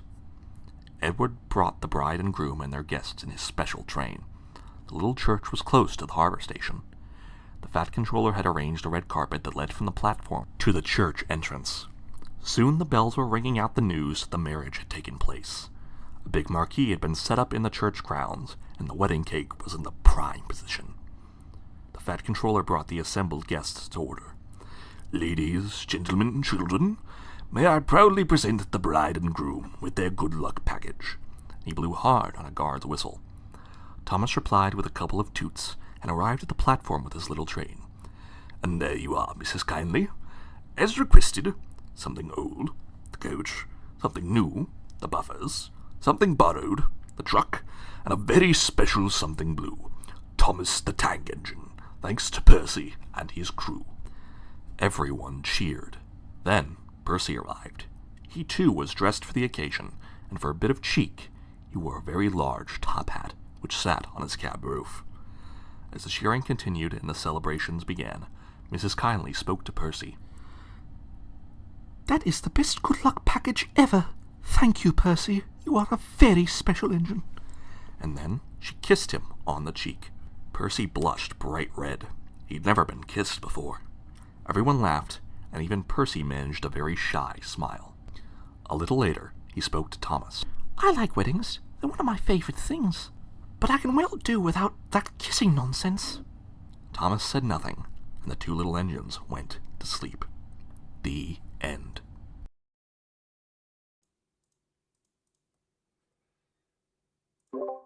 that was the wedding. Lot to unpack there. Let's start with Sid the Fogman. I don't know the answer. I assume Sid the Fogman is a different character than Speedy Sid, who I also assume is a different character than regular engine driver Sids, but who fucking knows?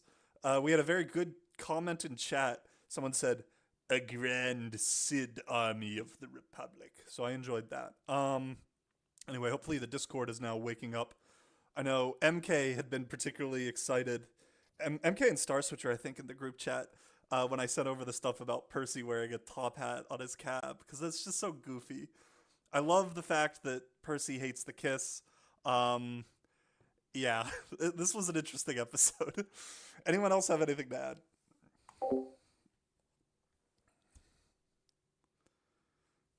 This seems like actually another one of those where it doesn't technically change as much, but it's also the stuff that did change is also very noticeable, so to speak. Yeah, no, it's very interesting just seeing how little changed in some of these and how much changed in others. So I'd agree with you. Is there any Sid that like we know, like not in like the show, but like anybody who worked on the show or anybody who would have worked with David Mitton on something else, which is like might explain why he named like every human character he didn't have a name for Sid? I don't know. My assumption, and I was going to ask you guys because I'm American, not British, so as per my mispronunciation earlier of Michael Angeles, Michelangelis. Angelis. Fuck! Don't do that to me. I'm wondering if maybe Sid is meant to be like a generic name, like a John Smith or a Jane Doe or something. I'm not aware of any crew members named Sid. Yeah. Anyway, anyone got anything else? Nope. All right. Now we get to the big one. So, as you guys know, one of probably the most famous episodes of Thomas is Rusty and the Boulder. Now, I have a very quick detour before we actually play the episode. I promise I'll be quick because I know you guys are waiting.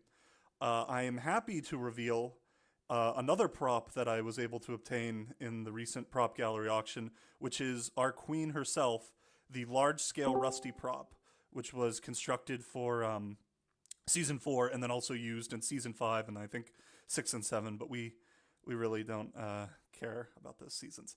So, yeah, I'm very happy to have this. Right now, I've barely touched her. I haven't even fully taken all of the bubble wrap and whatever that plastic wrap is off. She is currently in a command bin. I'm looking at the bin right now. It's in the back of my office.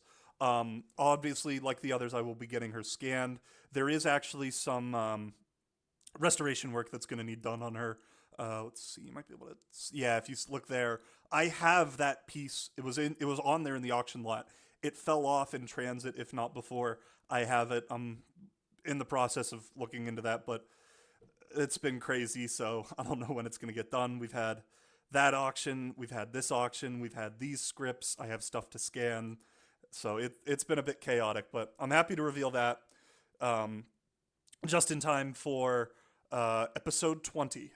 Read by myself, we have Boulder. Here we go.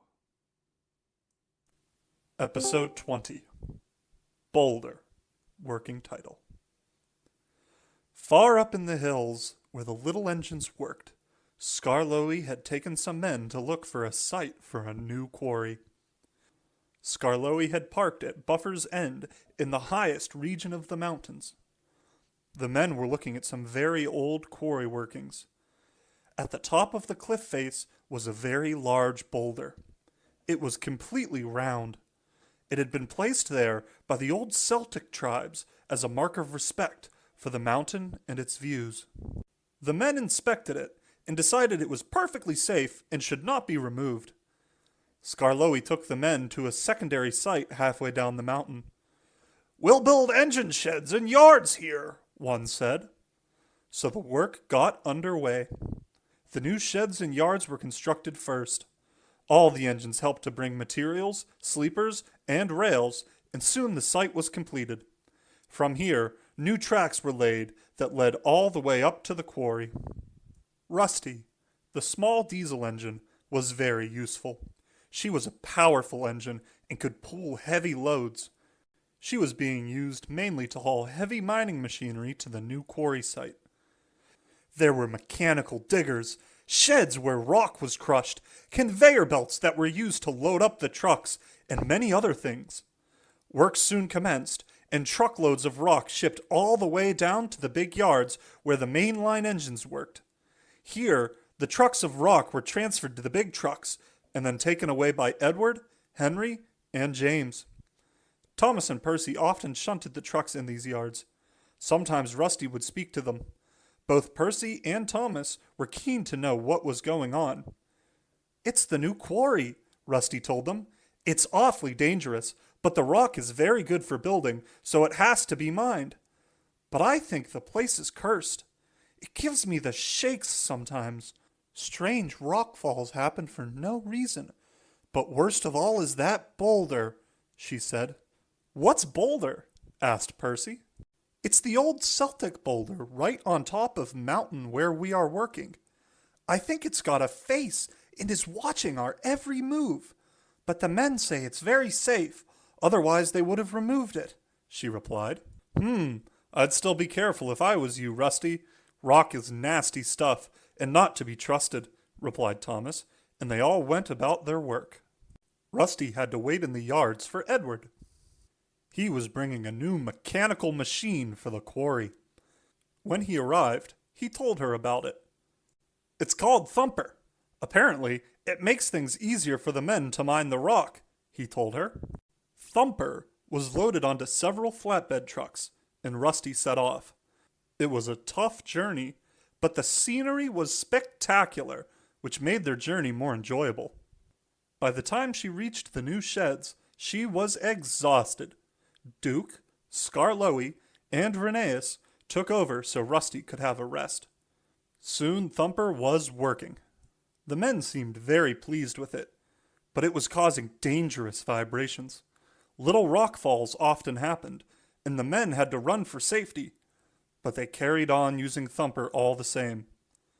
Far up on top of the workings, Boulder's base was slowly crumbling. The relentless use of Thumper was causing this to happen, but no one thought to check. It often rained in the mountains, and when it did, the only work that was done was by the engines. They would take all the loaded trucks away and replace them with empties.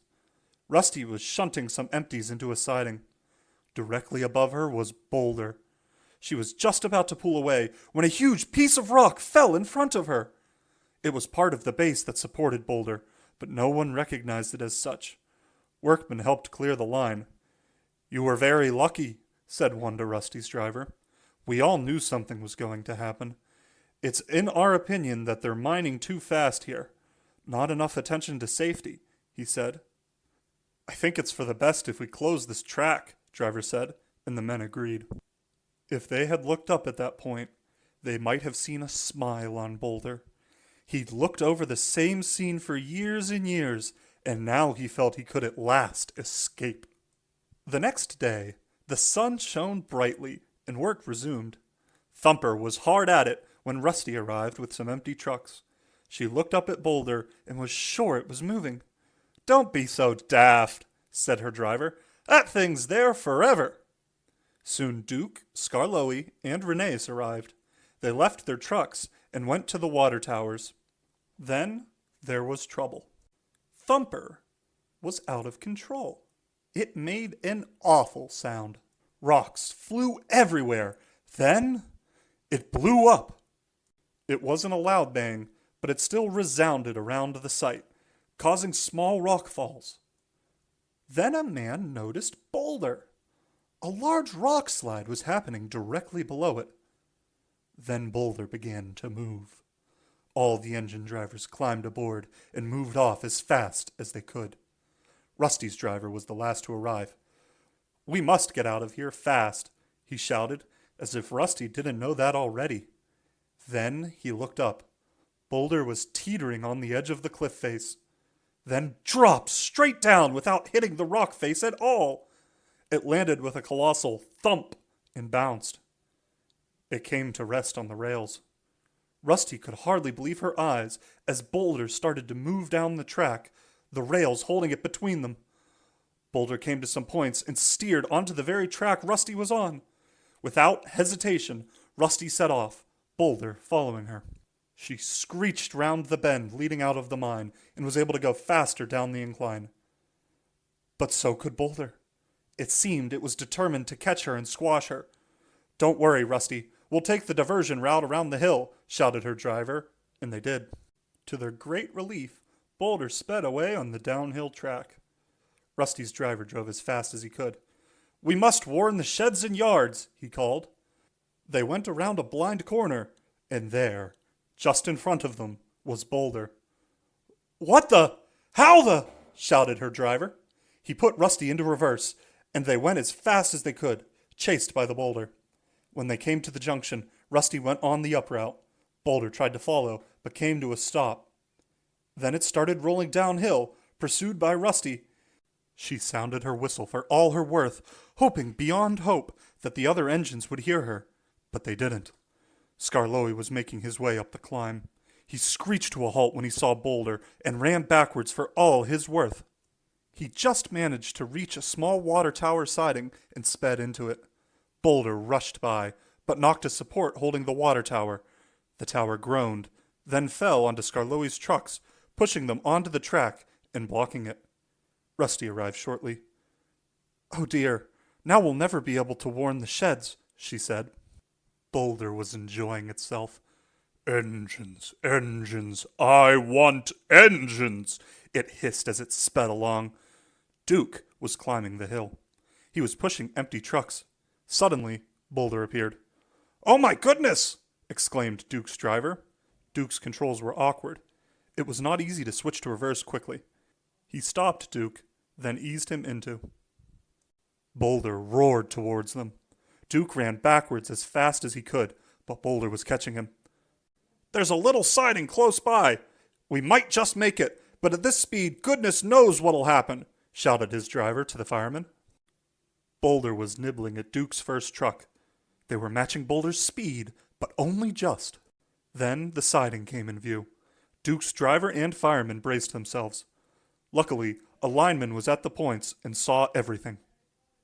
He switched the points to let Duke into the siding, then as Duke sped by, he switched them back.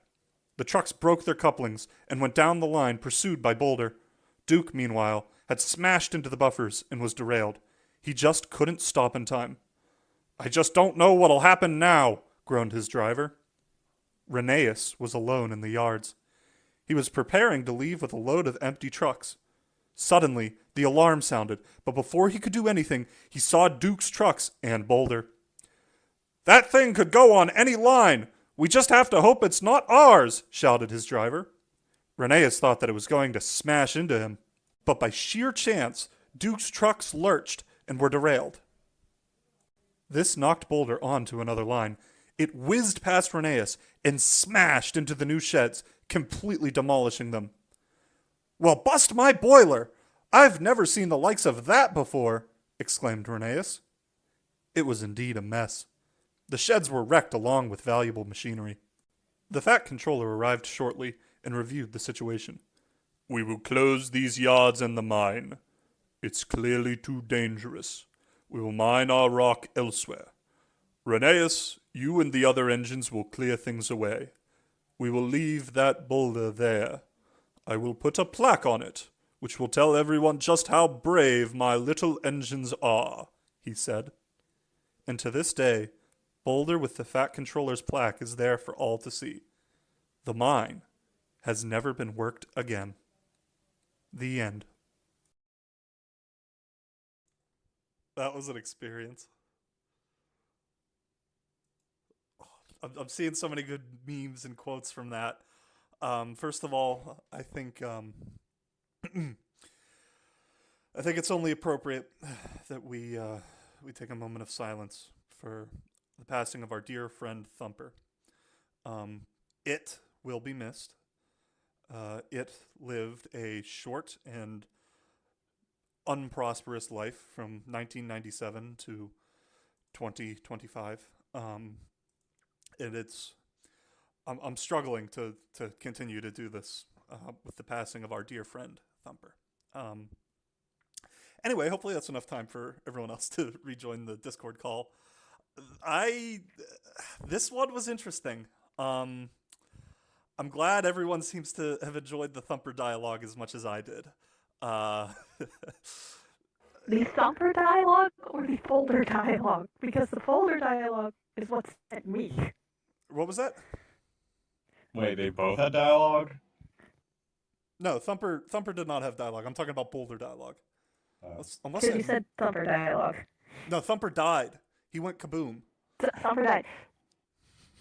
Yeah, that sent me. And then Boulder talking sent me. Yeah. Yeah. No, like I said, I read those scripts. Look, everyone's quoting it. I was quoting it to my roommates like as soon as I found that out. It's engines, engines. I want engines. Yeah. Boulder also origins now revealed. He is a non-naturally occurring boulder placed there by the I think someone said in chat I mispronounced this, so I'm very sorry. I think they said it's pronounced Celtic is the correct term. Celtic. Wonderful. I apologize again for my butchering of every single word on this stream. The old Celtic tribes placed him there. So that's cool. And yeah, other than that, there wasn't actually that much going on in this episode. I remember I pitched earlier this year a headcanon that after Rusty and the Boulder, Thumper was scrapped, and I guess David Mitton thought that was too good of an end for him. But Britt Allcroft thought it wasn't good enough, so we ended up with what we got. Yeah. So yeah, that was our death, by the way, in case anyone doesn't realize that. I will say, actually, I won't say that. I'll let you guys enjoy the rest of the scripts. But yeah, that was the big death. I figured it was a good idea to tease it pretty much right off the bat. I'm like, hey guys, someone dies. I hope everyone enjoyed that. I've seen a couple people in the chat saying that was a great conclusion. I'm so glad you guys went out on a high note. We still have, at least... what is that? 4 more scripts to go through. So we're not done yet. But yeah, I think we're all kind of lost for words. So I think the best thing to do is just move on to the next script. Anyone else have anything they want to say? We're having a ball over here. Lord bless David Mitton for being like, I know that half of the stuff is going to get cut, but I'm going to include the context and the background and the details. Anyway, so there. All right, let's. Here's a good one. I'll squash trains. Yeah, no, people were like, "Oh, does he say I'll squash trains?" And I'm like, "Dude, he says something better than that." NGF Studio in the chat says, "Boulder, I want boulders." 100%, dude. 100%. Scripts. I want scripts. All right. Next up, this one's read by the talented Melon. You guys are probably going to get a kick out of this one. It is episode 22. I'll reiterate, episode 21 is another one of the missing scripts. But we have episode 22, Dirty Percy. Dirty Percy, working title. All of the Fat Controller's engines were busy. Many of them were collecting and delivering passengers around the island. But some others were working hard in the yards, docksides, quarries, and many different mines. No engine really likes to look dirty, but working in certain areas, dust flew everywhere, and it wasn't too long before an engine could hardly see its own color. Percy was experiencing one of those days. He had to collect metal from the foundry, coal from the yards, flour from the mills, chalk and rock from the quarries, and deliver them to the docks and rail depots. He also collected empty trucks from the docks and yards and took them back to the same places. By the time he had arrived back at the sheds that evening, he was dirty and tired. The other engines were there, but their paintwork was gleaming in the evening sun. When Percy went on the turntable, the insults began to fly, and they wished him as he shunted back in line with them. Before he could say anything, the Fat Controller arrived. He addressed them all. "Tomorrow, I have some dangerous and dirty work to do. I need a volunteer," he stated. Percy was still hidden by all the wishing, and when it cleared, Percy coughed. The Fat Controller saw him. "Well done, Percy, but my, you do look dirty. A dirty engine is a useful engine sometimes." And he laughed. "Smelly as well," huffed James. "Disgusting," said Gordon pompously. "Shameful," hissed Henry. "Infectious," added Duck.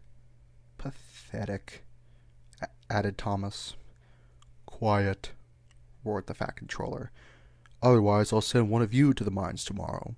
Percy, you will leave early, and do not bother the shower. You've done a good day's work, and you should be proud. Now go to the sheds and get a good night's rest." And he smiled. "Thank you, sir. Actually, I quite like being dirty." And with that, he trundled into the sheds. Next morning, all the engines were up early. Gordon and Henry were dozing in the sidings. A line separated them. Percy decided to get his own back after their rude remarks. He followed the line between them, then whistled and wished at them at the same time. Both engines were startled and shouted at him, but Percy just laughed. "Being dirty is fun," he said to himself. He picked up some empty trucks and pushed them to the mine. But they were rude. "Who's this dirty little engine? We like Thomas or Duck, not a dirty little shunter. It's respect we'd be wantin'." And they laughed. Percy ignored them and bumped them as hard as he could to stop their nattering. Quite soon they approached the mine.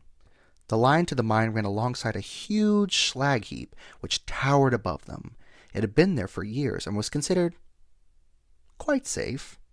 Percy's task was to push the empty trucks to the mine shaft, where they were hitched to a pulley system that took them deep below the ground. The full ones were winched up, and Percy had to push or shunt them into sidings. Sadly, it was horribly dirty work. When he was pushing some full trucks, one of the trucks spoke to him. "It's more dangerous down there than I've ever seen it. I'm sure the uprights holding the roof are cracking, but they won't listen to us trucks. Oh no," it muttered. Percy took no notice. He never really trusted trucks. Percy pushed some trucks to the wide opening of the mine shaft. Then something jammed. The trucks just wouldn't budge. Percy pushed as hard as he could, but to no avail. Then the foreman spoke to his driver. "The front truck is stuck, far as we can tell. It just needs a good shove," he explained. "Right, we'll do it right away," replied his driver. He shunted Percy back, then they charged at the end truck. That did it. The line of trucks sped away from them, and as far as they were concerned, they had done their job successfully. They had. But they had done it too successfully. The front trucks broke their couplings attached to the winch and were now totally out of control. Hurling down the mine rail, they came to a sharp bend in the underground workings, jumped off the rails, and crashed heavily into many uprights holding the roof. The roof groaned. Men ran for safety. The workings were about to collapse. Up above, Percy was shunting a line of full trucks. He was preparing to leave the mine yards with them to take them to the docks. Then the alarm went.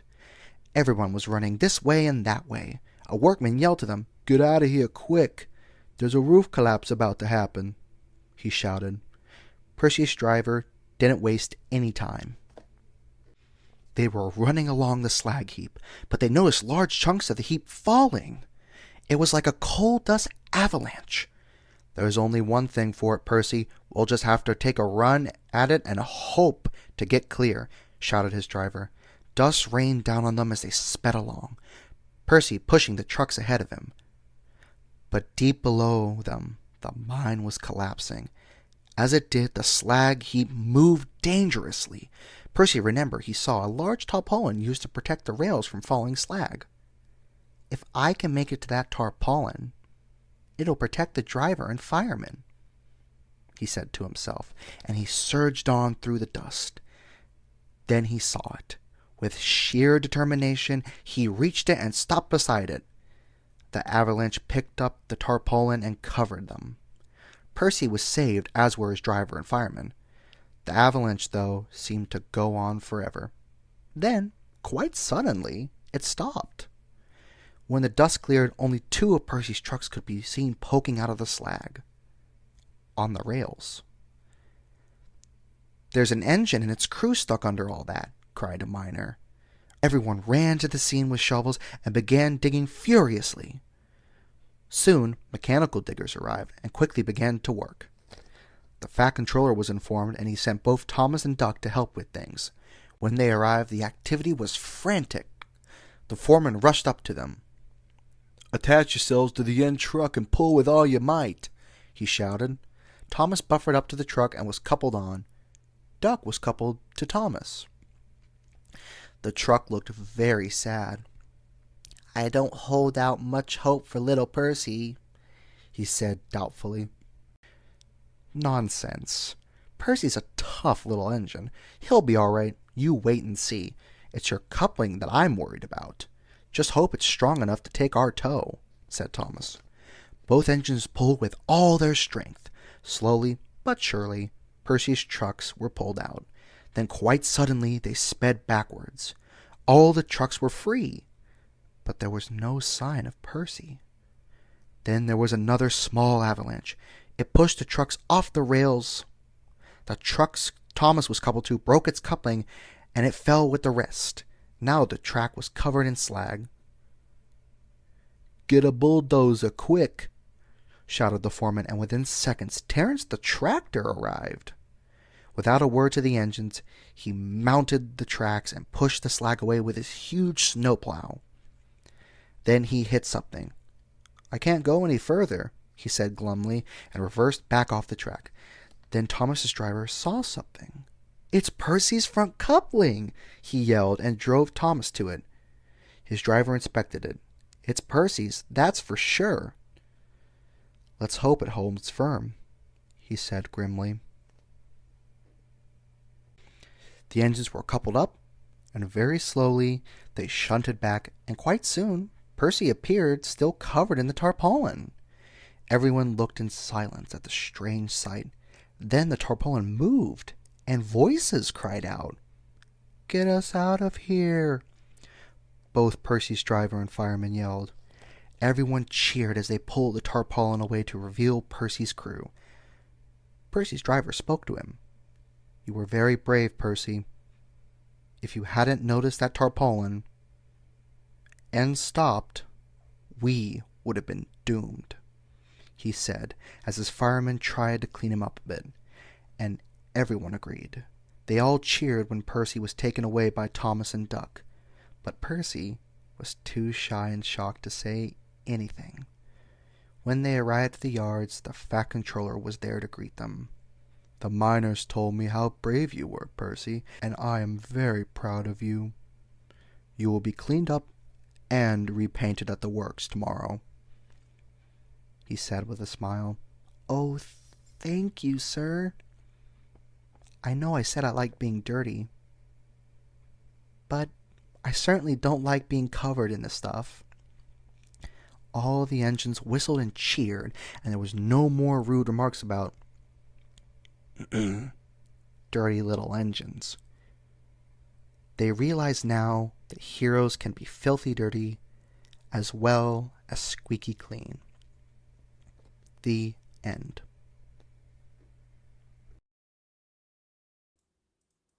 Alrighty. Oh, I gotta unmute the Discord. Here we go. That was Dirty Percy, as read by Melon. Oh shit, these Holden guys are back. Frederick Gordon thinks he's a funny person. Let's just go ahead and ban him. Patty, if you're listening, say some stuff in the chat. I can make you mod. You can deal with these pieces of crap. Also, someone, you have a dialogue seeping through on the Discord. I can't see who. 01 Salty, can you mute? I can hear. Yeah, thanks, buddy. Sorry. I could just hear background dialogue. All right. So Terrence. Let's talk about Terrence. I'm really starting to wonder if our boy David Mitton and the rest of the team were aware and we're actively doing the stuff that we all joke about, where Terrence just appears in the background, staring into your soul. Because yeah, he spawns in here. It's nuts. Other than that, there's not really that much to say about this. So I guess we might as well just move on to the next one. First, though, Discord, you guys got anything to say?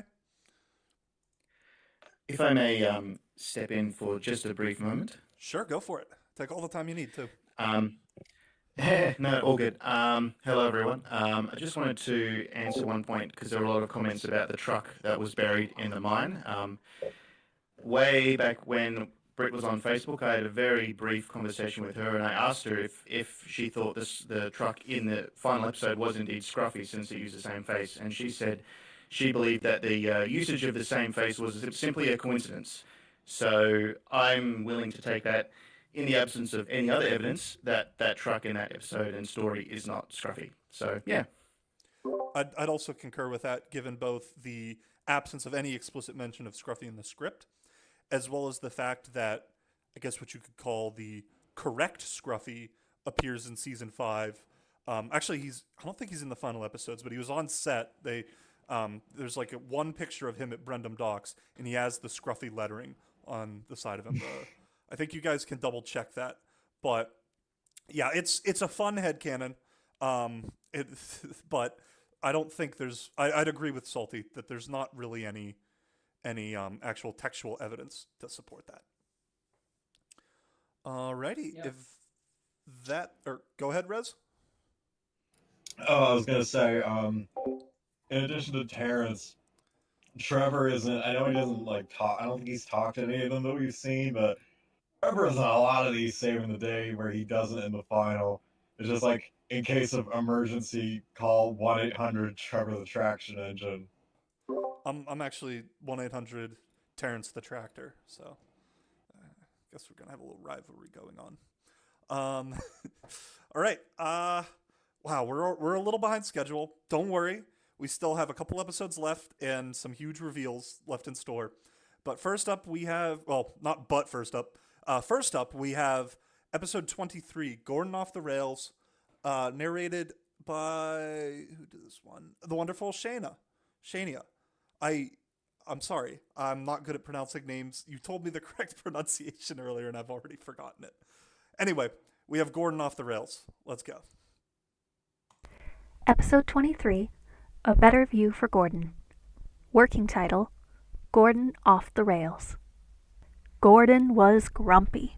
Everywhere he went, he would moan about this or that.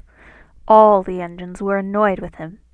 "You should be left in the sheds to rot," said James to him whilst Gordon was on the turntable by the sheds. "What do you know about things, James? You're just a small red engine with ideas above your station. We big engines complain because we know about everything," replied Gordon grandly. "Absolute rot.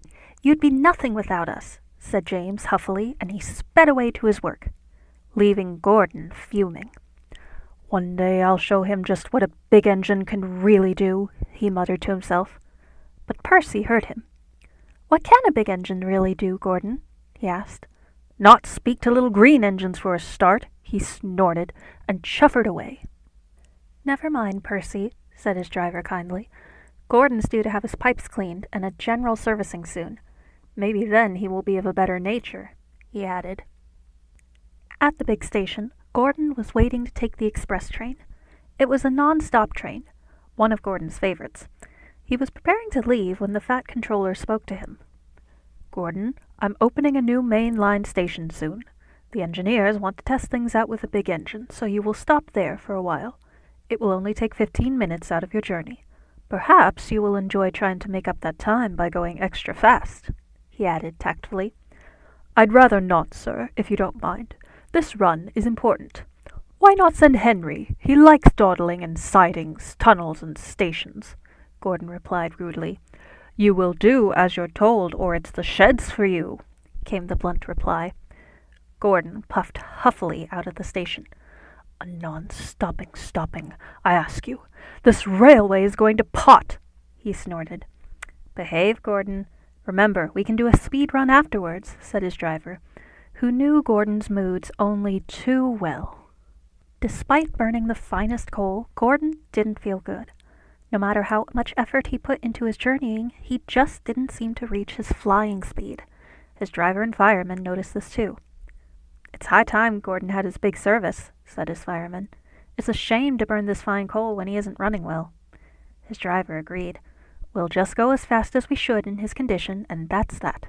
I'll tell the Fat Controller about things tonight, replied his driver. Pah! I'm the Express. There is nothing to stop me going as fast as I want to go, and that's that as far as I'm concerned, he muttered to himself. Soon they approached the junction leading to the new station. The signalman switched the points and put the signals to approach with caution. The new station was a two-tier affair. The upper part was the main station for passengers, and the lower part was given to sidings, depots, and general transport. Despite Gordon's mood, he did approach with caution. The promise of going flat out afterwards was really his only reason for obeying. He drew into the new station. Everything looked ultra-modern, even the buffers. Just ahead of the buffers was a sloping concrete ramp, then a plain brick wall. What a boring view, Gordon grumbled. Fine express engines like me should have a panoramic view, where I can see people and people can see me, he continued. Oh, stop your moaning, Gordon. Perhaps there is a view somewhere, but as this is just a trial run, it's probably temporary, said his driver. Gordon let off steam and sulked. He couldn't see the clock or anything. He was bored. At last his fireman spoke to him. We're all set to go. Show them all what you can do, but careful now, he said. Gordon shunted out of the station. He didn't like shunting. If his tender was light, then it often derailed itself, but all went well. The inspectors and engineers were most impressed. Gordon shall be our grand opening engine, they said. As soon as he was back on the main line, he began to pick up speed. Now I'll show them all just how grand I really am. And he sped along. Little did he know that his inside tubes were misbehaving. He was just going too fast. No matter what his driver did, he just couldn't reduce Gordon's speed. Suddenly, the whole cab was filled with steam. Steam also gooshed out through Gordon's wheels. What's happening? He exclaimed as his speed reduced rapidly. Then he stopped altogether. If we hadn't stopped at that new station, this might not have happened, said his driver angrily. Gordon was fuming, and he was even more annoyed when James appeared. He buffered up behind Gordon's coaches and pushed them and Gordon to a siding. Gordon was left alone, and James took the express. So much about big engines knowing all about everything. You just got too puffed up in your boiler, and it serves you right, chortled James. Gordon said nothing. Then Henry arrived to take him to the works. Now who's idling in sidings? Said Henry. Say nothing, Henry, and I'll be your friend for life. Us big engines should stick together, you know, replied Gordon. Yes, Gordon, said Henry, smiling to himself, and they set off. Despite Gordon's ill humor and rudeness, the other engines missed him when he was away, so when he returned they gave him a fine welcome. We've missed you, Gordon, they said. I feel much better. I am now working perfectly. I'm quite clearly the finest engine on this island, and probably in the world, he said grandly. The other engines looked to each other and smiled knowingly, but said nothing. Later, the Fat Controller spoke to him. My, Gordon, you do look splendid. How do you feel? He asked. Very fit and raring to go, sir, he replied. I am so pleased to hear that. I have a very special duty for you to perform for me, said the Fat Controller. Oh, and what might that be? Gordon asked pompously.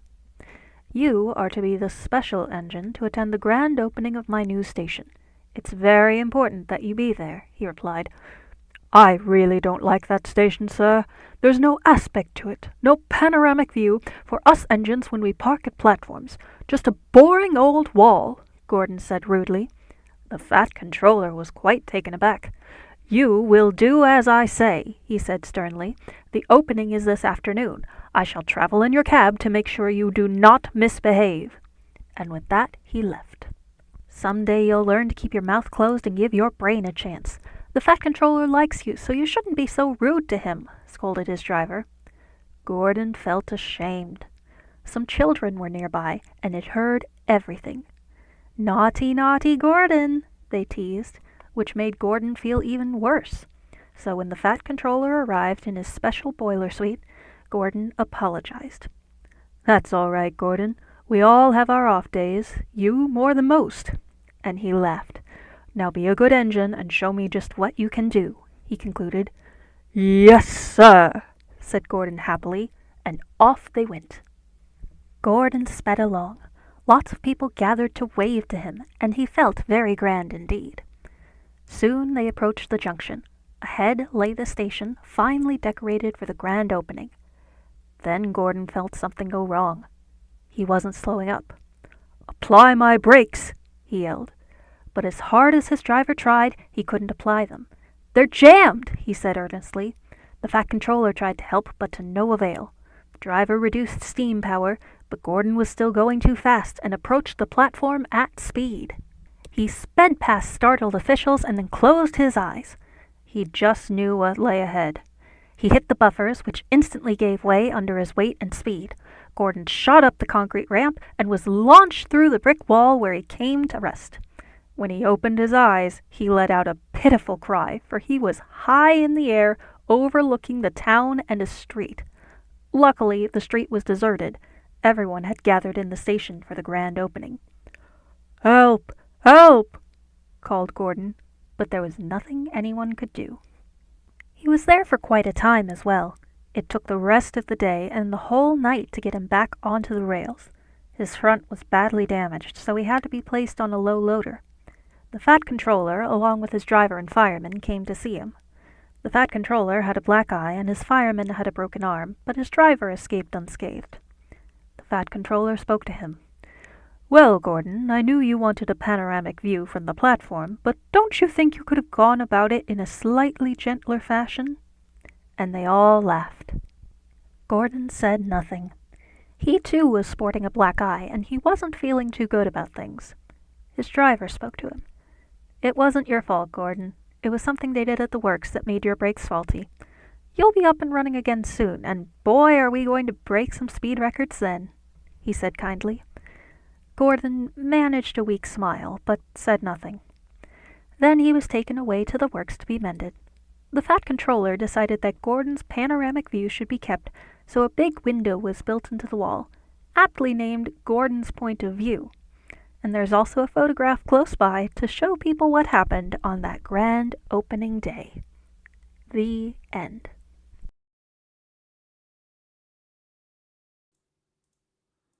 All right, I hope you guys enjoyed that one. There was certainly some choice dialogue in that. It was interesting to see more instances of the rot. As we all know, the rot consumes. Oh yeah, Gordon with a black eye. That was also big. I gotta unmute myself in the Discord. Alrighty, Discord can hear me now. So yeah, Gordon has a black eye. You guys might not have noticed it, but based on the descriptions, it sounds like Kirk Mockin actually was supposed to look different. They said there was a shunting yards under the station. I'm not sure what that looks like, but I'm willing to bet it's based off of a real thing. Couple other things. Someone sent me, they've edited Ocean Man into the end of Cranky Bugs, which is based, and it's by Korn. I know Korn. Korn's cool. All right. So we are a bit behind schedule, so we're going to jump into the next one.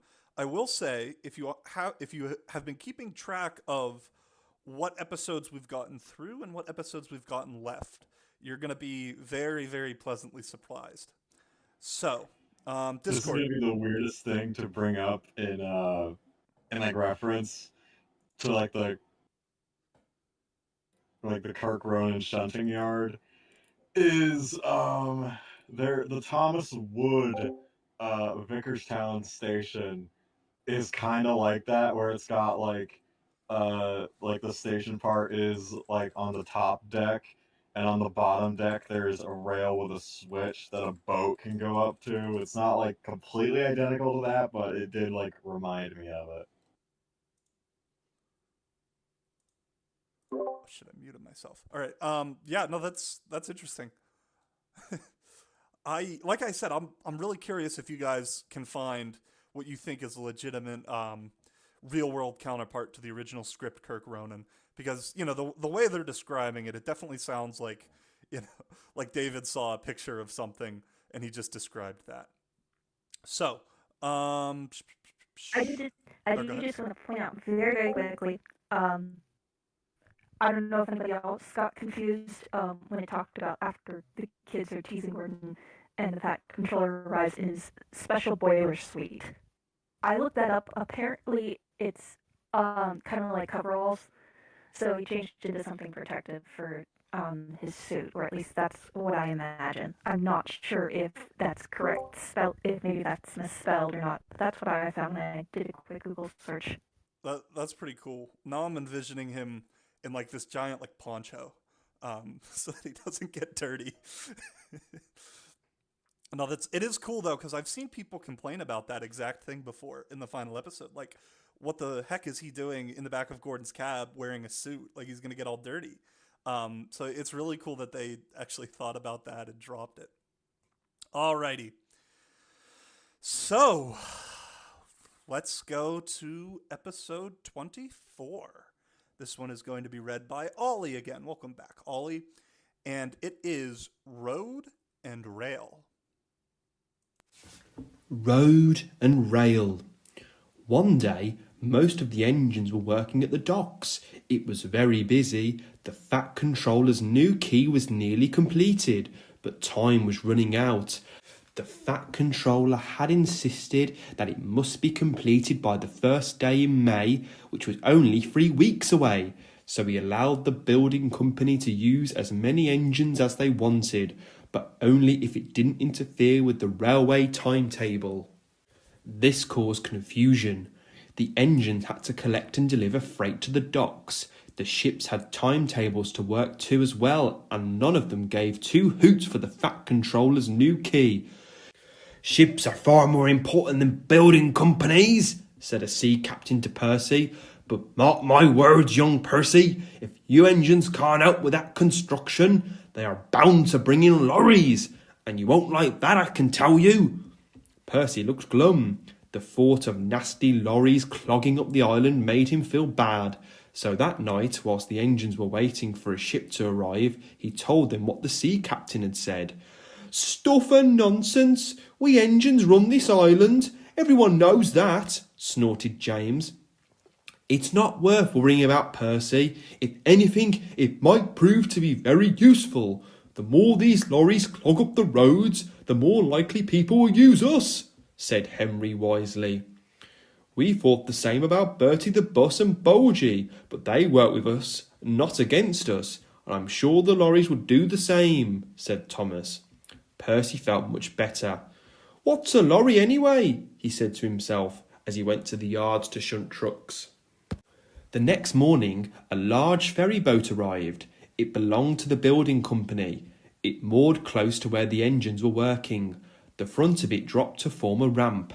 Then, from out of the gloom of its cargo bay, a large lorry appeared, followed by two more.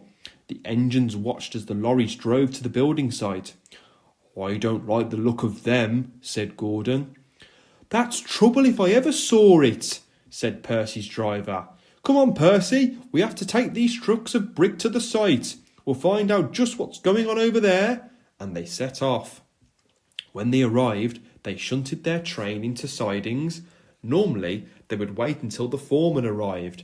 He would direct them to a line which led to an area in the building site. They would shunt their trucks along this line, and then they would leave them for the workmen who would unload them with small cranes. But today, things were to change. The foreman and the site manager arrived. You'll have to leave those trucks here. We have lorries now. They will do your work in future. We will use our lorries to collect materials from the docks and quarries. Lorries are faster and more reliable. You engines let us down. One day, you're with us. The next, you're nowhere to be seen. That's why we're behind in our schedule. With our own road transport, we will complete in time. Thank you and goodbye, said the foreman sternly. Before Percy or his driver could say anything, one of the lorries arrived. What's that steaming lump of scrap doing blocking my way? Go on, be off with you. Percy was so angry he couldn't speak. His fireman uncoupled the trucks and left, but not before Percy wheeshed the lorry. He felt much better for doing it too. Next day they went past the site. The workmen had put up a large fence which went across their lines. A large notice board read, "No engines or trains, lorries only." When Percy arrived at the dockyards, there was a lorry. Thomas and James were close by. The lorry was grumpy and rude. "Oh no, not another engine. You look just like a little green goblin," he said rudely to Percy. "And you look like a box on wheels," replied Percy angrily. "Don't waste your words on him, Percy. He's ignorant, bullyish, and doesn't know the word respect," said Thomas. "I'm a diesel lorry, and I'm proud of it. I have respect for hard work and workers. Now get going. I haven't time to waste jawing with the likes of you. Idle, that's what you lot are." And with that, he drove off. "Well, bust my boiler. Have you ever heard the likes of that?" said Thomas angrily. Toby was working in the quarry when the lorries arrived. He parked beside Toby. "Where did they find you then? Tutankhamun's tomb?" said the lorry and laughed. "I might look old, but I'm very useful," Toby replied. "Useful? Pah! Lorries are going to take over. Just you wait and see. Now leave those trucks, they're mine. Go and play in a museum. I'm sure they'll find you lots to do in there." "Come on, Toby, there's no point arguing with the likes of him," said his driver. So they left to do other things. They went to the big windmill to collect goods, then to the flour mill. To Toby's horror, there was the lorry. "What are you doing here? I thought you were collecting stone from the quarry," said Toby. "That's one of my brothers. I'm here to collect flour for the workers. Bakery at the docks. You're too old and slow. These are modern times. The likes of you are for the scrapyards. Now go away and let real workers work." "They use me because the roads around these parts are dangerous," Toby replied crossly. "Not for us modern diesel lorries, they're not. We can go anywhere and do anything," the lorry replied, then drove away. The flour mill manager spoke to Toby's driver. "There's nothing for you to collect. Those new lorries seem to have the contract now. I'm sorry about that. I'd much prefer to work with the likes of you and the railway. But things are a-changing, and not for the best in my view," he said sadly. "Ah well, we'll pick up vegetables from Crow's farm. Lorries won't be there, that's for sure," replied his driver. So they set off. Their journey took them to a place called Windy Ridge. Here the railway went through a long, narrow gorge. But road traffic had to climb a very steep hill. No matter the weather, it seemed always to be windy here. It was so fierce sometimes that it blew down trees, which often blocked the road, and sometimes the tracks. As they approached, they saw a lorry coming down the steep road. It was loaded up with rock and was the same lorry that was so rude to Toby at the quarry. "He's tackling that road too fast," said Toby's driver, and they stopped. The lorry was going too fast. The wind was behind it as well. Then it hit the side of the road, it swerved dangerously, then ran over the side. The driver jumped clear just before the lorry launched itself into mid-air. It hurtled down and smashed to pieces on the rail track. Toby rushed to the scene. "I'm done for," said the lorry, and he was. Toby brought the breakdown cranes, and the lorry was taken to the dockyards. So who's a steaming lump of scrap now? Said Percy to the wrecked lorry. I'll be back, you just wait and see, said the lorry. Then another lorry arrived. It was being towed by a breakdown vehicle. It was unceremoniously dumped beside his wrecked brother. Broken axle. It's those wheels, you know. These lorries are built for the flat runs, not hill climbs. They're useless if you ask me, said the driver of the breakdown vehicle. Then James whistled excitedly. They're bringing the third lorry on a barge, he called. They watched as the lorry was lifted out of the barge and a small tow truck brought it to join the others. What happened? Percy's driver asked. Stupid lorry was reversing back on the pier, just didn't see the end and fell off straight into the sea. Daft things, lorries, said the tow truck driver. The engines looked at the three lorries, all looking very sorry for themselves. Toby arrived and laughed. Well, well, well, the Brothers Grimm, smashed, broken and sunk. So much for modern times, eh? He said, and all the engines laughed. The next day, the ferry boat arrived and took the lorries away. They never did return. The engines really worked hard for the building company, and the new quay, with its splendid mansion house building named Oliver House, was ready right on time. All the engines attended the grand opening and had a lovely time. No one mentioned lorries. That would have really spoilt their day. The end.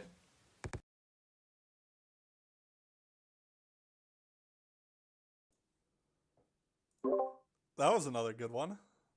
There's a lot to talk about in that one. So Oliver House, yeah, everyone. I'm getting this stream response in now. Everyone's talking about Oliver House. That's pretty based. I did tell you guys that there are overarching plot lines this season. It's nothing too crazy, but you've now pretty much, I think, seen most, if not all of it. It's crazy to read these scripts and realize, holy shit, like all of season 5 is tied together. It is meant to make up a very Tugs-esque season-long plot line. So there's that. Balgi is mentioned in the script. Knowing David Mitton and Britt Allcroft, I think he was actually listed as one of the potential characters for Magic Railroad, as per some of the notes that were available in the auction. On one hand, they easily could have just been like, all right, yeah, we're going to do... Balgi just exists, and I guess he's chill with the engines now.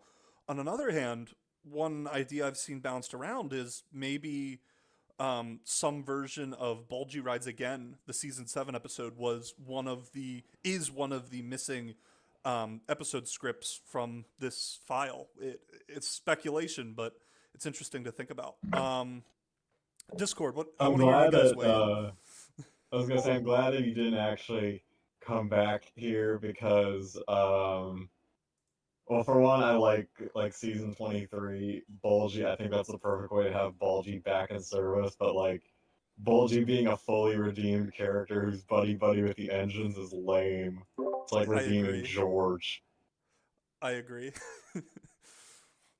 There was other stuff in here. There was a ton of location drops. We got a mention of the Crow's Farm. We got a name for the gorge. I think it was literally just like Windy Valley or something. I actually hadn't heard it until today. Windy Ridge, there it is, Windy Ridge. I hadn't heard it until today. I missed it when I perused through the scripts, but yeah. Yeah, you guys have anything else to add? Nope. Alrighty then. Up next, we have another pretty big episode. This is another one that's narrated by Enterprising Engine 93. This is Discovery. Discovery. The island of Sodor has many beautiful things to see and visit. Everyone travels around visiting the watermills, waterfalls, lakes, the mountains. The narrow gauge railway line with its spectacular mountainous scenery, the small fishing villages nestled along the colorful coastline, the ancient ruins of abbeys, monasteries, bridges, battlefields, standing stones, and the many castles. But some of the ruins are completely overgrown and impossible to visit. One day, the Fat Controller took his grandchildren to the beach. There they spent the whole day building an amazing castle. It wasn't big, but it was busy with turrets, drawbridges, and many other details. The Fat Controller studied it. "Where did you see that? Or is it just make-believe?" he asked them. "It's here on the island, but it's covered in creepers and trees and things," they told him. Then they showed him the place on the map. I think I better explore that myself," he said thoughtfully. Next day, he went to Arlesdale End, where Toby lives.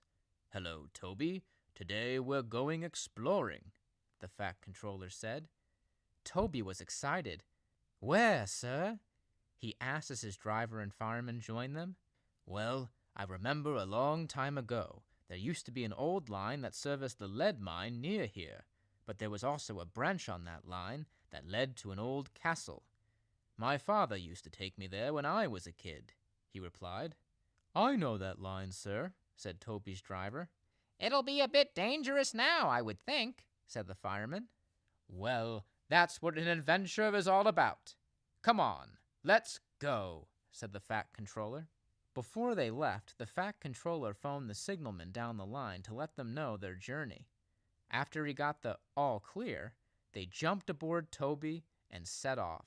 They journeyed down a picturesque single line and quite soon approached a small signal box.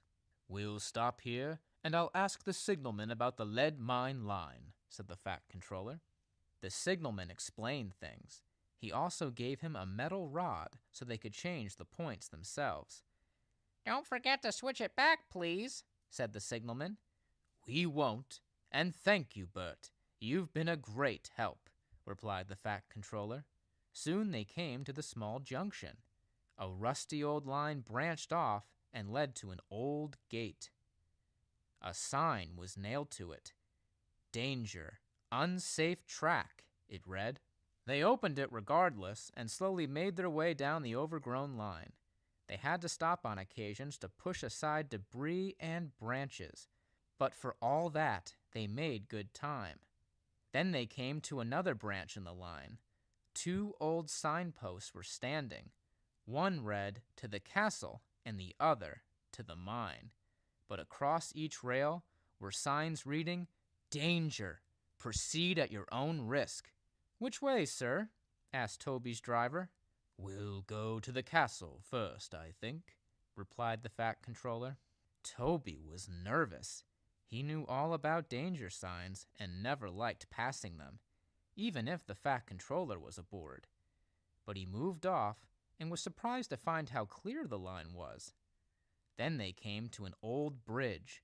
It was made of rocks and boulders. A sign read, "Caution." His driver stopped here, and they all inspected the bridge. It spanned a deep ravine where a river flowed. "We used to call this Rumbling Bridge, because during the winter the river is very much higher, and it made the bridge shake and rumble," said the Fat Controller. Toby was anxious. "Do you think we should cross it now? I mean, it hasn't been used for ages, and it might be dangerous," he said. "It'll take your weight all right," said his driver. So they traveled across it slowly, and Toby was very relieved when they reached the other side. It wasn't long after passing the bridge that they came to the lined end buffers. A small path led from here up a steep hill. The Fat Controller scrambled up the path. When he reached the top, he gasped, for there ahead was the very castle that his grandchildren had built on the beach, only this one was in ruins. The once proud turrets were covered in dense ivy. The drawbridge had rotted, and the castle walls had collapsed in places. But for all that, it was spectacular. Toby's driver and fireman joined him, and they studied it for a while. "Best be left as 'tis," said the fireman. "Nothing can be done for it now. Been left too long," said the driver. I think it has potential, but we must visit the mine first before I make a decision," said the Fat Controller thoughtfully. So they journeyed down the rusty old line to the mine. All the old mine-working machinery was there, as well as sheds, sidings, old trucks, and lots of other things. But everything was very, very rusty. They journeyed to the far end of the works to the old mine shaft openings. "Well, bless me," exclaimed the Fat Controller. "Look over there. It's the old narrow gauge line. It might have well have been Duke's old line," he said, and then thought about things alone. When they arrived back at Toby's shed, the Fat Controller spoke to them. "I think this area, the castle, and the mine would make a splendid discovery tour for our visitors. I will make plans for it immediately. Thank you, Toby. You will play an important part in this scheme. Thomas, Percy, and Duck will help you," he said, and then departed. "Oh dear, I don't like the thought of working in that awful place," said Toby. "Rubbish! It'll be fun. And what's more, just think of all those trips we'll make with the visitors. It'll keep our line open for years to come," replied his driver. Toby felt happier, but he still didn't like the mine. "It's spooky," he said to himself. Work started sooner than they thought. First they laid another track from Toby's shed to the junction, and from the junction to the castle ruins and the mines. They even repaired and repainted the signal box. Percy, Thomas, and Duck brought blocks of stone and rock in their trucks, which they left in the sidings at the mine. Toby then took the trucks to the castle site. One day, Toby worked so late that his driver and fireman decided to stay the night at the mine. Thomas and Percy spoke to him before they left. "Beware of the ghost," said Thomas. "What ghost?" asked Toby nervously. "The old warrior ghost. Every night he lights his fire, and then he goes a-hunting. Anything he doesn't like, he smashes up," replied Thomas. "That's what he did to those rusty trucks over there, so look out," said Percy, and the two engines sped away. Toby was most concerned. He looked around him. The moon shone brightly, but made ghostly shapes in the old machinery. Strange groans and creaks came from the mine shafts, and sometimes he was sure the old mine shaft wheels would turn. Toby's driver and fireman were snug in Toby's cab, but they didn't help him. He felt it was his job to look after them, so he looked here, there, and everywhere. Then he heard a strange sound. Something was coming down the old narrow gauge line. It puffed and wheezed and then stopped. Toby stared into the darkness, and as he looked, he saw the glimmer of a fire. "Oh no! It's the warrior!" he cried, and shook in fear. His shaking woke his driver and fireman, who came to see what was wrong. "It's the ghost over there, the warrior. He's come to smash us all up," stuttered Toby. "Don't be so daft. Ghost warrior. It's probably some kids having a midnight feast," said his driver. "But we'll go and investigate if it makes you feel better." So driver and fireman went to discover what was burning. They were gone quite some time, and when they returned, they looked grim. "You're right, Toby. We spoke to the old warrior, and he promised not to spook you tonight, but he wants to meet you first thing in the morning. Something about a duel, he told us. And with that, he and the fireman went to bed, leaving Toby wide awake and alert. "A duel? That means a fight to the death! Oh dear," he said to himself. The sun slowly rose its beams shining through the mist that lapped around the mine. The fireman lit Toby's fire, and soon he had a good head of steam. His driver spoke to him. "Ready to meet the old warrior, Toby?" he asked. "I'd rather not. I'm not very good at dueling," he said sheepishly. I'll make sure you're all right. You mark my words. And he hopped aboard. Toby drove slowly and steadily towards the far end of the mine, where he had seen the fire.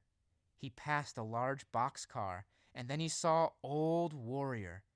He stopped in his tracks in sheer surprise, for there facing him on the narrow gauge line was a little engine. Bert the signalman was standing beside him, and he laughed at Toby's expression.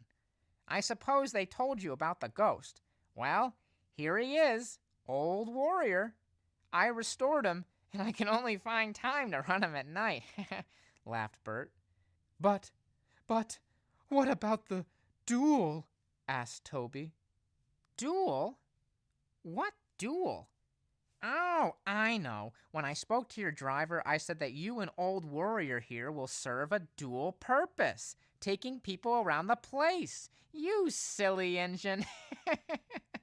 And he laughed, as did Toby's driver and fireman. Toby was not amused at first, but after a long chat with Old Warrior, he felt much better. Now they worked together. The castle was a main attraction, and the mines were opened up so Old Warrior could take passengers all around the underground workings. All the old machinery was restored, and some of it converted to high rides and adventure playgrounds for the kids. If there are any ghosts there now, they will be happy and very useful ones indeed. The end.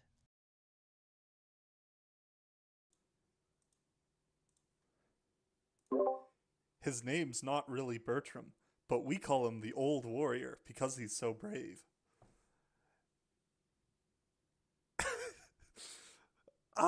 So there's a lot to unpack on this one. I'll wait till some of the other guys get into the Discord, but I'm pretty sure that his name is Old Warrior. Although it's funny to think of Bert the Signalman having an engine called Bertram. So there's a ton of stuff there to unpack. First of all, the lead mines are presumably, especially because it specifically calls out the narrow gauge track, Mid-Sodor from Duke's old lines. Duke is 4 for 4, by the way, in narrow gauge episodes at this point, which is awesome.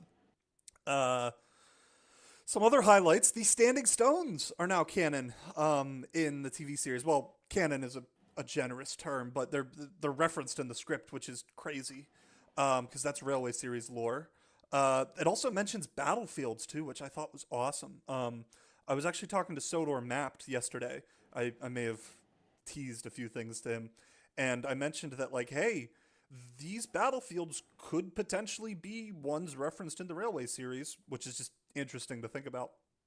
So yeah, Discord, what did you guys think of this? Insanity in the best way of the whole thing. We're having a ball. Yeah, I think that all the stuff with Toby and Bertram here is actually better than it is in the final. 100%. I had posted on Twitter the other day, like, the final version of the episode is 100% missing something. They even are like, "Oh, we found your ghost, Toby," and it just doesn't make sense. It's so disjointed and such a nothing episode, which is a shame because the visuals are awesome and the dialogue is awesome, and as we've now seen, they were really cooking with the original idea. What I think is very interesting is that here Thomas and Percy are like both pricks to Toby, which is actually consistent with how they act in several season 7 episodes, particularly What's the Matter with Henry and Salty's Stormy Tale, and all the ideas for that season, even though none of the episodes were actually written by him, David Mitton still came up with all those episodes. Yeah, that's a good observation. I think on Right, the no, map, he only did it says he only did the story for Toby's Windmill, and that was it. Yeah. Never mind. It's still an interesting connection. I also wanted to point out for those mappies out there, hopefully we can start narrowing down locations now. We now know that the lead mines, and presumably by extension the castle and all that other stuff, is a Mid-Sodor track. They specifically mentioned Rumbling Bridge. I'm not sure if that's meant to be the same rumbling bridge as appears in 6 or 7, but it is interesting to think about, especially because I think that version of Rumbling Bridge looks a lot different. And the station name, I think, was Rumbling Bridge. On top of that, they mentioned that they laid a new track from Arsdale End to the castle in the mines. So that's actually really big because a lot of the central and like northern parts of Sodor are very, very unknown in the TV series, and it's just kind of like, oh, we know the the line from Haunted Henry's probably over there. We can guess that a lot of the extensions to the Skarloey Railway we see in season 5, like the Boulder Quarry and stuff, is probably over there. But we really have no evidence at all about how it fits together. And I know this is small, but I'm hoping that a lot of the map people can, use this as a jumping off point and start trying to triangulate these locations, because it's literally tying together 2 sides of the island. Yeah. So does anyone have anything else they want to say about Discovery? I think the geography-wise, it's fascinating because implying the lead mine is reachable from Arsdale End, as you say, it almost crosses the whole island, because I believe that in the TV series universe, the Mid-Sodor and the Skarloey were connected on the eastern side of the island. So correct. Either there was always a track that crossed the entire island to the western side, or I don't know, David conveniently changed his mind on the location of the old Mid-Sodor and moved it closer to where it was located in the railway series. I don't know, but it's very interesting, and I'm keen to try and make it work. Yeah, no, I'm much more of a fan of the former, considering that in the final episode we do see like Skarloey and Rhaeus using this line. But yeah, Songstress, you wanted to say something? Yeah, I think in the Railway series, just thinking of the knowledge I have off the top of my head, obviously we know that the Arlesdale Railway is partially laid over the Mid-Sodor Railway. And Arlesdale, I think, is on the western side of the island. So, yeah, presumably it all meets up somewhere. I'm not one of the map people, but I know that. I will add, it's a tedious connection, because there is no connecting line from Arsdale End to the lead mines and castle until this episode, when they lay tracks to connect it. I mean, I guess there could have been, and it's never been mentioned, but that is something interesting to think about. I just want to say to all the Sir Handel, Donald and Douglas fans out there, I am mourning right here alongside you that there is nothing in these early scripts. They were never there. I do wonder. So obviously Donald's duck was written. Yeah. I do wonder in Snow, it said, I think something along the lines of Gordon, Henry, and James and the other big engine and other engines are plowing, other big engines, other mainline engines, something along that, are plowing the lines. And Boko's already in the episode. Edward's already in the episode. This is season 5. So maybe you can use a little process of elimination to determine that those other engines are Donald and Douglas. Anyway. Yeah, they just reused the footage from season 3 of whichever one of them it was of the crossing. Yeah. The only engines left at that point would be Donald, Douglas, and I guess Daisy in Class 40, but yeah, I doubt Daisy is clearing snow, and Class 40 obviously isn't on the island. Anyway, it's just like in the season in general. Yeah. I'm just saying in general that's like the only big engines left at that point. I'm gonna commandeer you guys a little bit. I see people are dropping off of the stream, and I'll be honest, that is their humongous mistake. Because I'm actually surprised no one's mentioned this in chat, but I have an announcement, and I'm let's just say I recognize the magnitude of this, and I'm almost shaking. So, if you look at the Discovery script, it is listed as episode 27. 27? Yes. I'm going to ask you guys to mute. So, I'm not sure if they planned on doing more episodes for this season. I actually glossed over it earlier, but one of the things Angus was talking about is production of 48 episodes as opposed to 26, which I have no idea what that's about. But and I have no idea why there's 27 instead of 26. I cannot answer any of those questions because I do not know. To me, that I start wondering, like, okay, in addition to those 5 missing episodes, are there another, what is that, 48 minus 27, I don't know, dozen missing episode scripts? I'd imagine some of them would have ended up in season 6 or 7. 21 more if there's Yeah. 27 already started. But I think that's probably exaggerating a bit, because it's probably more that they just sketched out like more than 26 just so that they could cut a few Yeah. if they didn't work out. I'm not entirely sure that like they actually did like 2 full series of things. I think that might be stretching it, considering Yeah, all like the 50 accounts we have for the folder. Yeah, plus if they were gonna like double the series length, it would be 52 episodes I was for thinking two about 26 that. episodes. I wonder if maybe he just Wasn't pulled that that- off the top. wasn't Anyway, that thing with Tugs? Given, Hold on, wasn't that although thing with given Tugs though- where it's like Yeah, I was they about to came say, in and given written that like they sketched out like 96 something 96 scripts? for Tugs. Yep. Which would be Yeah, a season's worth of content. I That was, 13. I was gonna say, like, considering they were like trying to sketch out like 96 scripts for Tugs when they'd only made like 1 series, it's like it's possible. I will also add, based on the physical documents themselves, I have no definitive evidence to support this, but I am speculating that Discovery may have been sent over later than the other ones, simply due to the fact that it looks slightly different. It's much more faded, and interestingly, Discovery and Dirty Percy were loose in the folder. I know where they were in all the order of stuff was jumbled, but most of the documents have like 2 hole punches in it to fit in the folder. These Dirty Percy and Discovery did not. So again, I can only imagine what this is. Someone's asking about episode 28 in the chat. I don't know if there was ever an episode 28. But in Discord, I'm going to ask you guys be quiet for a little bit. If you've been paying attention, you would know that there was an episode 11. And I mentioned that episode 11 will be the final episode of the stream. Again, I said this already. I'm almost shaking to announce this.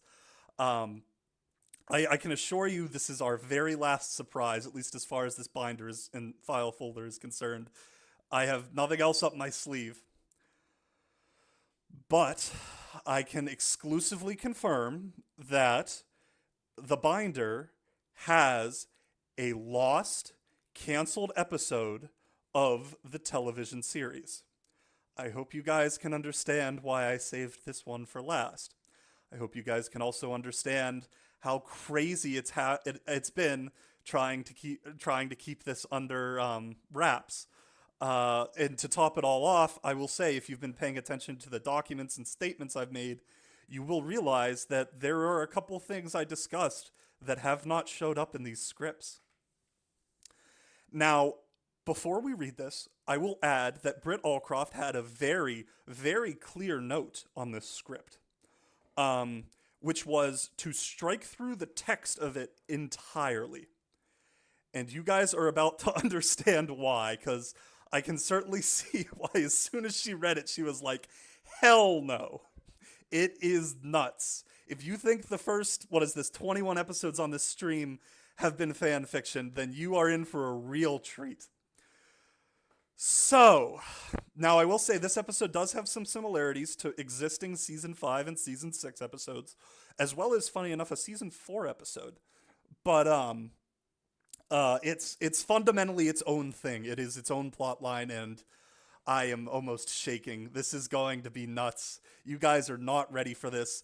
My mind melted when I first saw this, and I realized this was in this lot, and I was like, at any cost, we have to get these scripts, because the first 21 have been a treat, but it's when I said mind melting earlier, I hope you understand what I meant.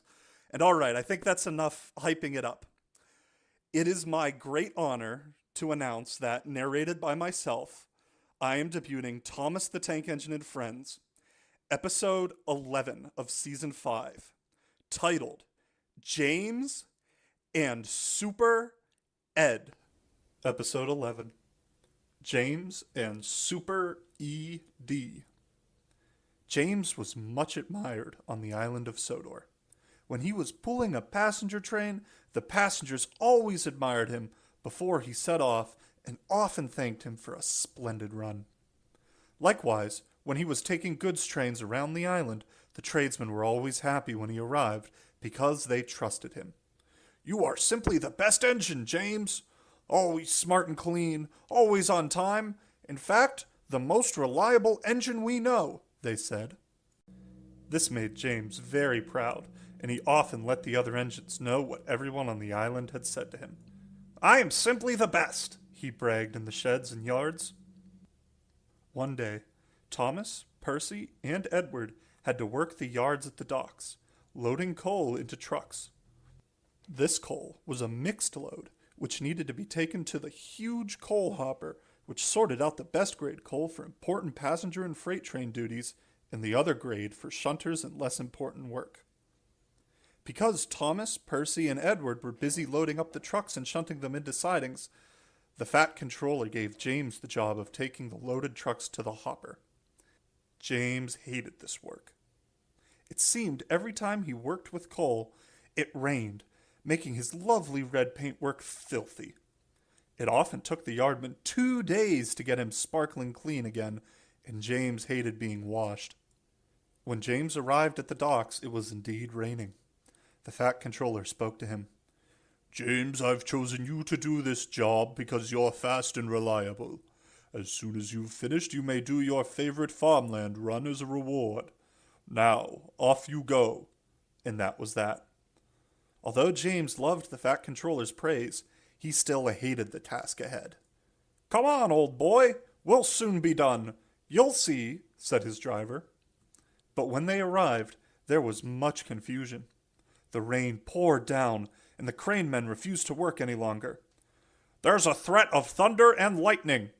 That's us finished until it passes," said one to James's driver. James complained bitterly as they sorted out their trucks, but there was nothing he could do about it. Engines worked come snow, storms, or floods. "An engine's job is never done, and be grateful for that," said his fireman before they set off.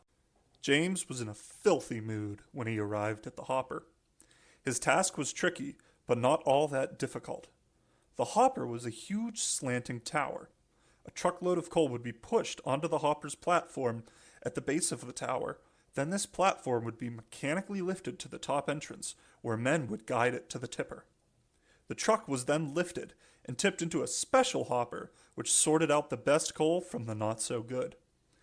The empty was then returned to ground level, which was a slight slope. The empty then self-propelled itself out of the way so another full one could take its place. After the coal had been sorted out, it was discharged into trucks under the hopper itself. As this was covered, it created masses of dust which covered any engine working the hopper. The work seemed slow. James's train of trucks was long, and he was slowly getting dirtier and dirtier, which made him more and more impatient. "Come on! Come on!" he yelled angrily. "I've got much more important things to do than watch you trucks being unloaded." But the trucks would have none of it. They knew James and his outbursts.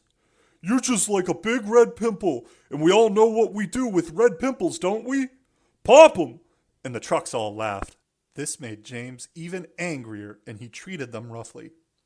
Then the thunder and lightning came. James hated this type of weather and grew more and more impatient. Then it happened. There were only 2 full trucks left to be hoisted. James biffed hard into them. "Come on! Come on!" he snarled, little knowing that his front buffer hook had become tangled up with the truck. Suddenly, a bolt of lightning struck the hopper, which made it go out of control. The work snatched at the hoist and lifted the truck at quite a speed. As the front truck was lifted, it dragged the back on with it, and as this was snagged onto James, James also felt that he was being lifted as well. But he was far too heavy for the winch, which came to a grinding but sudden halt. Coal was already spilling from the back truck all over James. He just couldn't see anything. Then the first truck, on the ramp itself, fell off, pulling the other one with it, which, in turn, pulled James off the rails. He fell sideways. As he lay on his side, coal spilled all over him and nearly covered him. He was done for, and there was nothing anyone could do until the breakdown train arrived. James was taken to the works to be mended. The Fat Controller was most annoyed with him. "You must learn to control your temper, James. Otherwise..." And he left James to think about what otherwise might mean. The following day, after the storm had abated, things got back to normal. But the Fat Controller wanted, more than anything else, to clear the huge lines of coal trucks in the dockyards. So he found a diesel. The other engines were most upset, but felt much better when he told them that the diesel was only there to clear away the coal trucks. "After his job is done, he will be dispatched back to the diesel yards." The diesel was not at all efficient. He kept breaking down and was not as powerful as he looked. But one day, whilst in the coal hopper yards, a sudden thunderstorm arose. Lightning hit the rails right in front of the diesel. Smoke poured out of his engine cover. Then it cleared, and when it did, Diesel, somehow, looked different. "I feel marvelous! Please take me for a run," he said to his driver, who duly obliged him. His driver couldn't believe the new power in ED, as he was called. For some reason, the electric shock from the lightning had converted ED into Super ED. He sped everywhere. Now, instead of only managing to pull a few trucks, he could pull masses of them at one go. The dockyards were cleared in no time. The Fat Controller was most impressed. "I shall try you out on my express passenger service," he said excitedly. ED was delighted. He felt so good, he thought he'd work all day and all night, but he forgot about his driver and engineer. "We need our sleep," they told him. So ED had to stay in the yards close to the engine sheds. All the engines made rude remarks about him and wheezed him whenever they could. But no matter what they did, ED whizzed here and there and everywhere. Everyone waited to see him rush by. He sped through tunnels, through the countryside, through crowded mainline stations. In fact, he was going so fast that Gordon's record was under threat, which annoyed Gordon and the other engines immensely. Soon, ED was nicknamed Super Ed. Posters appeared all over the island. "Get ahead with Super Ed," they proclaimed. Even Ed's driver and engineer became special. They wore brand new uniforms with a badge with Ed's face on it. The Fat Controller had never known business to be so good before. He stood proudly on the platform outside his office and admired Ed. People came up and shook his hand and told him what a splendid railway he was running now he was using Super Ed, and they wanted more like him. This was very disturbing news for the other engines. They blamed James for everything, no matter what. When he returned from the works, they wouldn't let him into the sheds. "You can stay out there with your new pal Super Ed. It was your fault he arrived, so you can suffer all his insults," they said. So James had to park alongside Ed, who was very chatty. "Just can't wait till there's nothing but us diesels working these yards. You steam engines are messy, slow, and noisy. I hate them, but I must say I do like you, James. If it wasn't for you, no one would have known just how useful I really am. Powerful and speedy, too. That's me. You know, James, main lines were built for the likes of me. All you old chuffers are good for is the shunting yards.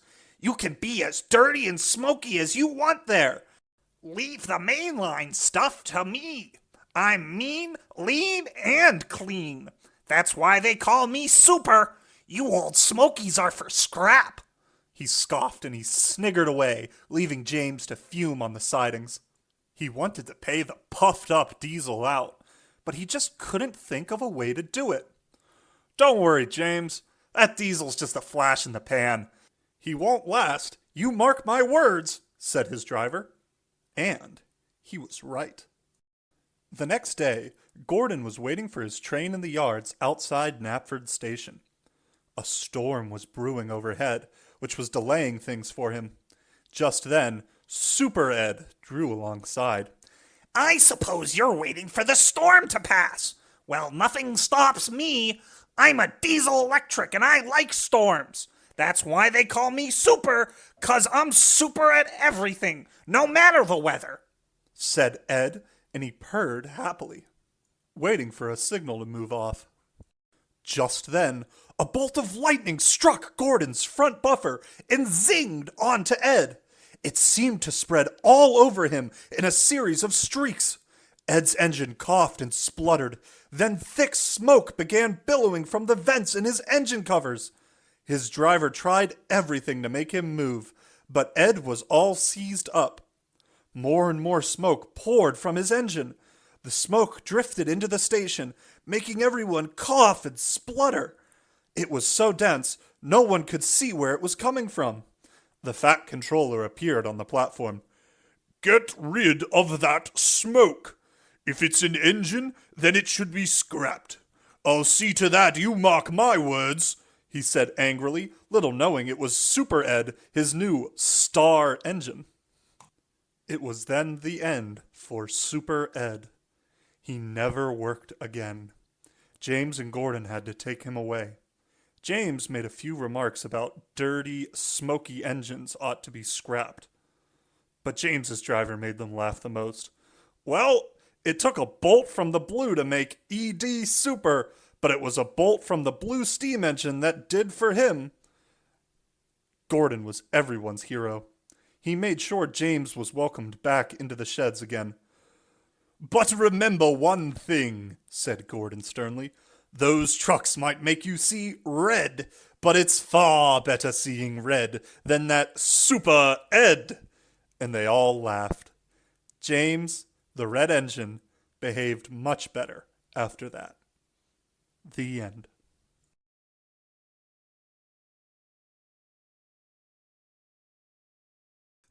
So, okay, all right. So, I have read this episode probably a dozen times now. This is the most insane shit I have ever seen.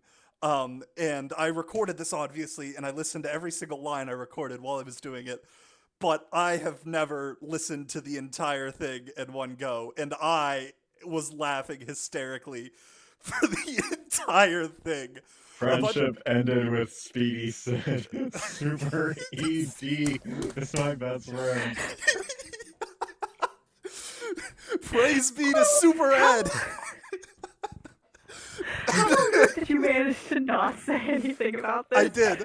The very first post I made, I signed it Super Ed, and like 2 people picked up on it. Oh my god, that was great. People like that, like engine death. Yeah.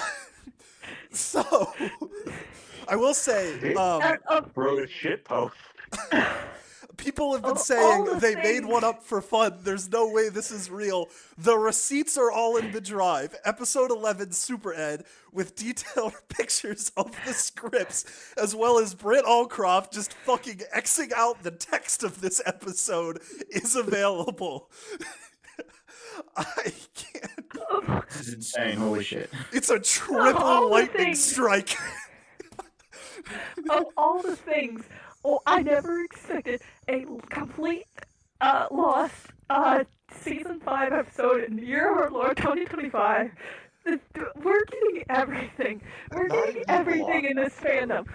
We're getting this behind the scenes stuff. We're getting Magic Railroad. We're getting brand new season 5. One remotely serious question that I have to ask. Let's hear it. Is there any illusion anywhere that this was supposed to be like a diesel we already knew, like Devious Diesel No, Class 40? I don't. Not if that you I've had a seen. new model? And I will say, 01 Salty did a phenomenal job on the art. He did all of it. I decided that I think it was best we only put Super Ed in one shot because I want to keep him somewhat ambiguous because we don't know what he is supposed to look like. You know what? There's a behind the scenes picture of Series 5 with models on standby, and Class 40 is one of them. And It's they also possible it's refer to Class him 40. as the Diesel in season 4. If it was Diesel, like Devious Diesel, they probably would have just said Diesel, but considering that they call him the Diesel and Diesel interchangeably, Super Ed is probably Class 40, and if so, we have a canon name for I him. would disagree with Class that. 40 is Super ED. I don't think Class 40 is Super ED.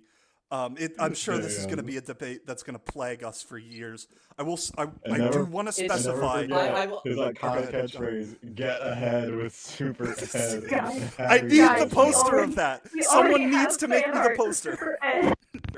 I will post it all over Twitter.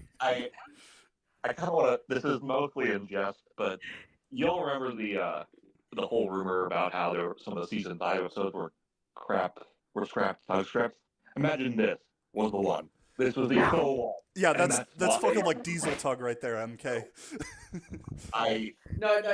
Oh, God, yeah, My you theory can't is do like that. my theory is like I don't know whether they would have used Class 40 for this, considering like Brit immediately just crossed it out. Like it almost certainly never made it like anything beyond like this page. But also, it would be really, really funny if it was. Yeah. So I'm choosing to believe it. So I will say, I'm choosing to believe it. this is important. We think that ED actually stands. They don't actually say what it stands for. We think it stands for. I think it was electrodynamic. And someone was sending me. I had shared this with them for reasons. Someone was sending me that there is an actual class of engine, I think, called ED. Maybe they were just full of shit. I didn't have time to look into it. So I think that ED is meant to be a specific basis, which would probably discredit some, if not all, of the Class 40 theories. But who fucking knows, man? Who fucking knows? It does specifically say that ED is extremely slow when he first arrives in the coal yard, which I'm not sure if that necessarily fits the definition of Class 40, because on one hand, in Bowled Out, he struggled. On another hand, he's supposed to be a heavy duty diesel, so I don't know if he would have struggled. But it's going to be nuts trying to figure this out. Yeah, when I did the edit, I ran off that description of electrodynamic diesel and looked up other or more generic electro diesels and found a few examples, and that's why I ended up using Diesel 10 as a basis, because he sort of resembled those class of diesels, and then went with the BR livery to sort of make it time accurate. So yeah, I'm really happy with how that edit turned out, and I can't wait to see the fan art that comes from it. There is already fan art. There Let's is already go. at least 2 pieces of fan art that Send I them have in the seen. Discord. Where I think Super Ed is going to rival Speedy Sid He as better. the Phantom favorite. All right, hang on. They So I did literally find. just shit posting. Hang on, go ahead. Someone told me to bring up the Trust the Diesel engine. Yes, someone should edit that with Super Ed. That would be amazing. I'll Yes. do that myself even. All right, hang on. I found the Wikipedia page. This is an actual Yes. thing. An electro diesel locomotive. And it looks like they are actually using, at least in this specific picture, they have overhead cables. So I don't know what the fuck David was smoking. I always envisioned Super Ed as looking similar to Spam Cam or Old Stuck Up, but I love what Salty did with Diesel 10 in this. This episode is why Brit removed the Seaside Run by scene. No. I'm punishing you. David has committed sins. What's funny is some of the other episodes. You must repent for your sins, David. The tugs are being sacrificed. I have only theories on what some of Brit's notes on these scripts are, because they're impossible to read. She keeps saying like busy and like busy again in the scripts, which I think is her critiquing the fact that David is always like, the engines were super busy at this time of year building Sir Topham Hatt's new exercise room.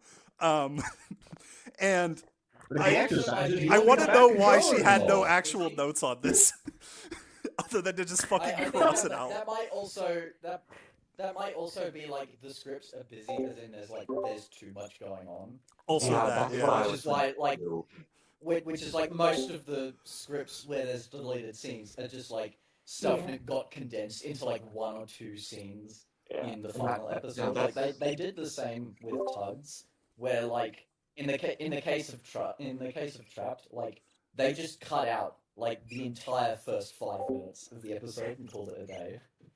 Yeah, and that's the thing with a lot of first drafts is, you know, you want to get as much of your ideas put to paper as possible, and so it's often going to come across like kind of busy and rushed and too much going on. You know, this whole thing with first drafts. Yeah. It's so funny that like she just looked at Super Ed and just took a giant X over the entire page. It's just you can see her just sort of like mentally face palming. I know this is not what happened, but I'm just thinking of the idea of her getting that like mailed to her, faxed her like late at night, reading it and calling up David like, "What the fuck are you on?" No plus L plus C me after class. Just like 0%. this is the F actual minus. involved in that. Minor serious note is that I think that in production order, at least according to the wiki, episode 11 in production order is Haunted Henry. So Super Ed died so that old Bailey could live. Yeah, I mean, as you guys have now seen, everything was scrambled, but that is also still really funny. I'm reading. I haven't had time until now because I've been so fucking busy getting ready for the stream and stuff. I'm actually reading up on the electro diesel locomotives during the stream. If you just go on Wikipedia and search electro-diesel locomotive, I want to learn everything we can about Super Ed. There are some on here that don't use overhead cables, so there's that. Yeah, there's some that use third rail, which was what I ran with. No, this one, the one I'm looking at, does not have a third rail or an overhead cable. It's literally just the second, or the second picture on the wiki page. British Rail Class 73. Again, I'm actually an engineer in real life, but I don't actually know that much about the technical details of trains. So feel free to correct me when I'm wrong on some of this stuff. But this is It took a week before we had an adaptation of this episode. Yeah. Honestly, I kind of prefer Super Ed as is without any sort of like real world basis or anything like that. I prefer him as nothing more than just like a fever dream that David Mitton had once and put to script. Let me be clear. That is If the I depth ever of it. adapt this That is the episode, depth of Super Ed's No, backstory. actually, go ahead. no. So like, Brit had Lady, right? David had Super Ed. Let's go! It's on the Combination. I like this. Super Ed is the ghost of C. Reginald Dalby possessing David. It's making some weird stuff. I also want to point out God. that I love this. You never lost the love this. electricity. It was inside you all along. The funniest thing would be if Robert ever publishes that coffee table book he was talking about, like all his illustrations of the show, and we find there's Super Ed concept art in there. dude. Well, so That would actually, be- yeah. we can only speculate on some of this, but our working assumption, based on the fact that this is more likely true than untrue, is that we may have the only surviving copy of these scripts, which would include Super Ed. Because That would make literally sense. these are the first draft, as we've talked about. They solely credit David Mitton, which to me screams that this was something he worked on, because by all accounts, him and Britt worked on season 5 together, except these scripts solely credit him, and he faxed these over to Britt. So this is almost certainly draft number 1. And by the looks of it, Britt X'd this out on draft number 1. So I would assume that Britt and David were the only people who had copies of these. David's stuff we believe to be completely lost. Britt's stuff, we fucking got it from the auction. As for any remaining copies, I doubt they exist. The only other person I could maybe see having copies of other episodes would be like maybe David Maidman, but like he wouldn't have this. It's possible, and we still aren't 100% sure what his timeline was with his involvement in the show. It's definitely possible. I would still err on the side of no, because these scripts seem to predate his involvement, and literally from Britt killed this episode. Thank God, by the way, before it even got off the ground. Like before No, it even. listen, I need to see this in an episode. I did. All you wonderful people, all you wonderful people who do episodes, like, please, I'm begging you. I would love to see adaptations. I need to see Trains this remake version then. of Gordon's Off the Rails as an episode. I need to see this as an episode. I expect to see a Trains adaptation of this on my desk tomorrow morning. So who's making the first prop replica Gauge 1 Super Ed? I don't know. I will say, I do want to say, I don't want to be conceited, and I don't want to assert any of my views as canon or assert any kind of status, but if any of you want, I will, this goes to everyone out there, not just the Discord chat, I will gladly voice Super Ed in any adaptation of this episode or any other content in perpetuity, forever and ever and ever. Or you could get someone else too. But I want to see Super Ed. On Carson's video workshops. I want to see posters of Super Ed splashing the fandom. Okay, sorry. Imagine we find out there's a lost scene from Attenborough that Super Ed's just in right now. Dude, I swear to God. Imagine the fucking Hey, how you Seaside doing? Run Bay just has like the corpse of Super Ed sitting next to the track. He just looks at Thomas. He's like, "Hey, how are you?" Hey Thomas, what's for lunch? Super Ed's like Bulstrode's model in season 5, where his face literally canonically just his All right, someone just DM'd me. The first person has asked me to voice Super Ed in their video. By the way, this recording specifically, This fandom works fast. this recording specifically, I will make sure it is posted as soon as possible tonight.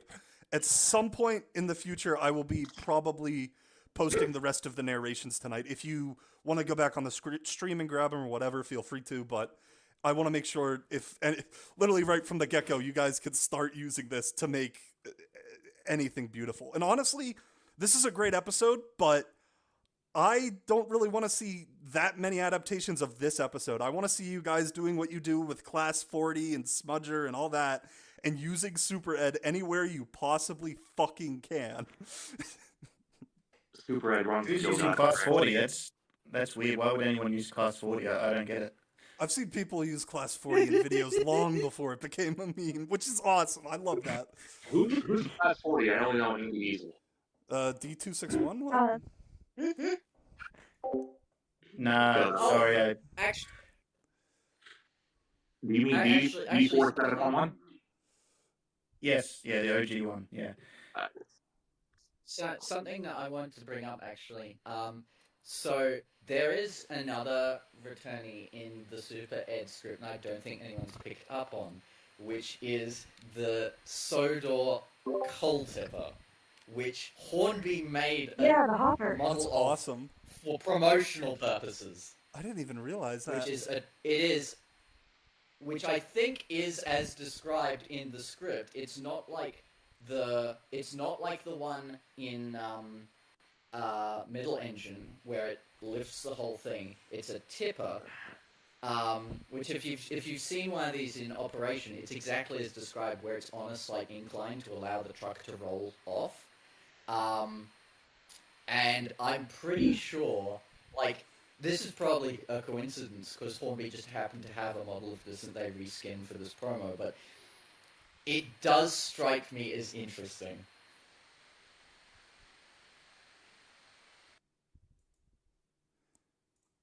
Wow, that's what that picture was. Someone has DM'd me that, and I guess they probably should have known this. Historically, all diesels are electric, which I did know, and are referred to as such. Yeah, so maybe what I said was wrong. You guys are going to need to do a shit ton of research when it comes to Super Ed. You know, I really am curious if they kept this, how they would have changed it, because this is batshit. Oh my god, somebody posted. That's the word. That's the word for it. Somebody posted Super Ed is a big. Somebody posted that Super Ed is a big diesel before he gets transformed. He's a big diesel that isn't as powerful as he looks.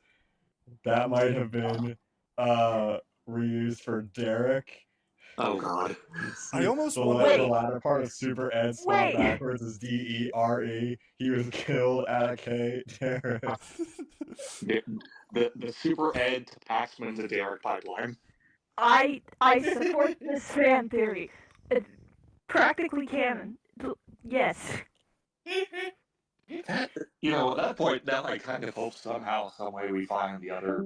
If there was 48, as We was need- potentially mentioned, I'm skeptical they the other, made 48, but we need to find the other 5. That needs to be priority number 1 and as at a least fandom. if there was anything else, because like, what? Well, Even theory. if it close to 1997.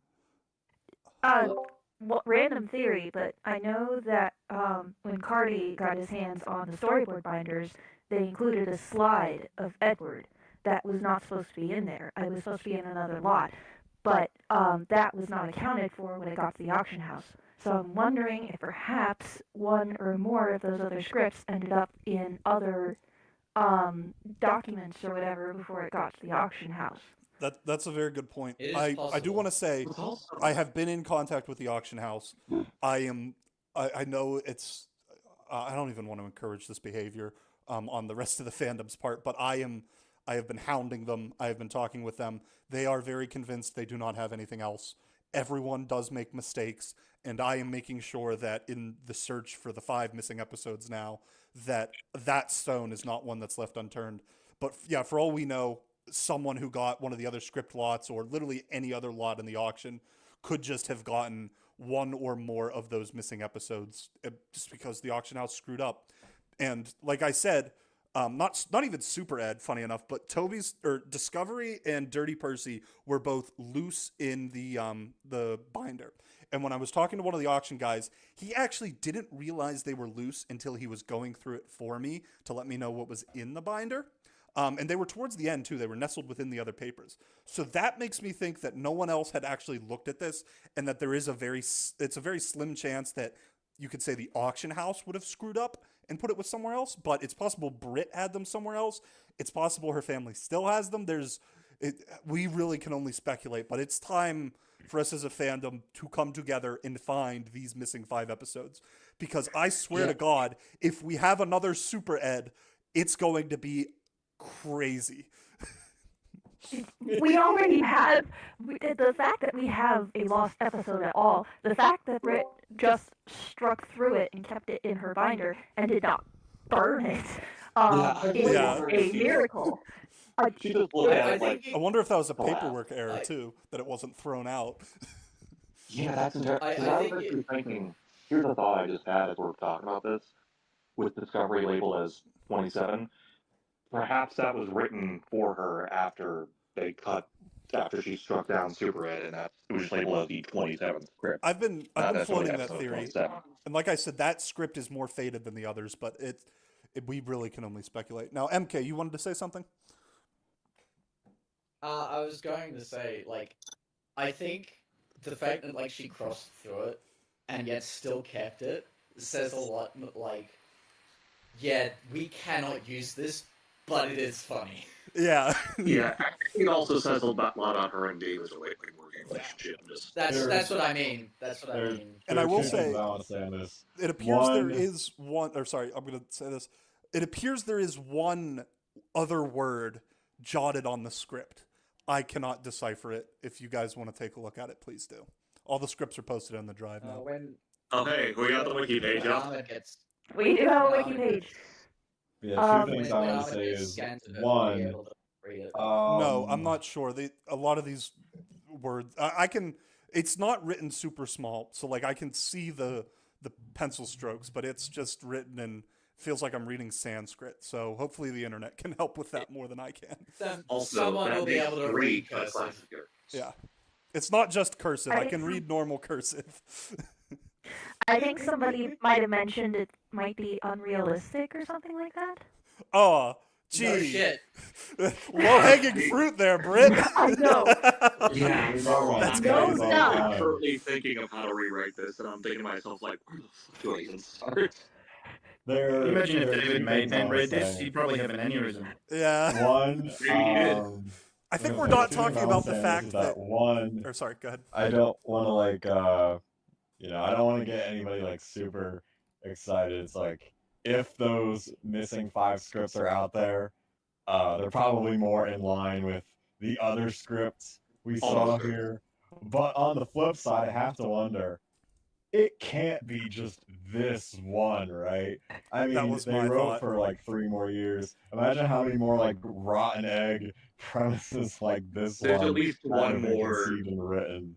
Yeah, there's at least one more something. They were on something when they wrote this. Does anybody remember those like All Engines Go storyboards where like Thomas has a knife or whatever? What Oh, the fuck? Lord. Oh yeah. Don't bring that up in here. Get out of here. The crew did that as a joke. Does anybody remember the AEG creator saying, like, they had a joke about how Thomas gets into a fight, but he kills a guy or whatever? And imagine that's just an actual script idea that he just found and tried to repurpose. All right, yeah, I'm looking at. I So know I'm looking that, at the like, note right now. The storyboard is.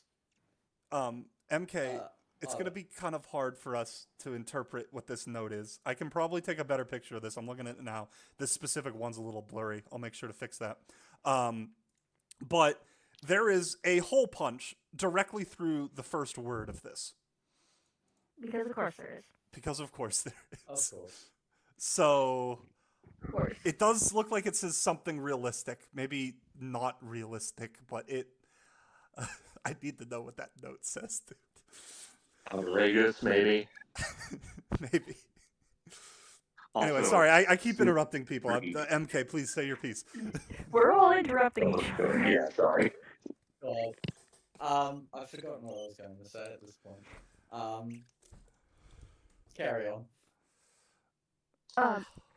Dare I say, it's stuff like this that makes me so ridiculously excited for everything else that people are getting from this auction. I mean, we just saw it last night with Cardi's storyboard stream. I don't know if any of you guys got to watch it, but Duck was supposed to make a cameo. Mavis was supposed to appear and have lines. Oh yeah, that was nuts. Mr. Conductor was still supposed to be like 5 inches tall while he was on Sodor. There was another Shining Time character in there from the show. There was another Shining Time. We're getting absolute insanity, and we haven't even got. Cardi hasn't even gotten his hands on the tapes yet. It's Yeah. I'm going insane. All of us are going insane. This is quite possibly the best year to be in fandom. And I'm also not sure if any of you guys saw this last night. I happened to see a post that within the Facebook group that I'm in that we are getting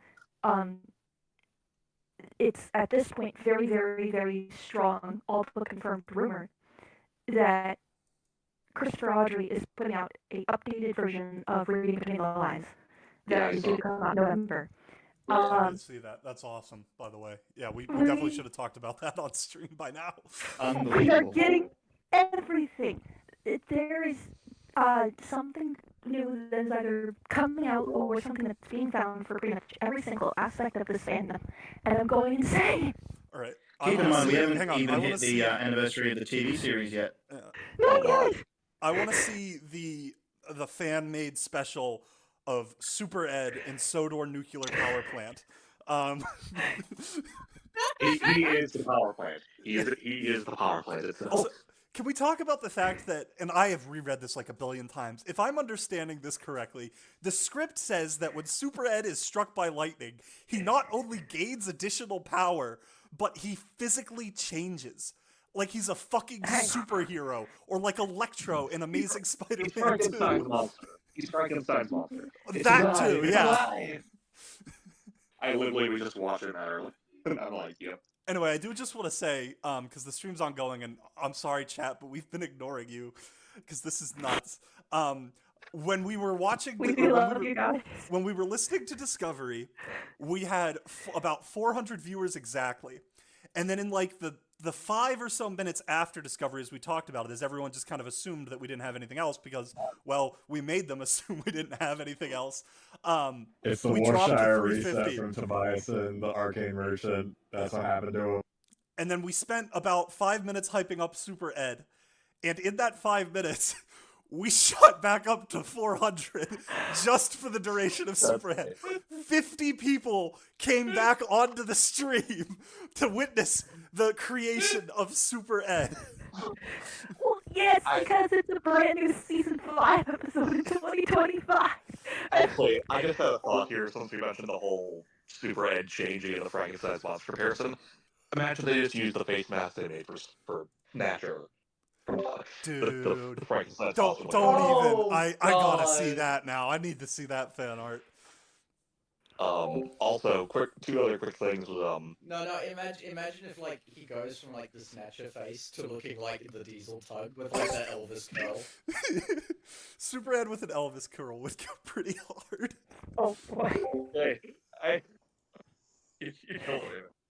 no, but yeah. Speaking about gay, yeah. You know what you were saying about this being a huge thing for Spin. I think it was 2022 when we got a bunch of like the early rap, like note leaks for Tugs. This reminds me of that pure insanity of that day. Yeah. Leaks, and then also I forget who posted on Twitter. But I saw this where someone pointed out how these scripts also seem to follow a bit of the original like planned format for Tugs, like going through like the period like a year or so.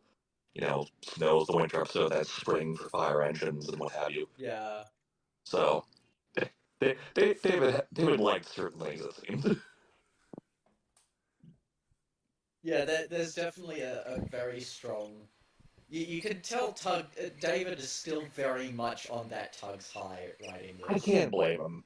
I mean, the dude had 90 something scripts written. He had ideas.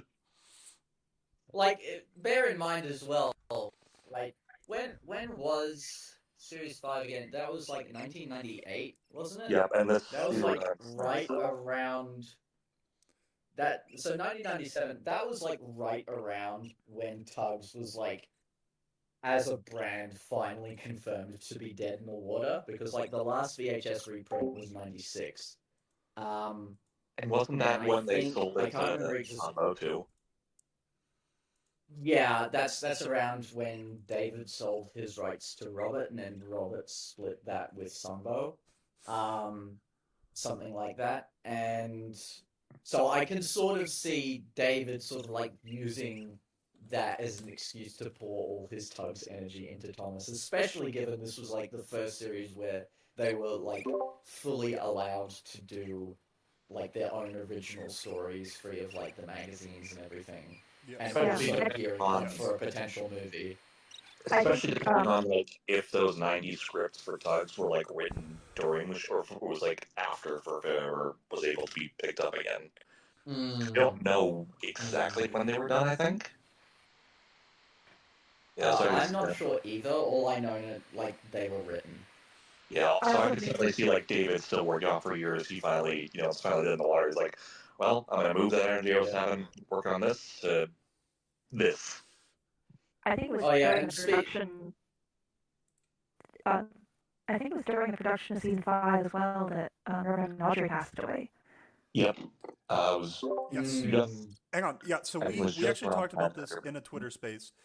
Several of the documents that we had in the binder predate Wilbert's death, which is interesting because they were already planning season 5, and by the guess of it, planning to be divergent from the Railway series stuff when they were working on season 5. I think our earliest document, other than the Maidment letter, is February of 97, about a month before Audrey passed. Obviously, again, that's all uploaded, and you guys can spend as much time as you want perusing through it. And figuring out how to adapt all these steps. Yeah, I'm still currently going through how to make the Super Ed story work without both losing what makes it funny, but also being less. Yeah, I really chaotic. hope Mattel is watching, and that by tomorrow we'll have Super Ed up alongside Crane, Truck J, and Anil on the trademark website. That's what I'm hoping. Turns out they're already in it, and we just spoiled the reveal for them. Super Ed, Little Giant, Nigel, the trifecta of cut characters from the classic series. Yes. For real. I also I need to read this tweet that I found. Gordon single-handedly redeeming himself this season by ending Super Ed. Yes. I was teasing in the spaces like, oh, guys, there's a James Gordon bromance episode, and no one was talking about that in chat. Also, can we guys talk about how Gordon canonically killed a guy? Yes. Like, Gordon's Apparently the at least lightning killed him. manslaughter. Henry was the real genocide runner of tonight. He knew what he was doing. He wanted to kill those trucks. I think Gordon at least, like, that would be... You know, it actually reminds me, it's kind of like a reverse with, like, Super Ed, Nigel, and Little Giant. It's kind of a reverse of, like, Magic Railroad, where it's like, you have, you know, friggin' Magical Lady and Diesel 10 with his giant claw on his roof, and then Splatter and Dodge are just, like, normal engines. Here you have, like, oh, here's, you know, Proto Mighty Mac. Here's another, like, Nelson-type character. And then here's Diesel, who gets friggin' electroshocked and gets superpowers, and then gets electroshocked again, and he dies! I'm just Super dead. The idea that Super Ed inspired Diesel 10. I do wonder. Oh my. I'm also imagining Super Ed with like lightning bolt range down You don't need to fucking imagine it. That's what the goddamn script says. Oh my god! I Wait, read that. where is that? I missed that. Well, when he gets struck by lightning, it's like, yeah, the fucking lightning strikes him, and I think it says it like covers his whole body or some shit, or well, his whole Fucking David engine. Bowie train. Here we go. Yeah, that's just The lightning made him Super Ed, and then it made him super dead. We do need to see in the fan content. It needs to be the exact same effect as I think it's I think it's Salty Stormy Tail.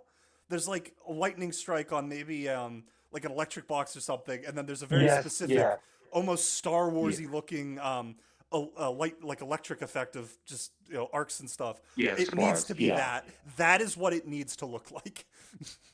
I'm now just picturing Super Ed, like I said, with like the Snatcher face, but also with like the one lightning bolt going down, like the one eye, like David Bowie. Absurd thing. Someone threw out Johnny Bravo in chat as a basis for Super Ed, and I'm like, that Oh, fucking God. works. That's good. Yeah, I That's could definitely see good. that. That's good. What I find, Uh-huh. one thing I noticed when I was doing mine too, it's like Gordon and Henry specifically have so many scenes together. They actually interact. Which, Yeah. Sorry, go on. which of course, if you That know needs to be Henry's Project. backstory, That needs to be Project That's Tiger hilarious. Moth 2. Project Tiger Moth 2, Super Ed, Engaged 1. If we ever get another Project Tiger Moth episode, I kind of want that to be one of them.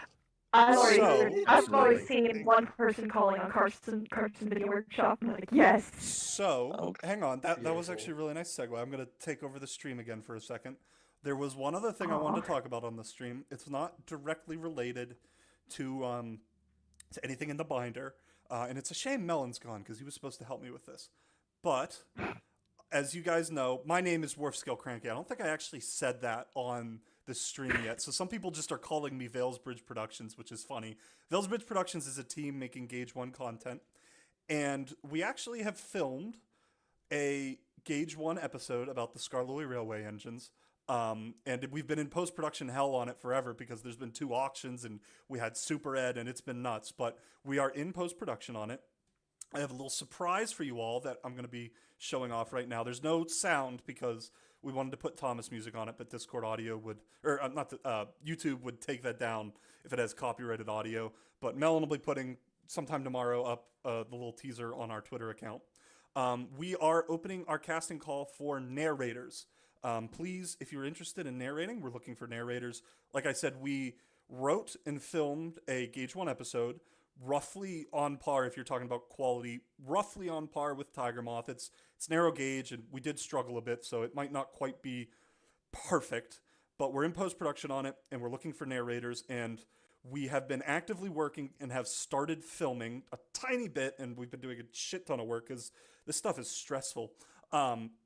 We are working on the Coldy Fell episodes as well. And yeah, you can check out, if you actually go on our Twitter page, you can see all kinds of stuff about that, just a bunch of pictures and things.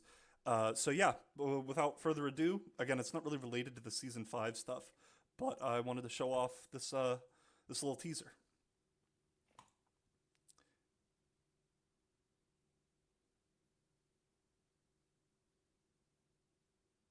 Man, I wish we could have put sound on it.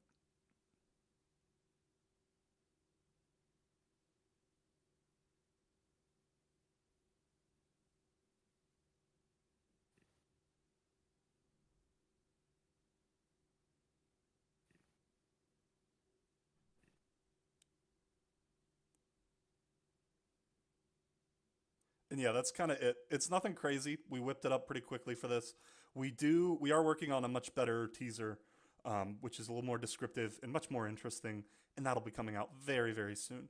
But if any of you are interested in narrating this project, please don't DM me. My DMs are already lit up with Super Ed fan art. DM the official Veilsbridge Productions Twitter account on Twitter, and then someone, probably Melon, will get back to you and we'll send you over some lines to read, and then we'll go from there. But yeah, I just wanted to announce that someone mentioned fan-made Engage 1 stuff. You know, we have our plate. They're calling on you guys to do the They are calling on you guys to do the Super Ed episode. It's gonna if we're gonna do Super Ed, it's gonna be like 2 years away. We have our hands full with finishing one episode and making 4 more. So yeah. Seems like you need to be struck by lightning to work faster. Yeah, I need to work. I need to work all day and all night. My family isn't going to recognize me. I'll definitely send you an I'm just audition. imagining you like showing up like the guy in fucking Last Crusade. I'm glad that I was able to contribute to this with my narrations. I hope everybody liked what I did, and I'm always open if you DM me. Unwilling Resident 99 on Discord, cheap plug. You need to DM us. DM the Veilsbridge production account. That's Melon running it. He's Oh, handling this for now. But yeah, I'm gonna DM you, but I'll say that if anybody wants me for narration, I can you can DM me. Yeah, same here. If you ever want to reach out to me for anything, it's just Cedrine Tug on Twitter, and I will absolutely be auditioning for that narration because that sounds fucking lovely. Yeah, no, we've been at this for 2 years now, and we're hoping to get something out very soon. I think I can say this isn't the episode name, but the project name, similar to how you had Good Old Days, which was Project Tiger Moth, is Project Happy Accident. I think I can say that we were originally planning to do Like it Super Ed. end of this year, but Super Ed happened, and so it'll likely, I don't want to commit, it'll likely be sometime early next year. And Super don't Ed worry, and it'll enough. be much higher quality than this goddamn stream that I threw together in the past week. It will not be recorded with a shitty mic. It will not be a fucking PowerPoint with shit I pulled off the wiki. It's an episode. It's really good. I actually showed a cut of it to my roommates, and they loved it. It's something to get excited about in a giant abyss of things to be getting excited about right now. All I gotta say is Giant abyss. all I have to say is you absolute beautiful bastard. Yes. Can't wait for it. It looks fantastic. Also, one I remembered what I was going to say earlier. First of all, yeah, the Happy Accident is looking to be a very, very happy, deliberate production. So it's like I wish you all the best on it. Thank you. What I was going to say was just quickly speaking, because like everyone's making comparisons to like the '96 scripts, and I just wanted to put in, we would know what was in them if it weren't for Sif and the Trust, because it was confirmed a while back that they had them from Elliot Killick Ward, who was told directly by one of the Trust members, "Oh yeah, we have that from Joan Mitten." And then they immediately backpedaled when he asked them for details. So Every make of goddamn that what time. you will. Every goddamn Make of that time. what you will. I would be accepting, but I would not be happy if we find out that me and you, MK, we spent like $10,000 on these scripts, and Ryan or someone at SIF just had them sitting in their basement and decided to Or keep had them any of the for missing ones. 20 years. Or has the ones Almost that we're now going to certainly. be losing hair and sleep over trying to find. So, I have been Well, I back in the mean, span we of know 5 we know years. there's more. Well, I mean, we know there's more than one copy of this binder because there was one in the background of Alec Baldwin's interview on TV however many years ago. No. That's the American VO scripts. Oh, true. Right. There's Dang two. it. There were two binders in the lots. That was the first one with Thomas on the front. This one, there's a couple pictures of it in the drive. It literally is just a GIFX file, and there's a sticker at the top that says season 5. It's very, very unassuming. That's fair. Yeah. You know, I've been back in the span for 5 years, and every time it's always a set at the scene of the crime. Every goddamn time. Yeah. Yeah. This is, Yeah. and we're talking I about, mean- lost episode scripts, which we all want to see. That's like at the top of our bucket list. Yeah. That's not even getting into the stuff we've been talking about on Twitter about them bullying David Mitten as he was dying, God. which is absurd. Yeah, no, I already known some stuff from people I've spoken to who are gonna know on Reddit, and I'm like, Jesus Christ, how fucking evil can you be to this guy? Well, what I know, I learned from an ex-mod who said that Ryan earned the forums a cease and desist when he was like 15, 16 because of Jesus something he said Christ. to Mitten on one of his more, quote, depressive drinking nights. So, Yeah, whatever he did, we don't know what he did. We don't know what he did. But whatever he did, he hit him when he was low, and it earned a letter from the Mitten estate solicitor, allegedly, with a list of charges, chief of which was permanent damage to life and health. Ouch. No, I've spoken to some people who are in the know from personal stuff, not related to the fandom as a whole, and yeah, it's pretty bad. I Yeah. get the feeling that I do not want to know. Yeah, I think we should get back on topic. Really, is we Yeah, have let's- a yeah. whole lost episode, guys. We have a brand new Yeah, I know. I just wanted to put in about the I will 96. say, Speaking of which, you guys want to watch it again? perhaps. I will say it is very interesting, and I see a lot of people going on Twitter React just being like, "Man, I'm glad Britt got involved in this. David can't write." I'm like, hold on, their first drafts. These are These very much people are a team. People need to understand. stream that. of consciousness. Also, these are you put all your shit to paper just to get out there, and then you work from there. It's going to be messy, I can tell you. but also I will say, work together. I'm surprised that this hasn't all been put together in one place that people can look at it all, like the SIF stuff, because a lot of it has just been hearsay over the years. I'm sure that a lot of it happened, but with it just being I mean, there is proof for a lot of it. Yeah, but if it It's was being on corroborated one by place for everybody to see, then I'm sure it would be a lot more widespread. MK, I'm The next kind of with fan- Rose the on next this. fan documentary. We should actually look into that. The next Especially fandom documentary, The given Crimes of fact Isaiah. that we need to find the missing episodes, and for all we know, SIF could be roadblocking us. So it might be worth looking into that. Wouldn't be the first time. I can tell with some form of authority that there's no evidence of missing scripts on the forums, and that's from someone who's been on there for over 10 years. So yeah. I imagine they wouldn't have been insane enough to put it on the forums themselves. If they have it, it's probably sitting in someone's basement. But they might not have it. You're absolutely right.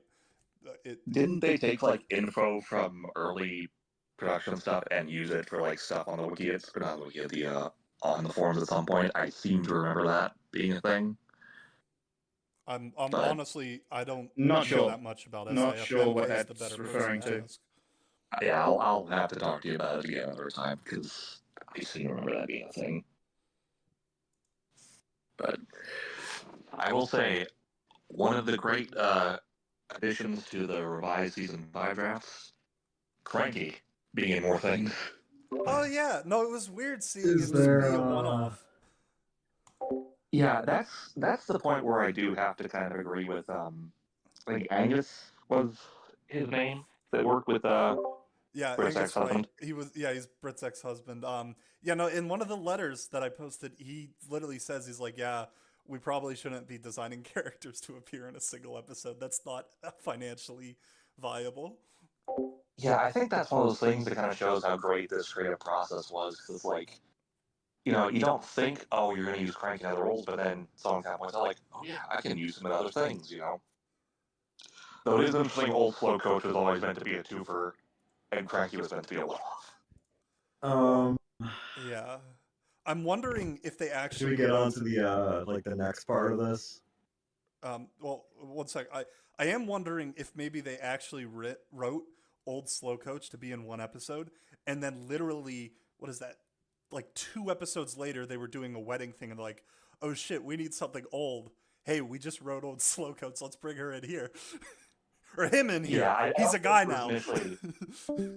Yeah, I don't think it was one of those, oh, we're going to use this. Like, they Yeah. initially been like, okay, we're going to have them in 2 episodes, but they were kind of like, oh, we can use this again.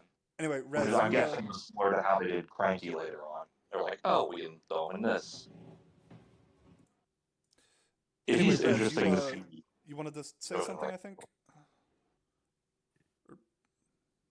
Oh, I was I've forgotten what I was going to say now. Someone said something about moving on. I'm not sure what you were talking about. It was me. Yeah. What's up? It was in there like a Q&A. This is the Q&A. Let's Oh. look at chat. Yeah. Let's see if anyone has questions they want to ask us. I am now QA, I everybody. am We will on do our everyone's best level to now. A. Everything I know has been dumped about these scripts. I am no longer the bestower of knowledge. We're all on the same level now, but if you have questions for me or anyone else in the Discord, feel free to put them in chat. Chat could be a little chaotic, so feel free to put them in there a couple of times too, especially if you really want it answered. Just as for the Scots and the little blue apple. And I will say we have nothing else planned in the stream, so if you want to leave, Except for losing our minds about Superhead. yeah. Yeah, I'm not able to watch most of the streams, so I'm just taking this all in now and losing my shit. So, apologies. Great. We're having a grand old time. My Discord's been just blowing up for the last 5 hours while I'm sitting here babysitting. Like, what am I gonna do?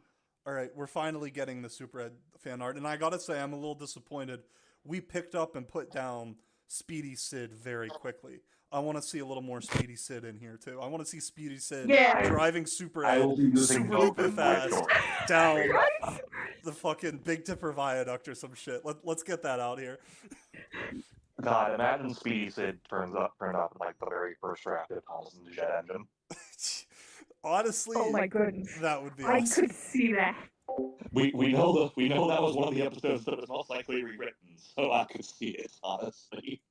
I do want Speedy Sid. It is interesting how much they had planned for Duke, and it makes me wonder if when they were thinking of Bertram, they were planning on having him use Sir Handel's model maybe originally. I was floating that too.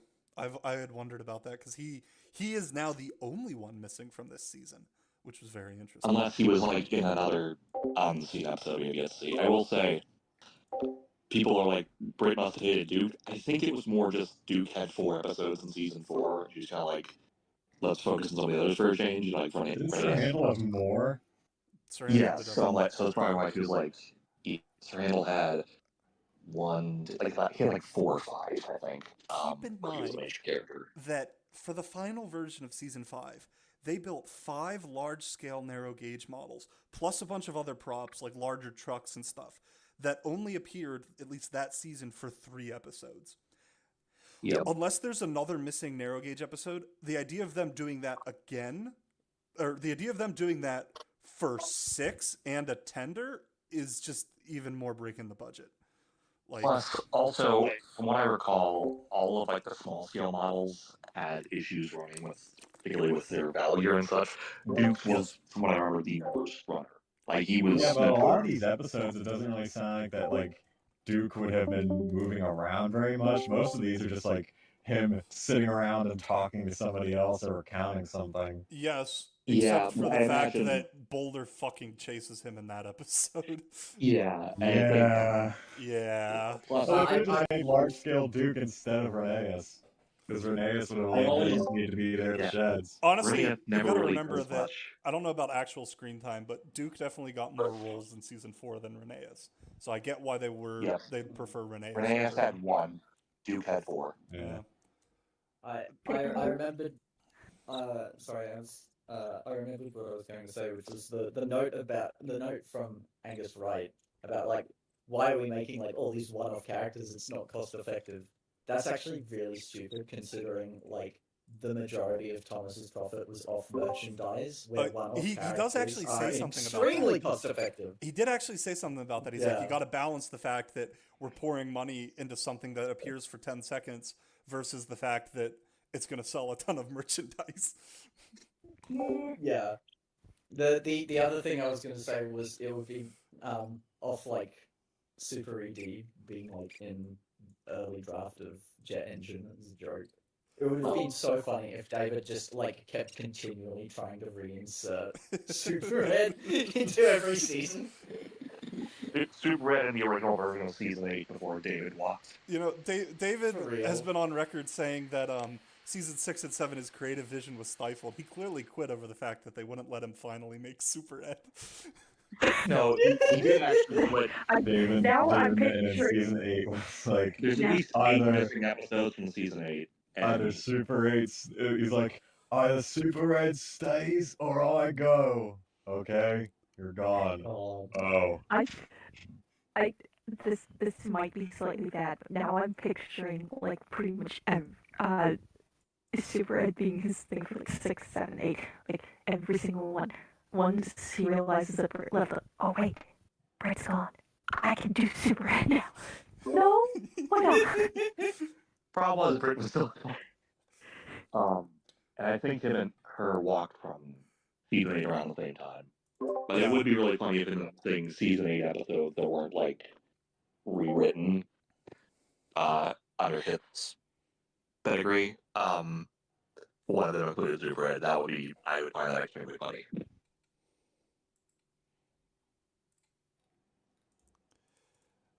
Anyway, one thing I wanted to call attention to, James and Super Ed, the episode. I love the fact that the first half of the episode is just regular shit. It is chaotically deceptive. I cannot have been the only one who thought that, like, when James was getting pulled up by the trucks and all the lightning was going around and everything, that, like, James would be struck by lightning and he would turn into a super engine, rail rocket. Well, it was wonderful. As soon as we said Super Ed, everyone in the chat had what my first thought was when I heard that James and Super Ed exist, is it's like, holy shit, we're getting an Edward episode. Edward's gonna be in it. And he's in the fucking, like, the first, like, paragraph, too. They mention him. And when I first, like, read through this, I was skimming fast because the information we had on it was very blurry, and MK knows a bit more about this, but it was a mess and it was a headache. It was not something we could post online. I had to wait for the actual scripts. But I didn't even bother reading any of it because it was so bad quality. Yeah. Oh, yeah. I was talking with Star Switcher the other day, and I'm like, "You excited for Super Ed tomorrow night?" And he's like, "What?" And I'm like, "Have you had the group chat on mute?" And he's like, "No, I've just been ignoring everything you said because I don't want it spoiled." Same though. Like I literally found very out afraid because about the rest of this at the exact same time as the rest of you. I was very afraid because I thought that, because I think the first time you said it was like James and Super ED, so I was like, uh-oh. Yeah, when I first heard Super ED, my mind immediately went to engine death or something very else, and I was like, that would make no sense for this. Yeah, no, someone in the group chat when we first discovered Super Ed put out super erectile dysfunction as a possible. That's not where I was going for that also makes sense. Yeah, no, That's it not was. wrong. So I do want to say, we found out about Super Ed and everything else in the binder, or most of the other stuff in the binder, certainly not everything. Excuse me, a day before the auction. So that was a crazy 24 hours. And we found out about it the same day that we and you guys found out about the season 2 scripts. And we were in the Discord call that night and was like, guys, we're living in a world where Missing Coach and Drip Tank were just revealed for season 2 with full scripts. And that's not the greatest thing that happened today. Sorry. Yeah, no, this year's been wild. I can picture all of you guys in your super secret group chat just cackling to each other, being like, just wait until the fandom hears about this. Everybody's gonna go insane. That's gonna not be what it was great. like. That's not it. For real. That group chat, I love those guys to death, and we have fun times, but it is... That's what it was like in my head. Oh, no, yeah, in my head I was like, holy shit, we gotta do like a live stream for this. This is not something you just post on Twitter and be done Yeah, with. I now understand why you did the Twitter space, because, like, that must have just been overwhelming, and, like, it was. I need to get some of this out there. It was. And well, that was the thing too, is I knew that, all right, I need to tease the character death because I want people to be able to watch/read/hear these scripts with that knowledge that death is a real thing that can occur in them. And I knew I was actually I was talking with someone about this the other day. Like, people have been talking about drip feeding and teasing and all that, and it's like, look, I realized that I needed to share a lot of the smaller stuff I had right off the bat and tease it for weeks because we needed to get as many eyes on this stream as possible and as many butts in seats, because I do not want people finding out about this through fucking Twitter. I want them to be there when it happens. Also, it's like, you always plan to make it public, which is the opposite of, like, yeah. I have these teas that I tease. Yeah. And never actually In show reality, anybody. what was happening here is, as soon as I actually had these and was able to release them, I basically did that. Like, it's been 4 days since I got them. This was over 300 pages of documents. As you can now see, the live stream is, 7 hours, at least 5 of which was actual content. And I work a 40-hour week at a professional, intense job. And I also had other commitments. I was at my friend's house Wednesday night. I typically have a commitment every Thursday night. I just straight up blew that off. I didn't get that much done on Tuesday because I did work. I did a couple hours of this, and then I was going to do a couple hours more, but I just fucking crashed because I spent basically all day Monday scanning these in so I could get them to you guys to read. It doesn't seem like this, especially if some of you guys are college students, high school students, whatever. It doesn't seem like it, but this was literally as soon as possible release. And I want to add on to what you're saying, like, from our perspective of the folks who were reading. Like, you got the scripts to us, like, very, very, very, very late on Monday. Like, at midnight. It was like 1 a.m., yeah. And then we I had finished scanning around like 40 11 hours. p.m., I think. It was like 11-something CST for me, and I was like, I was fully expecting not to get it until at least the next morning. Yeah, but you were dedicated. Yeah. It was yeah, a long and day. we had 48 hours to make sure to get them in, record, and then Worf had like 2 days to get this whole thing pulled together, edited, make sure everybody's recordings came in, and get pictures And was whatever the heck marketable, for this. Yeah, and I did see some Yeah, people were complaining, and I do understand, and I know what it must be like to be on the other side, that we started the stream like 20 minutes late after I had it running 15 minutes early. So it was like 40 minutes after I had started it. We started 20 minutes late, and we had audio issues, and even in the final version, and this isn't his fault, but some of Enterprising's scripts, some of his readings were quiet, which had I looked at it for more than 10 seconds and put it through Audacity, I easily could have just increased that. So I'm very sorry, but I was literally, while the stream was started, I was setting up all the slideshows and getting all the audio files finished. It's been an adventure. Yeah, you were for context, everyone. You're the super ed. In the Discord. So there's somebody in the chat saying that they still can't access them through the Google Drive link. What you want to do is copy the link in chat. Don't copy like anything before, just copy it from HTTPS onwards. Copy it and then paste it into your search bar and you'll be there. I don't know why it doesn't actually show up as a link in chat. It should also be available on the Veilsbridge Production Twitter account. Yeah, and for anyone who takes a look at those scripts, you will very quickly realize how much of a hassle some of that was. Because David, I really ever about that man, seems like a lovely person. Holy shit, those were a nightmare to decipher. Yeah, no, there's like typos and stuff in there. It's nuts. And Yeah, I will no, say, I Plan A was literally just to do the pictures that are available in the drive. And I was talking with like Star Switcher and MK, you might have been in on this. And they were like, "This is impossible to read. We don't want to read this. This is going to give us a headache. No one's going to want to read this." And I was like, "Yeah, you're probably right." So I didn't take any additional pictures. All of the PDFs on there. I have this really cool scanner app on my phone. I used it a ton in high school, or not in high school, in college, to scan and work. All it did was I fed it through that and adjusted the contrast, and especially for the scripts themselves, it made them 1,000 times easier to read. And that took a couple hours, I think, in total, because the app it had a bunch of ads and stuff. Yeah, I've mentioned this here, I mentioned this on Twitter, but I for my 2 scripts, I went through and like redid them so they were like legible to read, and I don't know exactly when they'll be, but I'm gonna try to do the other 20 or so script, counting Super Ed, and get those out so people have. It'll be word for word the exact scripts, just formatted so it's not making your eyes bleed. I do also want to say this. This could take a while, months or even years possibly, because I'm certainly not doing it next week. But I will be working with other team members of the Warriors to make sure that high quality actual scans of the documents themselves are made available. However, I don't have access to high quality scanning equipment. And instead of waiting a year or two, I think it was best to release them now.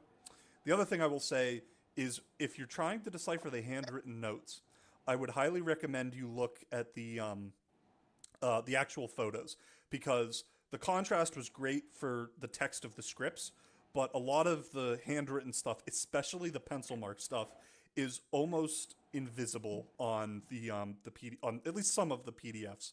So I would recommend looking at the actual pictures for those if you're trying to decipher them. And I think I have everything up there, but there's too much for me to check, so I'm sure if I'm missing something, we'll know. I may have mentioned it, but we appear to be missing a page from the final American VO version of Something in the Air, which, along with the missing Rusty and the Boulder script, I'm planning to reach back out to the auction house, but I'm guessing they're not going to have anything. Yeah, and something else I just wanted to say to give a kind of a perspective on how much of an undertaking this was and how quick it went through. In this Discord where we've been communicating things, there's been a schedule here that was like updated whenever somebody sent their stuff in. Craigie has been so busy that like he hasn't updated in like 3 days because it's just been too I was much touching it stuff last going on. night, but yeah. There's a bunch of episodes on here that are listed as unrecorded just because I never bothered to update them. Yeah, it was the kind of thing where it's like, all right, I know I have everything. We're done. Like, I'm not bothering updating the fucking schedule. I know what I have. Yeah, no, I was like, I know we got him, so I'm not gonna fret that. Yeah, no, there's some differences Actually, in here. that's actually something that a friend of mine wanted to ask you. So it was said about Cranky Bugs that the oil tank turned out to just be like a throwaway line. Did you have any major revelations that did connect to previously contextless materials or art that stood out to you? I'm sorry, I kind of I blank stared during that question. He's asking, Sorry. Is there anything that I realized was from the concept art that I enjoyed that it was crazy to see? Is that what it is? That or any other previously contextless materials that like stood out. So, I mean, like, there was how, a ton how, of like stuff. in the Thomas and the Rumors, I think, is the big one that I hate. I despise the final version of that episode because it doesn't make any sense.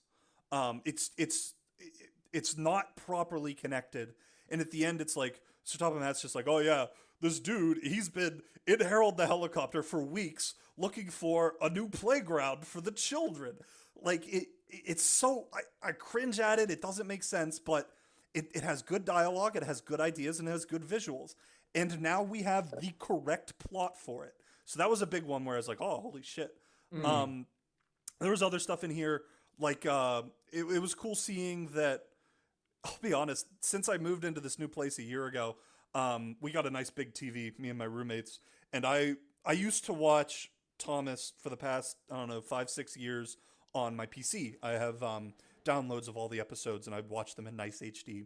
But that's on my computer, and it's like, if sometimes I come home from work, I want to watch Thomas. I've been going on Amazon Prime and seeing the episodes, and so for the past year, Rusty and the Boulder being listed on Amazon Prime as being the last episode of season 5 has been driving me nuts. Because I'm like, that's not right. What the fuck is going on there? And now we know that's the correct version. Of all the things, Amazon got it right. I was surprised it too. still feels wrong to me. It still feels wrong to me to have Snow be before it, but Yeah, no, it feels wrong to me too, but it's correct. This is the version. There was a couple other things in here. I think I'm Mandela. I almost don't want to say this in case it impacts other people now. I was checking the wiki after I realized that Terrence was in Dirty Percy, and I didn't see any evidence of that. But I could have sworn there's some BTS pic of him being at the cleanup in Dirty Percy, and I hope that's not a Mandela effect thing that I'm now putting onto all of you that's going to cause problems for years to come. But that was one other thing. What else? I mean, Lost and Found having an actual plot was pretty crazy. Duke. I think Duke appearing was another big one. Because, again, I'm very into the lore and the mapping side of the classic series. And as we now know, originally the classic series was going to have a lot of stuff with Duke. Or originally season 5 was going to have a lot of stuff with Duke. And by extension, it means that a lot of the stuff they were introducing, which by my count is both the lead mines, as well as probably a good chunk of like Duncan gets spooked, of the viaduct there, which is presumably different than the regular season 4 viaduct. That is all mid-Sodor stuff. And a lot of the theories pre-tonight about season 5 and the locations have been, let's dismiss the fact that these are brand new locations that have just spawned in that look way different than the existing ones as being, these are the old mid-Sodor tracks. Maybe those mid-Sodor tracks have now been reopened. And it's just kind of been this like huge keystone to those theories is this idea that all of this new stuff is tied to the Mid-Sodor Railway, except that means that it's tied to something that has nothing to do with the final version of season 5. Duke is, if you just watch the aired versions of the episodes, Duke is almost like a throwaway character. He has 4 nice episodes in the spotlight at the start of season 4.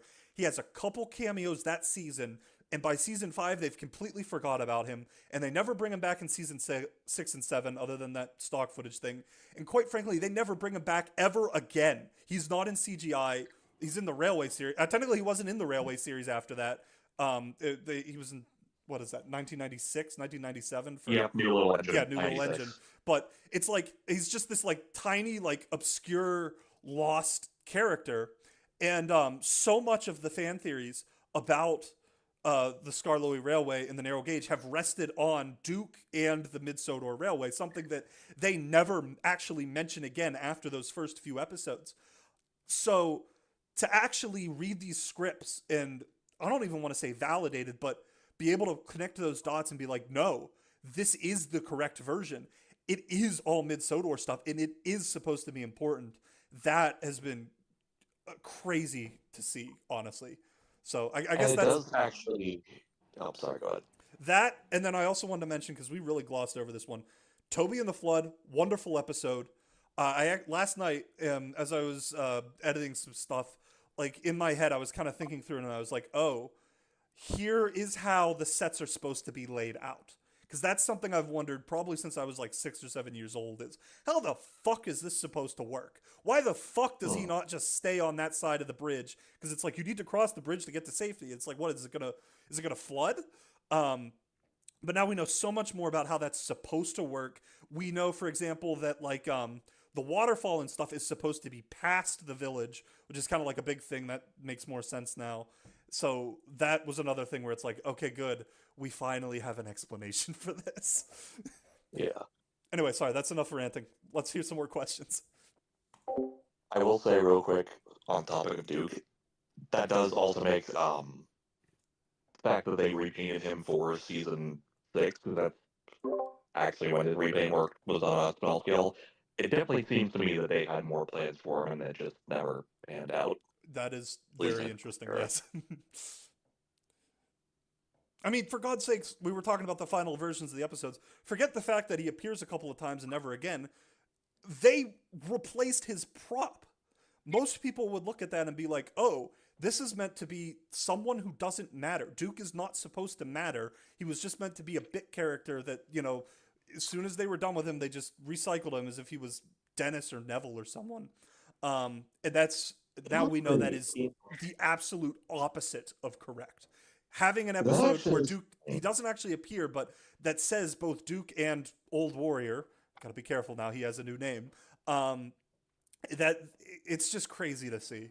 It's almost crazier than seeing Boko show up and Thumper die, and Super Ed himself. It actually is interesting you mentioned that, 'cause that makes me It's think. crazy how, like, the biggest source of hype for this stream was that, like, on October 3rd, one will die. And it's October 4th now for me. But it's like October 3rd, one will die. And that ended up being one of the least significant things on this stream. Yeah. Thumper got dignity. I Thumper got kind of dignity. banked on the fact that you guys were going to have more fun on the theorizing and the speculation, that it's like, holy shit, anything's on the table, anyone could Yeah. die. And I think I actually gambled I mean, that to- successfully, Also, it's I've like, seen so many good even fan theories though and people it was all- enjoyed it so Who- much. Oh, yeah, sorry, Super I was gonna Ed say, died too. Yeah, yeah. The Super Ed Lorries, also died. I was talking And about then this in again, Discord death, earlier. a character that never existed. The Lorries probably did not survive, at least the one that fell down the gorge. What is it now? It's Windy Gorge or whatever, right? That's its name, Windy Yeah. Ravine? Yeah, an actual name now. Yeah. I the one think that, like, for me, it that's was a just death. nice to, like, get, like, present day Duke content because, like, besides the ending of Sleeping Beauty, everything that we've ever heard about Duke up until this point is in past tense. Oh, yeah. It's like, yeah, he cameos in some of the other season 4 episodes, and I think he talks in, like, one Chris Audrey book, but it's like a nothing line or whatever. Yeah, he But here speaks it's like, we have, like, things. present day Duke content with, like, him interacting with the standard gauge engines and doing stuff in present day Look at that the was standard actually, gauge like, engines. officially made for the show. He even though interacts it with wasn't Duncan. used. Magazine That was stories. something Those I are the feel only- like I needed as a kid.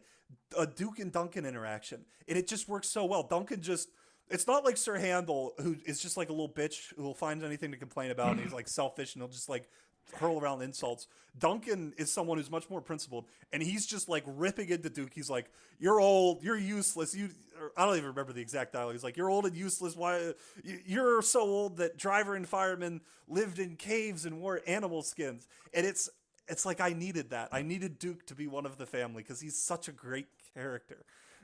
Yeah, it's something that like we've only really ever seen in Great Little Engine, and like some magazine stories. Like we never got it in the show or like the books really. So it's fascinating to see.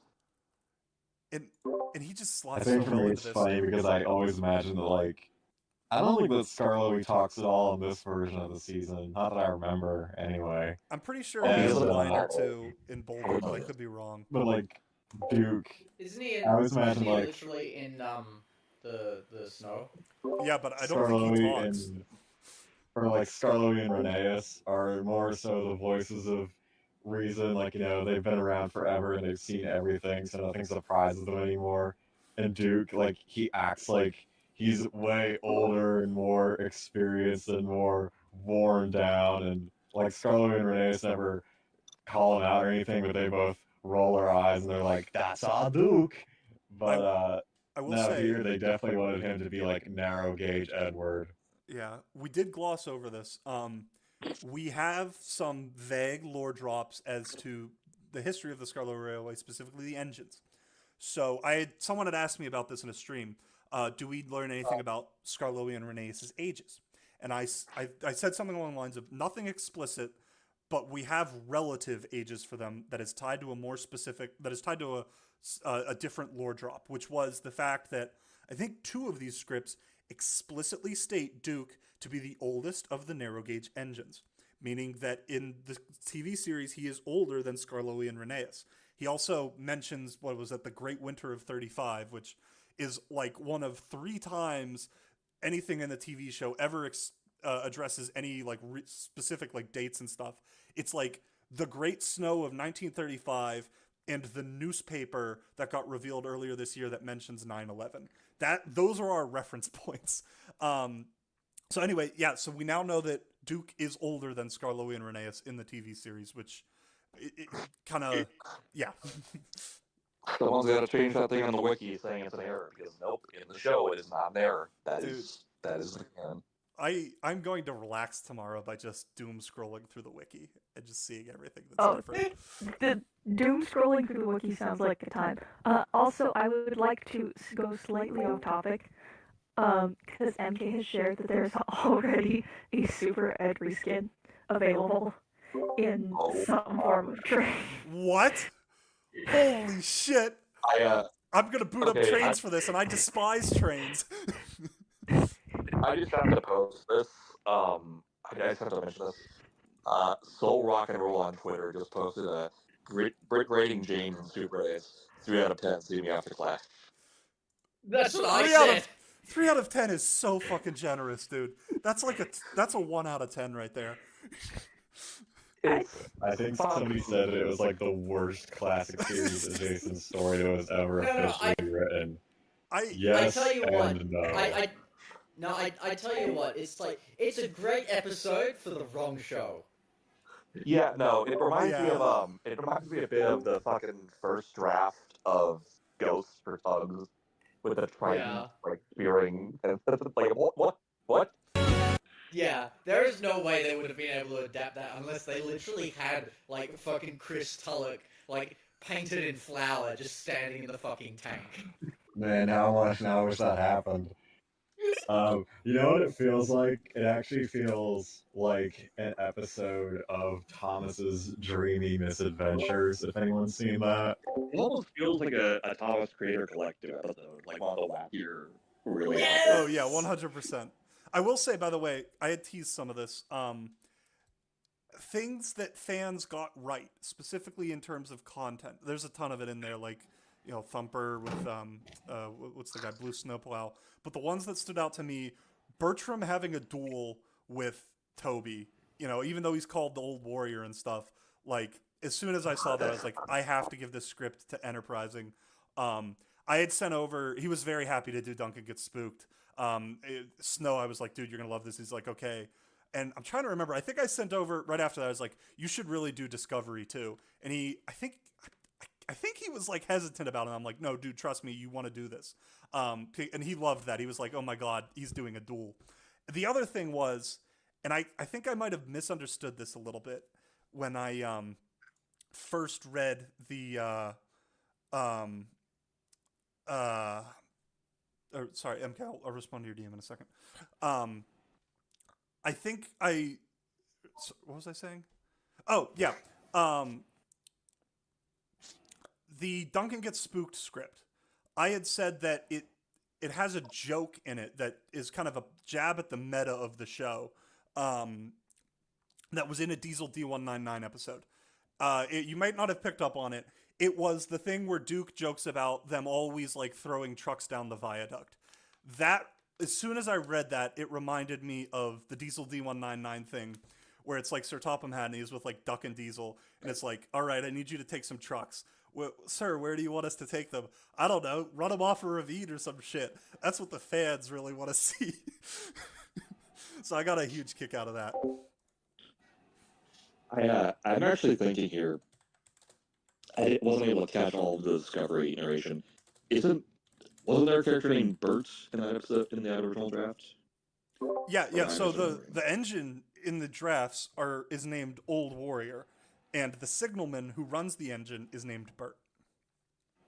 Yeah, I'd imagine they conflated the name and like made it to Bertram later on. But I also am thinking here, since we know Duke was meant to appear in at least 3, it seems David had a bit of an affinity for Duke, and obviously he was cut from the final season.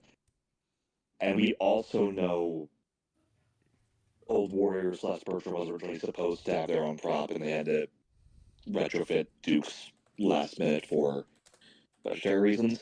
I'm wondering if the reason they specifically chose Duke for that, instead of Sereno, who they could have also just as easily retrofitted, was because David was like, I'm able to use Duke this season, I really want to use him. This is the next best thing.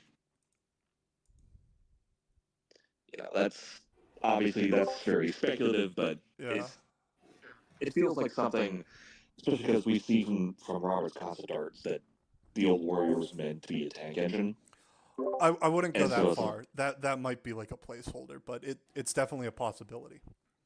Yeah, I'm just saying. I was gonna say one of the biggest things to me when like the death was like said that like, oh, it's gonna be a thing, it's gonna happen, somebody's gonna die.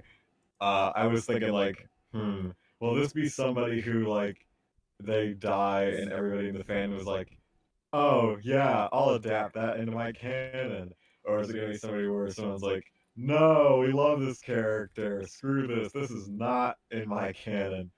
But considering that it's Thumper, I'm pretty sure it's gonna be the former. See, that I'm the one person who won't, because I love Thumper and I do so much shit with stuff in mine. Check out VC Text. We got some more peak Super Ed Oh. fan art. I think this is my favorite. MK, you're gonna my love this one. God. I just reposted on my Oh Twitter my too. It's by en2_free. Oh It's yeah, I saw that. it's a very Love realistic depiction of Super Ed. Oh my God. Okay, look, I love all of the Super Ed fan art, but we moved on from Speedy Sid way too fast. No, that's I Speedy need Sid the in the fanfic. speech bubble right there on the left.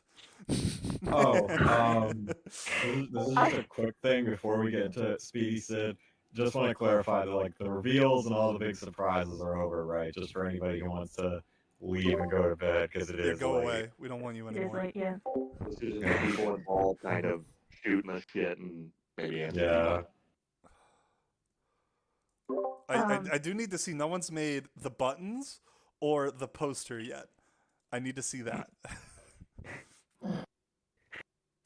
Oh my god, I think I just found my favorite. Oh, By that's your- at Ian2_free on Twitter. I think I just there it is in the chat. The best Super Ed fan art. That face is. I'm glad that man, it's a good thing that you think Super Ed had it bad here. It's a good thing that it's a good thing that oh my god, I haven't remember. Yeah, it's a good thing that Carrie Shell Topham wasn't here to give Super Ed his fate. Funniest outcome is Super Ed was just the TV version. Yeah. You must be scrapped now. Yeah, that's the real Captain Star moment right there. It's funny how like even David realized his OC was too powerful and It's killed him crazy in that his first it's episode. crazy that like all these people who are like, oh, Sir Topham Hatt is an evil dictator who threatens to scrap the engines if they don't work for him. That Yep. could have been real. You know, So it's funny. I just just realized recall- this. You guys might have forgot. Cranky the Dockside Crane, Sir Topham Hatt threatens to replace Thomas and Percy with a diesel. Is he talking about Super Ed? Could that be Oh, Super God. Ed? I just I had a think it's thought. pretty clear there that he's just like trying to think of something to say that'll make them get back to work. And he's just like, I'll replace you with diesels. I will Ooh. say, I'm just He thinking to doesn't myself. need it. Remember the whole thing about Magic Railroad having a sequel in development before it shit the bed? Magic Railroad: The That's Return of Super Ed. Yeah, it's just Lady versus Super Ed. It's the sequel. Super Ed and the Rainbow Railway. Oh, good. It's like a Godzilla movie. It's Lady versus Super Ed. I do want to see the Diesel 10 It's Super Brit Ed. versus Mittens OCs. Actually, no. Oh my fuck God, you. it would I be want to good. see the Diesel 10 versus Super Ed death battle. Lightning No, versus yes! mechanical. It's like Electrical King Kong. versus mechanical. I need You're that. literally just describing Godzilla versus King Kong with the fucking electrical powers for Kong. Like, Okay. oh my god. Okay. I love Super Ed, but also I need the fanfic where like every single chapter is Speedy Sid calling another crash. That's Someone rewrite it. that's basically canon. Someone read it.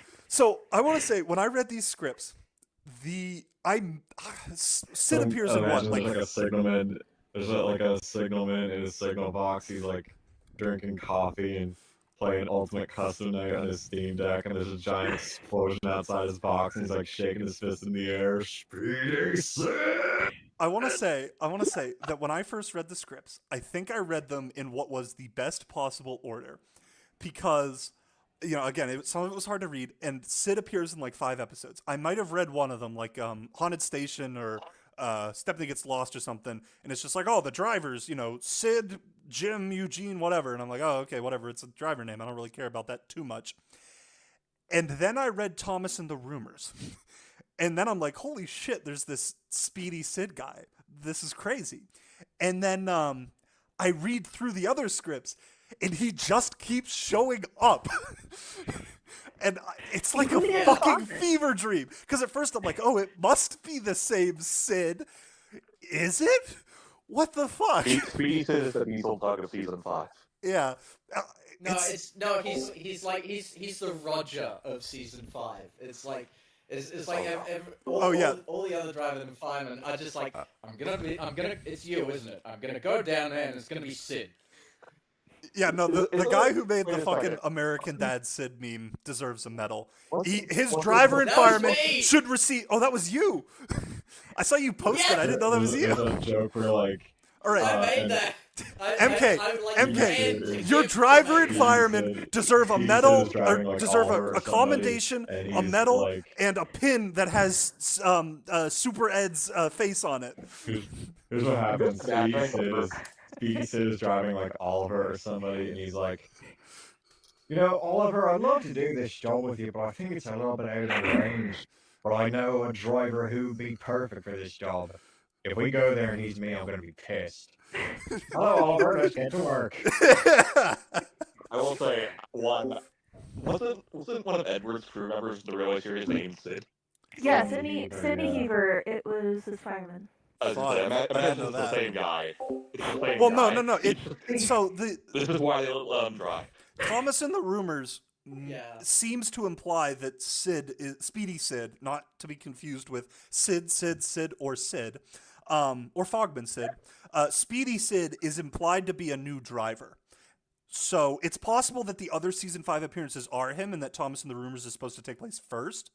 But it's presumably not Edward's driver, because they say that they're cycling out the drivers for new ones because the engines are working 24/7, which completely separate from the Speedy Sid stuff. That's a crazy lore drop right there.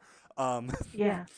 I think they kind of imply that a little bit in season 3 with some of the night stuff. Yeah, that's vaguely. Well, no, I didn't look at that as an implication. I looked at that as a plot hole. Like, what the fuck is Topham doing to his engines and his crews? And then it's like, oh, we're going to headcanon a shitty explanation that he's actually cycling through the crews with no actual textual evidence until now. I just went more of the working at night aspect, but it's crazy how much, like, without any evidence, we just like accidentally called.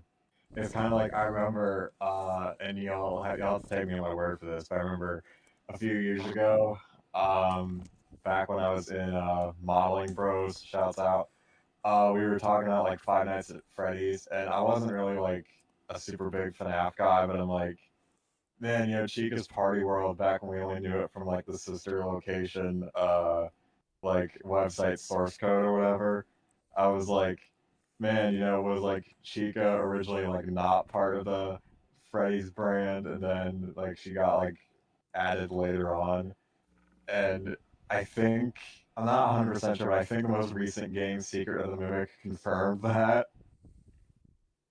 Yeah, it's one of those things where you get certain stuff. Yeah. Like, oh yeah. I will say I had one other thought about Sid. Well, two actually, but one version of Rusty and the Boulder where Sid is simultaneously both operating Thumper and is inside Boulder rolling as a giant hamster wheel. Yeah, like, so like I when actually Plankton is controlling SpongeBob. I was debating mentioning this, but years ago when I was in high school, I think it was Enterprising Engines made a tweet. Enterprising Engine 93 made a tweet saying like, what if season 5 is a big elimination round? And I had like a proposal in a notebook. I might actually post it now because I'm sure as hell never making any of that. of just like an outline of like a version of season 5 that plays out as an elimination round. And the genius idea I had was, oh, Tatmer will be the finale to that, and we'll do an accidents will happen music video at the end of the season where it reveals that like PT Boomer has been behind like all of the shit in season 5. And I had the idea of like in Something in the Air, PT Boomer like he cuts the phone lines so that like the signalman can't phone the next signalman to divert Henry. And in Rusty and the Boulder, he's like physically, almost cartoonishly, like pushing Boulder, with his like back to it off of the cliff. I had a couple other crazy ones in there too, but it was just like weird shit I came up while I was bored at school. So I'm glad you brought that up about Speedy Skip controlling Boulder, because it reminded me of that. Yeah. How much is Boomer paying you, Sid? How much? Dude, I do need to see the Boomer and Speedy Sid team up. Boomer's got like Diesel 10, Speedy Sid has Super Ed. Together they're going to be unstoppable. Imagine it turns out that very early draft of Magic Rail that Rusty made something in it. Imagine that had to and we just now had it up. Dude. But That no, reminds me actually. That reminds me actually from that stream yesterday. I think my favorite thing in that was someone saying that the PT in PT Boomer stood for production trouble. It wouldn't be wrong. It would not be wrong at all. He's made up talking doing noise because you don't feel what it actually stood for. The other funny thing was what my friend said. Diesel 10 versus Super Ed. If you were going with like the basis where it's like he's a diesel electromotive thing where he's got like the catenary wires. He said Pitchy just hits the overhead wires and Diesel 10 melts in 3 seconds. That'd be awesome. What I'm envisioning like Captain America versus like Iron Man, when like Iron Man is like shooting his like laser beams at it and Caps is like deflecting it, and there's that cool like comic book shot or whatever. I'm envisioning that with like Super Ed like shooting electricity from him and Diesel 10 like somehow absorbing it with Pinchy. I literally said He's just eating it like Pac-Man. Yeah, I'm thinking of the old guy and like how King Kong and them had like electrical powers, but I'm also thinking of King Ghidorah. This is off topic, but it kind of reminds me of Rez, can you let EU talk? Oh, sorry. It's okay, it happens. But I'm just imagining that bit of King Ghidorah with his gravity beams look like lightning, and I'm just thinking of the sound that Super Ed makes every time he moves, just being King Ghidorah's roar. Screech. God. Now I'm trying to find the Everyone's clip. not talking about you get me. Now I'm trying to find the clip from the first Avengers movie, I think it was, when like Iron Man and Thor have a fight. I had to really reach deep into my mind to remember that. Guys. And it's like Thor just like completely crushes him with lightning, Hey, and then it's guys. like suit at Guys, 500%. Sorry. excuse me. The chat is getting pissed that we're not doing the Q&A. They have questions? Yeah. Sorry about If that. you guys have questions, please. We are looking at the chat now. I promise. I'm No. looking at the chat. I'm not looking at the chat. Just DM me on Discord at this point, or Twitter, or yeah, Songstress is looking at the chat, so I guess maybe that works too. I'm very sorry. It's I'll been for a the night. next little while because I should go to bed at some point. But at the moment, I am looking at the chat. Yeah, I apologize if I've been overdoing it. This is my first exposure to a lot of this, so I'm kind of like, Okay, all right, hang on. We should probably answer this one. Why is Little Giant in the thumbnail photo? We said that already. It was just a big grift. We never said he was in the season. We just said he might be in the season, and that's kind of what we were doing with the art. We were gonna do all of the other season 6 and 7 characters, but Little Giant has nothing to do with this. I pulled that one straight out of hell. What else do we got? the fact that he's not, I am sorely disappointed. Are Okay, Speedy so Sid and that's- Super Ed the same person? You're just gonna have to read the drafts for that one at this point. I'm sorry. Speedy Sid is Super Ed's driver. No, it's not. We assume that, but it's not true. But it would be funny. It would be hilarious. I had one other real quick thought. I thought that's this is the last information I'll have about him, but it's since there's like a bunch of multiple characters named Sid who probably might be the same one. I just had a thought of what if he just keeps getting shunted off to different roles in the railway, and eventually, it's happily ever after be like, oh, Sid, the old retired flogman, he was forced to be a flogman and then forced to retire because like you can't do anything right. You always manage to fuck something up. Oh, for real. Bad questions. All right, hang on. This is after a all semi-serious one. Busted buffers. Will y'all make Gauge 1 Super Ed? The short answer is going to be no, because we have our plate full with Culdifel, which is going to take like 2 more years. So sorry. If you are doing Gauge 1 Super Ed, contact me. And serious. Once you've already gotten all your shit together, contact me. I would be willing to come help film. Maybe borrow some of my models, that kind of thing. But yeah. All right. The fact that you guys doing Culdifel, yeah, be fucking madness in the best way. Yeah, I'll say this. But I have to leave now because it's getting really late, and also there's another stream that I want to watch. So it's been a great time. Yes. We learned that Super Ed exists. Nothing else matters. Round of applause, by the way, I'll for see y'all MK. later, I hope. Round of applause for MK. He is applause. responsible for us having so much of this information. Make some noise, chat. Make some Yeah, noise MK. for MK and War Scale Cranky. Woo! We would not have gotten these without MK or the That's rest what of I'm the waiting for. Warriors. That's what it's all about. Actually, maybe the rest of the Super Warriors. Ed. Woo! Anyway, yeah, thank you, Yes. Rez, for it was wonderful meeting you. This is the first time we've actually talked. It was wonderful Yeah. meeting you. Thank you very much for everything and getting this ready. Take care. Yeah, it was cool. I was honored to be a part of It's on the wiki. Thomas history. Yeah. Super Ed is I on hope the to wiki. work with you again someday. All right. See ya. I'm fried. Coolio. Goodbye. All right. A couple other questions. Can you promise Super Ed is real? Yeah, I can. I sent. Unfortunately. Unfortunately, For better or yeah. worse. I've seen a lot of people in chat saying like, "There's no way this is real. They have to be pulling it out of their ass." And it's like, yeah, that would be really funny if we are, but no. All the receipts are posted in the drive. I was joking the other night. I think in one of the discords, I'm like, "I'm sorry, guys. I got to get back to work forging all these documents for Friday night." Yeah, I saw it. Yeah, but it's real. I I can. love- Or go ahead. Oh, I was just gonna say, I love this comment from the Creepers Good saying they're gonna drop Super Fred next time where Fred from the Scarlet Railway is somehow able to transcend time and space. And I'm just thinking, yeah, that's why you don't see him. He left the timeline. Fred became God. It's like talking to another magic. Right. I see. Quick answer to the Amazing Spider-Man who's asking how I can sleep. I don't know. I'm going to make an attempt to sleep. No. I would have probably been able to sleep, and then War Scale drops a brand new season 5 episode on all of us. We had no idea. This was not MK announced knew. in our MK Discord or knew. anything.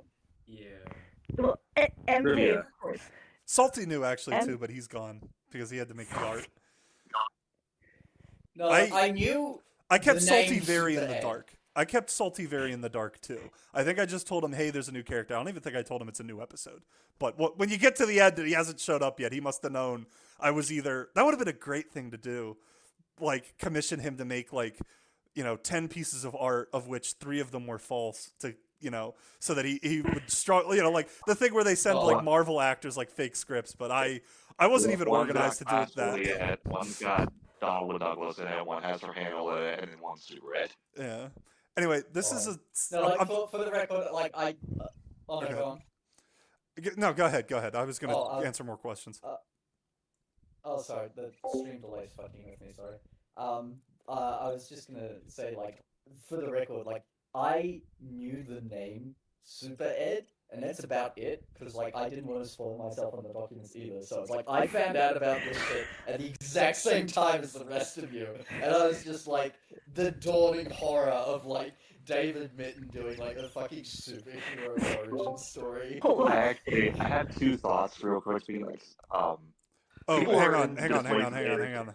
This is All right, important. yeah. Someone has just informed me in chat that the Valesbridge Production Twitter account DMs are closed.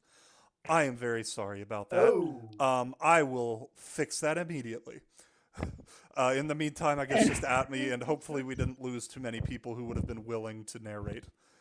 Whoops. Yeah, I'm definitely sending in my application tomorrow. So. If we never respond to you, if you guys like send us, I'm not talking about you specifically, I'm talking about everyone out there. Oh, If you like send us an audition or like say or DM us like, hey, I want to audition, and we just don't respond to you, it means we missed it or it's not working for some reason. So then you can resend it. You can at me or Melon on Discord, and we'll try to go from there. Yeah, Wait like a day can or attest two, to that. but yeah. Frankie's a very good communicator. I can attest to that much. Thank you. I try. Yeah, I don't even know. I love the comment that's Tapmar not seeming too unrealistic after Super Edge is saying. It's like, yeah, I think like this can like finally put to rest like the whole Brit versus David Fucking thing. We love them yeah, equally. they definitely We both love had, them equally. They definitely both had their weaknesses, and they definitely both needed each other. You know, Honestly, it's not even a a they had specific weaknesses thing, but I'm an engineer, so I'm pretty partial to this. It's just kind of like, in my opinion, like almost a universal constant, you could say, that there can be setbacks to having, processes and having to clear things by several people. But at the end of the day, it's always a good idea to have another eye on something. Nothing is made by single people. Everything is a team effort. I'll use a Star Wars analogy. I love a lot of Dave Filoni's stuff. I've been watching him since he did Star Wars: The Clone Wars, and he's gotten a lot bigger now. He's now directing a Star Wars movie along with Jon Favreau. And there's been a lot of love and hate for him across the spectrum. And honestly, my biggest takeaway from that is he's very good. And just like George Lucas, who had basically these same issues, sometimes you go out on a limb too much. Sometimes you do need someone to reel you in. It's all of this stuff. Everyone has talent. Everyone brings something to the table. It's always going to be a team effort. This isn't even something that's exclusive to Britt and David. Sorry, go ahead. Nothing is more dangerous than the only plan you have. Also, like, even things that seem like they're made by one person, there's usually at least someone else, like, they show it to. They're like, hey, should I put this out? But, I don't want to share too much about this, but with Happy Accident, we were originally planning to do Cully Fell, and then we had the date earmarked, and then before filming, we kind of realized it was like, all right, we're going to film this scene, this scene, and this scene, and we're going to try to get most of these things done. And then it was like, well, we don't have the props for this. We're not going to get the props for this. And then things started falling off. And then we made the call, like, look, we could try to shotgun this, and we could, just kind of get what we can done. Or we have all this Skarloey Railway stuff. We might as well make a Skarloey Railway episode. So relatively last minute in the process, it was like, we have this date earmarked. We're not really going to make any progress on Cully Fell stuff. Let's try to get something done. Let's do a Skarloey episode. And then we had some back and forth. And honestly, at the very early stages, I was not confident. And I was like, guys, this is horrible. This is going to fail. This sucks. It's not going to work. But there was a lot of back and forth. And I can say the final product is phenomenal. Everything is a team effort. It was wonderful to be able to write and then subsequently film and edit a Thomas episode as part of a team, and everyone's throwing together ideas, and it's a wonderful thing. Yeah. I will say, if you ever heard of horseshoe theory, I feel like the good comparison now is it's horseshoe theory, but in the middle it's Super Ed and Metro. Just chaos. Anyway, we got. But also. Or go ahead. Oh, sorry, go ahead. We got the first Wooden Railway Super Ed. It's not a custom, it's a edit. That's in chat. Oh, that's my pretty God. peak. Oh my goodness. Whoa. Now looking, I'm trying to look at the chat. I know you guys wanted to do the Q&A, but I'm not really seeing. Great. I'm not seeing that many serious questions in here. I'll be honest. So if you do have them, feel free to keep reposting them just for visibility. I see a couple joke ones in here. I'm not sure if these are meant to be jokes. Yeah. I do actually have I think I. a question myself. Oh, wait. Oh, okay, go on. Oh, one thing before the question was real quick. Between the original duel thing with Discovery and the ending for Harbor Life, I think David just really liked the idea of having two characters charged each other. Yeah. But the other thing was, on the Twitter space, this is secondhand, so I don't know if this was actually said, because I didn't get to experience it. I remember someone saying there was something alluded to with, like, Class 40. Was that just, like... Super Ed.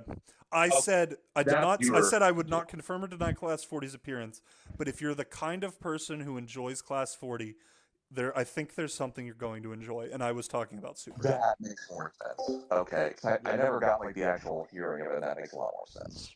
Yeah, I'm trying to think if there's any other misconceptions we need to clear up. Yeah. Yeah, I was gonna say, like, on that exact topic, like, I know everyone's like zeroing in on doing fan art of like Salty's edit of Super Ed, and it's a solid edit, but we don't know what he looks like. We have no clue what he looks like aside from like what like plot relevant hints are in the script for like how he's slow and stuff. But like, feel absolutely free to do your own takes on it. Feel free to make him like fucking Dennis. Feel free to make him Class 40. Feel free to make him an original design, whatever. So hang on. So he is imbued. Do not restrict your Do not restrict your creativity. I will put a caveat on that, which is he is imbued by the power of lightning, so he may be able to accomplish superhuman, super train, or specifically super ed feats. But based on the scripts, I think he is meant to be not like a shunter, like a larger diesel, because he is an express engine. He has a crew. He is able to pull. Although he is also shunting at the start, so I guess who fucking knows? He can start as a shunter, but become a bigger engine when he transforms. Maybe. Yeah, it's full on Shazam logic here. Yeah. Well, I don't know if I go that far, but that's certainly a way to read it. I want to see Rexel Jet draw this guy. I want to see 01 Salty do a proper like 2000s era Thomas the Tank Engine wiki. He did those cool like. I remember. Exactly. Yeah, I want to see him do one of those. Oh, that was time. Hey, so somebody sent a question a few times. That they're saying, what if Super Ed was just a joke script and Britt didn't realize? Maybe. I hesitate on that because I feel like it was. Where are my words? Feels like way too much effort for a joke script. Yeah. He integrated the fucking culling stage stuff too. That was my thought. It wouldn't surprise me he put effort into that. If there is some level of that where like David wrote it as kind of as best as possible, fully intending to like tone it down later and just going wild with the first draft. And the other side of that is maybe he struggled. Maybe he actually struggled to come up with. He had this kind of idea. What if the Diesel gets struck by lightning?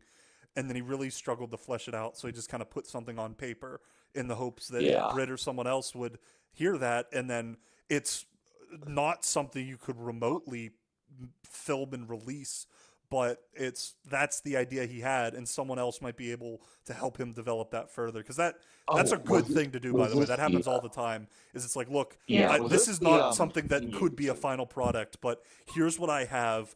Can we do something with this? Was this the potentially unfilmable stuff you mentioned? Yes. There was a decent amount of stuff in here that was crazy, but yeah, him getting struck by lightning, specifically, actually, not even Super Ed, but the scene with James where the coal tipper hopper, whatever the heck it is, got struck by lightning. I was like, that's definitely doable, but it's a pretty tall order, especially 3 times in one episode. I definitely could see like a variant of this where like a new Diesel arrives and lightning strikes them or strikes near them and they think it makes them strong like that, like for a more grounded version. But like, I'd love to see a version of World's Strongest Engine like that. That would be cool. That considering David was involved right in that episode, hell, that might have been an inspiration for it. Honestly, I want to make a list of like every episode that I think Super Ed kind of has similarities to, because there's like World's Strongest Engine, Middle Engine, James and the Trouble with Trees. Yeah. Anyway, Songstress, go ahead. I think if anything, perhaps like the first half or so of it would have been like intended to be a series episode, but then maybe he ran out of like ideas for the latter half, and so just kind of put something down. Yeah. So at the very least, maybe half of it was like kind of a joke script, but I would say probably not the whole thing. I would add on to that the first half, well, the whole script is nuts, but the first half is really boring. It's 2 pages of James just fucking around with the coal tipper. Like I imagine, because I knew this when I was reading through it, and then when I was re-listening through it, and I imagine everyone else in the chat was having this exact same thought. It's like, oh, it's a missing season 5 episode. It's a huge nothing burger. It's what does James do this week? Unfortunately, the title says Super Ed, and everyone thinks, oh boy, it might be a bit of a nothing burger, but at least Edward's gonna have a role in it. And then you didn't. He does. Barely. At the very start. That's barely even a role. He has about as much of a role in that. Technically there. He is there though. He has You're about as right. much of Him and a Daisy. role in there as he does in the actual season 5. Yeah. No, it would not surprise me if David kind of, it was half joking, half serious, like, you know, he kind of went all out with, again, full intent. Because I fully believe they were never going to actually go through, like, Boulder talking and stuff. That seems more like he's just doing the shit to kind of get there and kind of, you put all your cards on the table with the first draft. And then you Throw kind of stuff work at the wall and see what ends up sticking. It's the same with compromise. You don't start from a compromise position. You start at like an extreme and then whittle down to what you actually want, or something like that. Yeah. There's a phrase Tony Collingwood used when he was describing how they made The Secret Show, which was like my other hyperfixation for a while, which was that they made a show for adults and then pressure cooked it down until it had a G rating.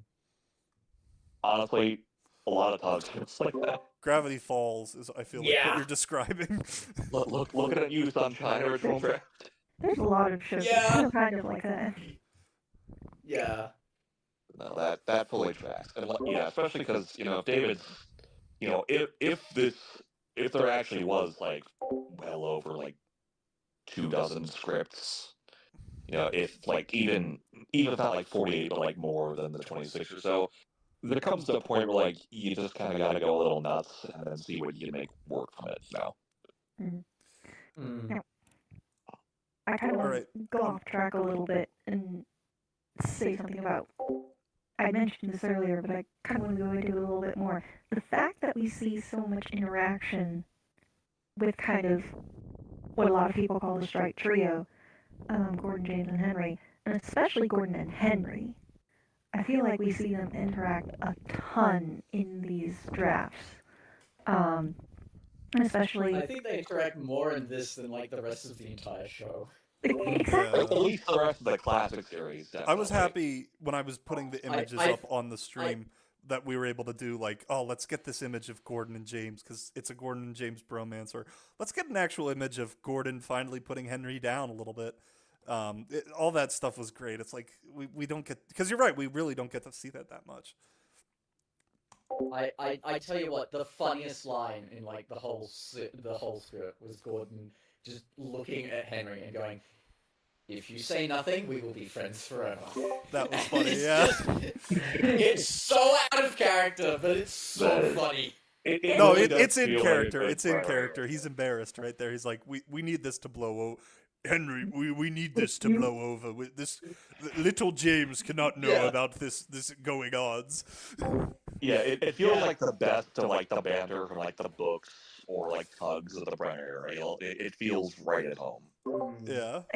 And it's especially interesting, again, looking at it from a lore aspect, where it's pretty much confirmed that Henry, when his original state, was based off the A1 drawings. So, like, Henry in the past has been connected to Gordon. So it's always fun seeing those two interact with each other. And then, of course, it's that line, "We will be friends forever."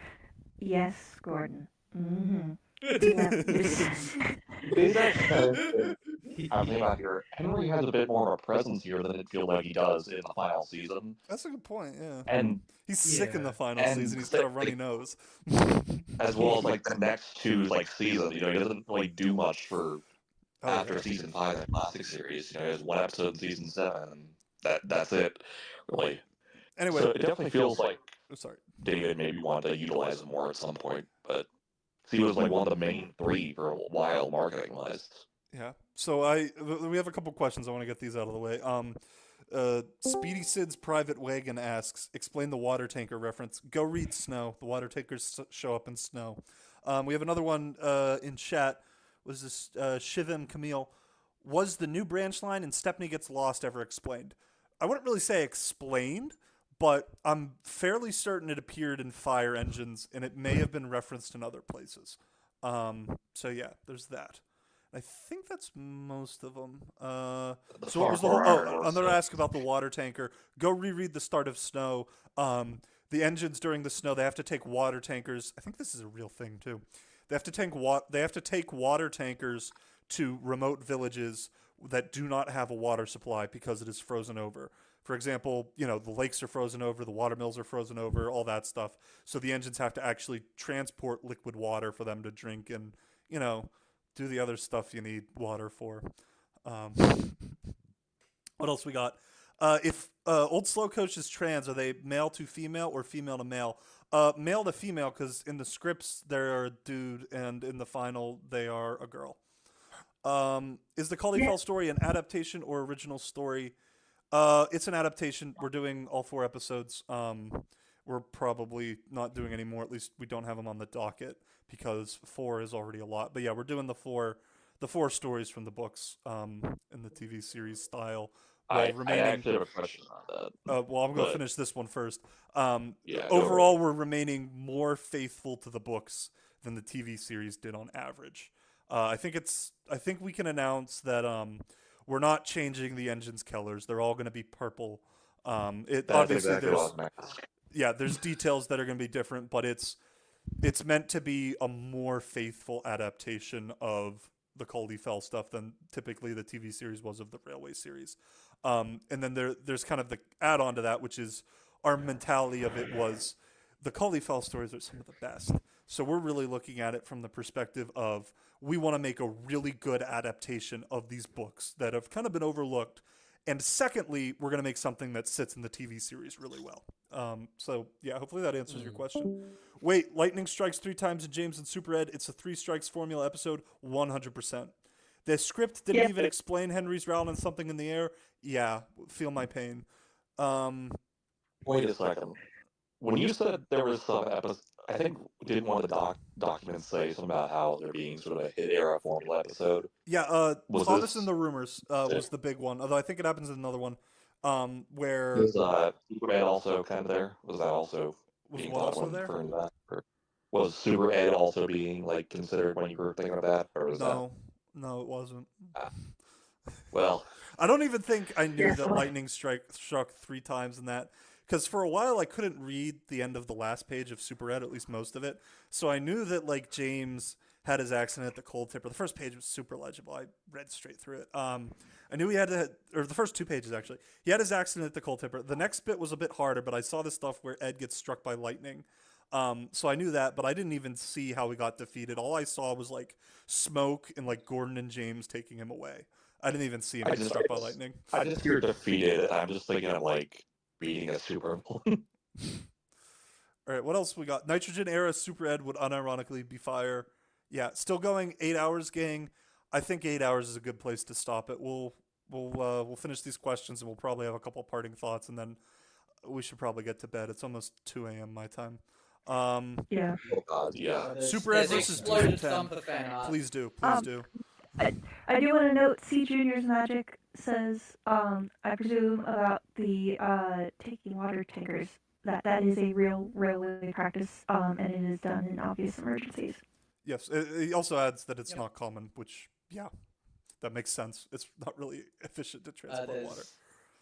we were joking in the group There's chat. exploded Thumper fan art now. No one else was getting in on this, and I thought about burning money on it, but I realized that I was already kind of broke from the auction, and I didn't really want to spend any more.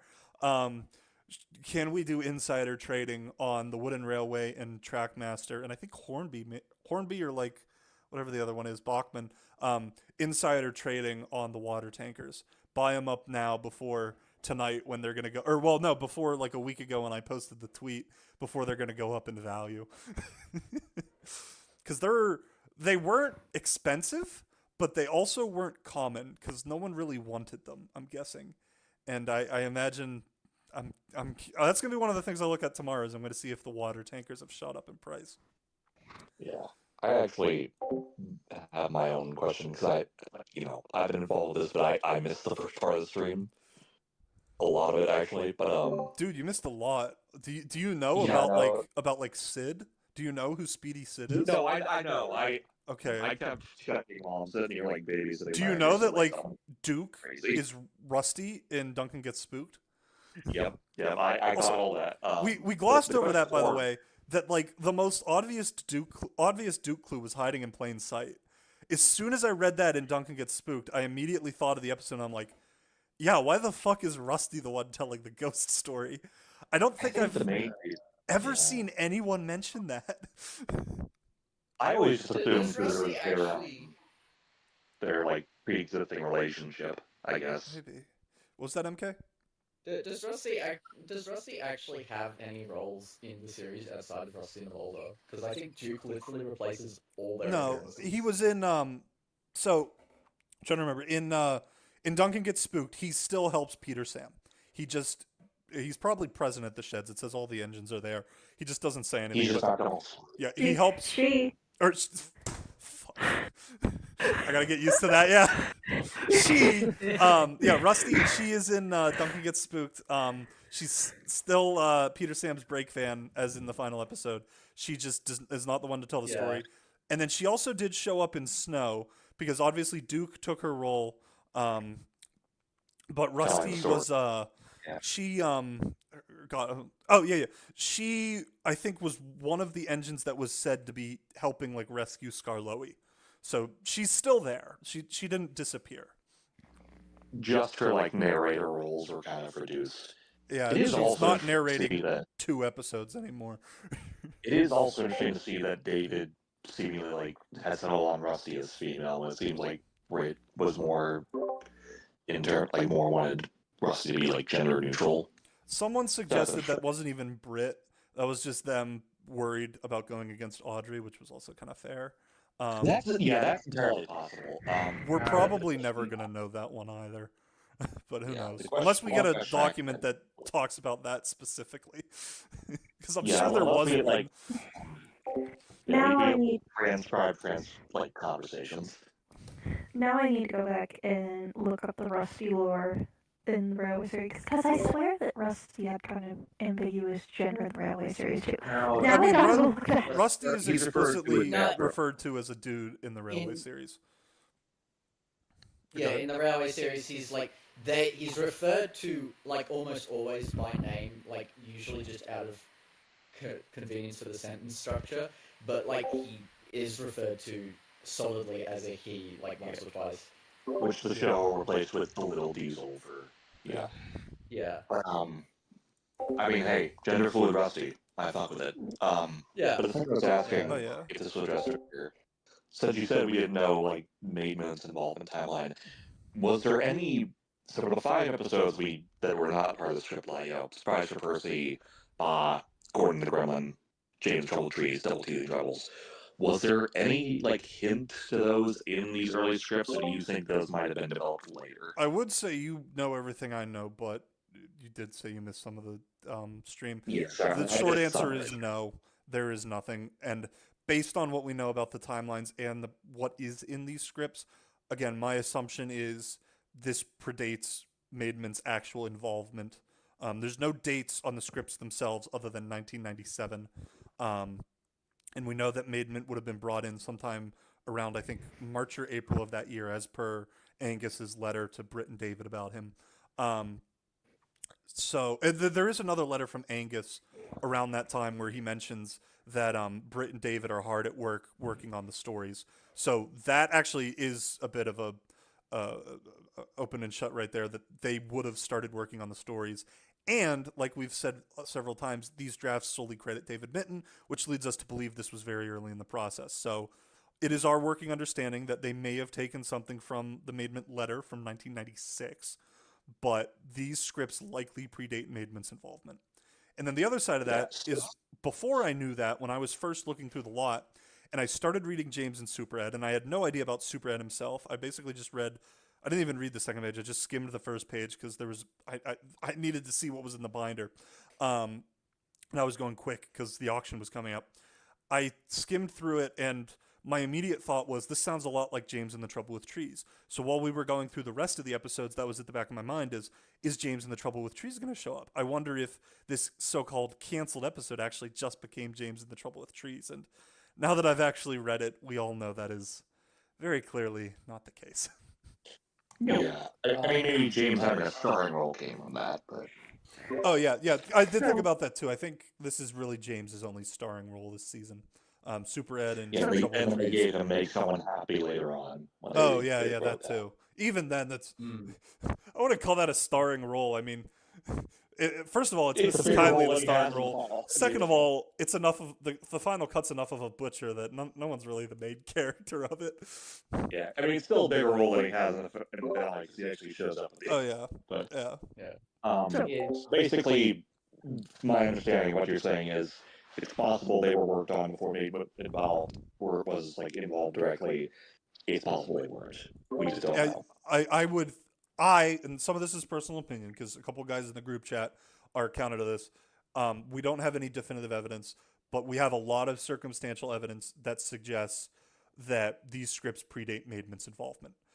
We know that Maidment is specifically credited as providing ideas for 8 episodes, 5 of which are the 5 that are missing, and the remaining 3 are stuff that he provided details on, like Toad the Brake Van / Busy Going Backwards. Supposedly he provided the idea of Toad smashing through the crossing. In our version of the script, Toad does not smash through the crossing. I think the other 2 are a little iffy because I think the other 2 were Better View for Gordon and Duncan Gets Spooked. Better View for Gordon, I think it was the final accident, and Duncan Gets Spooked, I think. Guys, please correct me if I'm wrong too, because I could be wrong. Oh, By George might have been one of them, actually. I might be wrong about one of those. I think Duncan Gets Spooked. I know.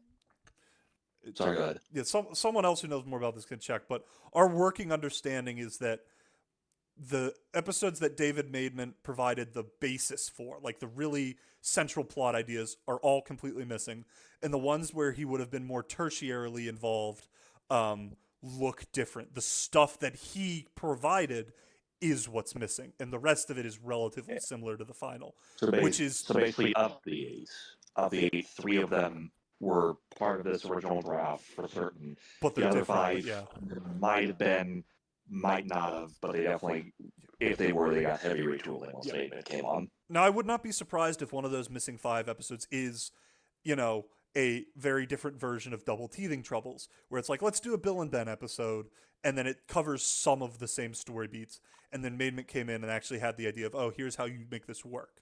So I wouldn't be surprised about that, but fundamentally, we believe these scripts, or at least I believe these scripts, predate Maidment's involvement due to very strong circumstantial evidence.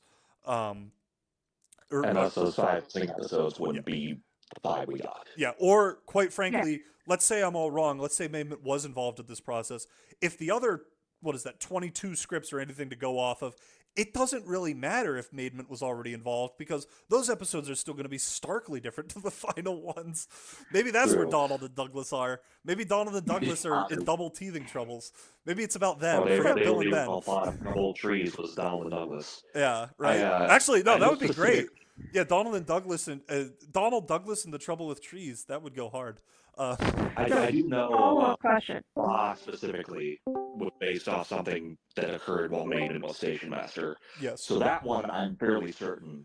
Well, no, it's been explicitly stated the other episodes, the premise of them is based on his stuff too. But yeah, I don't think they could really do Gordon and the Gremlin without specifically looking at that. There might be elements of Gordon and the Gremlin in a hypothetical original script, but the crux just of that think episode Boz- is something he provided. Like, I just think Boz 100%.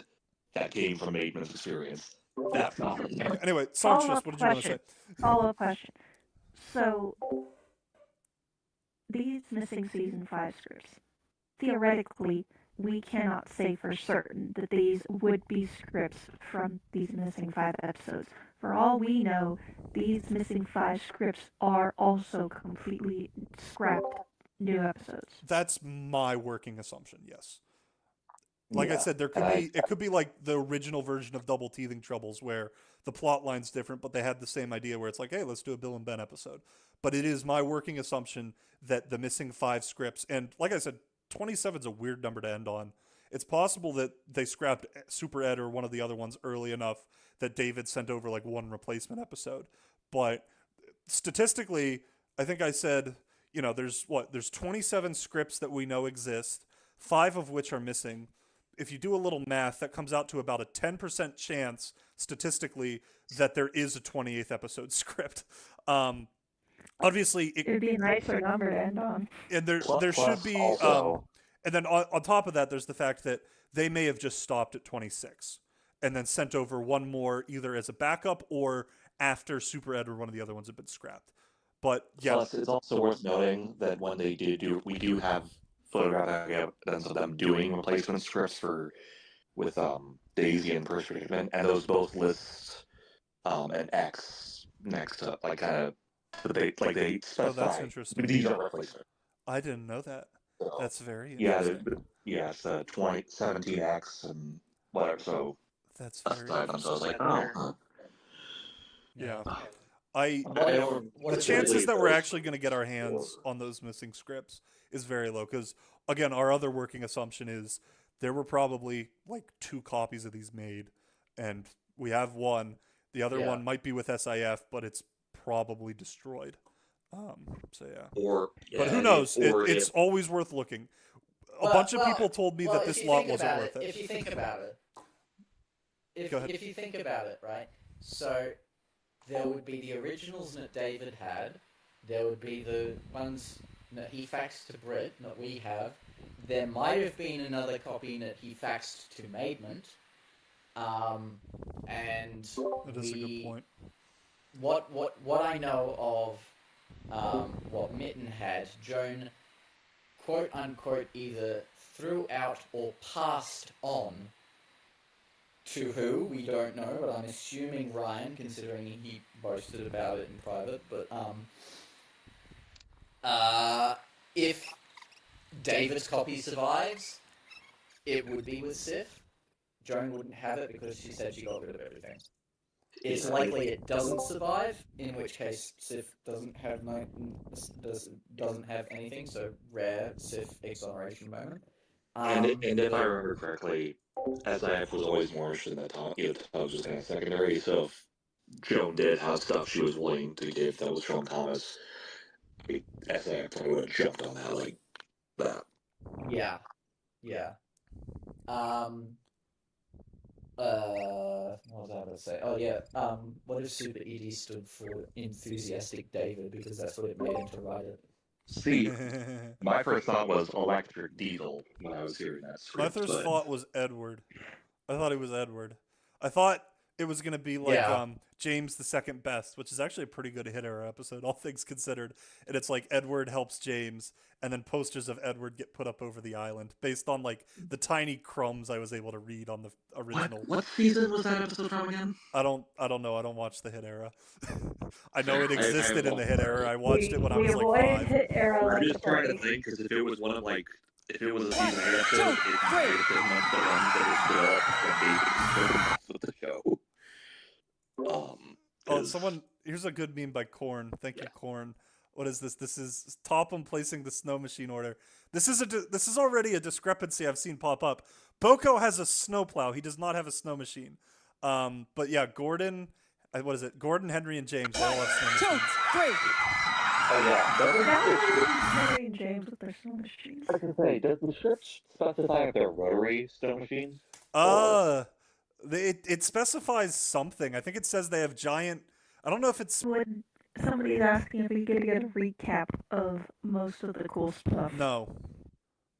It's too late. Since I was we are going to probably suggest we wrapping get up off soon if no one else has any more major questions. All the scripts are in the drive. I said earlier, I am now equal with you. I don't know any more information than you. We're all on the same playing field now. It's been leveled. If you want to know more, go ahead, do what I did, read the scripts. You can also watch the entire stream. It should be available as video on demand, but once I hit end stream tonight, I'm not looking at it until like next week. I did put the Super Ed recording in specifically in the Super Ed drive if anyone needs a narration for it for their trains I recreations and guess stuff. I can give a few of like the major things I saw pop No, up. I am vetoing that. Once we have a couple Oh, more that's questions, I think it's time to call the stream. Yeah, that's perfectly fine. Yeah. This was fun though. This is great. Thanks for inviting me. I hope sometime, probably months from now, once I've recovered a bit more, I'd love to do more Twitter Spaces. Maybe not a full stream like this, but more Twitter Spaces and just talk about this stuff. Try to map it out. Hopefully, fingers crossed, maybe sometime in the future we can learn more about the missing episodes or crazy stuff that Cardi's working on his side with Tatmer. But yeah. Anyway, if you get the season 6 drafts, I swear to God. Yeah, someone asked me about those the other day, and I basically said, here's my take on it. Season 5, they were really coming at the show with a huge budget. I mean, they rebuilt most of the narrow gauge engines as well as a bunch of one-off characters. They were coming at the show with a huge budget. It was really they were coming at it from a position of power, is the term I used. And you look at the earlier notes, and it's like Angus is talking about doing 48 episodes, and he's also briefly discussing, like, we do need to make sure that if we're not producing too much here, we don't want to be soiling the magic. And then you look at where they were with season 6, and it was after the Tatmer flop. The company was in debt. They had to film and release the first 6 episodes, I think it was, just to finance the rest of the season. They were coming at that season from a place of weakness. So I'm sure at some point there may have been some version of early draft scripts. Maybe they just pulled the 5 missing episodes from this season or something. But I almost would say anything from season 6 would probably be less likely to have survived because... Oh, no. I don't think I was more... And I think that the reason these scripts were kept is because of sentimental value to Brit. And she sure as hell did not care about season 6 and 7. Yeah, especially because, 5 was the first one they were really allowed to go wild. The only one they did a lot with 3. I was surprised the season 4 scripts just weren't in the lot. That was surprising, or weren't in the auction. Actually, interestingly, one of the tapes in the lot that Star Switcher managed to get. Be careful. We saw in the photos. No, we saw in the photos that we got from the auction house. One of the tapes was a recording of the broadcast premiere, just off air, just on the VCR, of the season 8 premiere that Brit made herself, and you can sort of tell that she was excited and nervous for what they were going to do. Yeah. Just from the fact that she did that and kept it. Especially because, her and David left very, very early on in its production, before anything was redone. Yeah, I'm excited to see. Hopefully, Star Switcher gets the tape soon if he hasn't already, because I think we can talk about this MK if he's already announced he has the lot and we're talking about some of the tapes. Those producers showcase tapes, and this is all public stuff from Julian's. There's a lot of them, and we all kind of assumed that's just season 5 junk. Maybe it's the rushes, but the rushes are worthless to us because we already have them. It does not say season 5. It says 1998, and a lot of the documents that we revealed today discuss the creation of a database and they're them really like looking at like, okay, we made one music video in season 3, that was great, that was awesome. We tried to do 6 in season 4, that was a huge headache because they had to comb through 3 seasons worth of all of the original film negs, including, they said, the tests, which would almost certainly include the pilot and anything they shot for Missing Coach, assuming it wasn't destroyed, as well as all the regular deleted scenes. Yeah. And then they realized, like, okay, we want to do 10 for season 5 because music videos are awesome and they're a great way for us to leverage what we're doing. But we need a better way of doing this going forward. And there's some back and forth. They're talking about making a database, and they were talking about using, like, they mentioned like Microsoft Access, I think, and Microsoft Access. Did I mispronounce it? Anyway, and then putting it on a CD-ROM, and they were kind of going back and forth on, you know, is it something where it's just a text manifest, or do we have like a single frame from the scene for reference purposes? And they're actually talking about, hey, maybe we use this in marketing or something.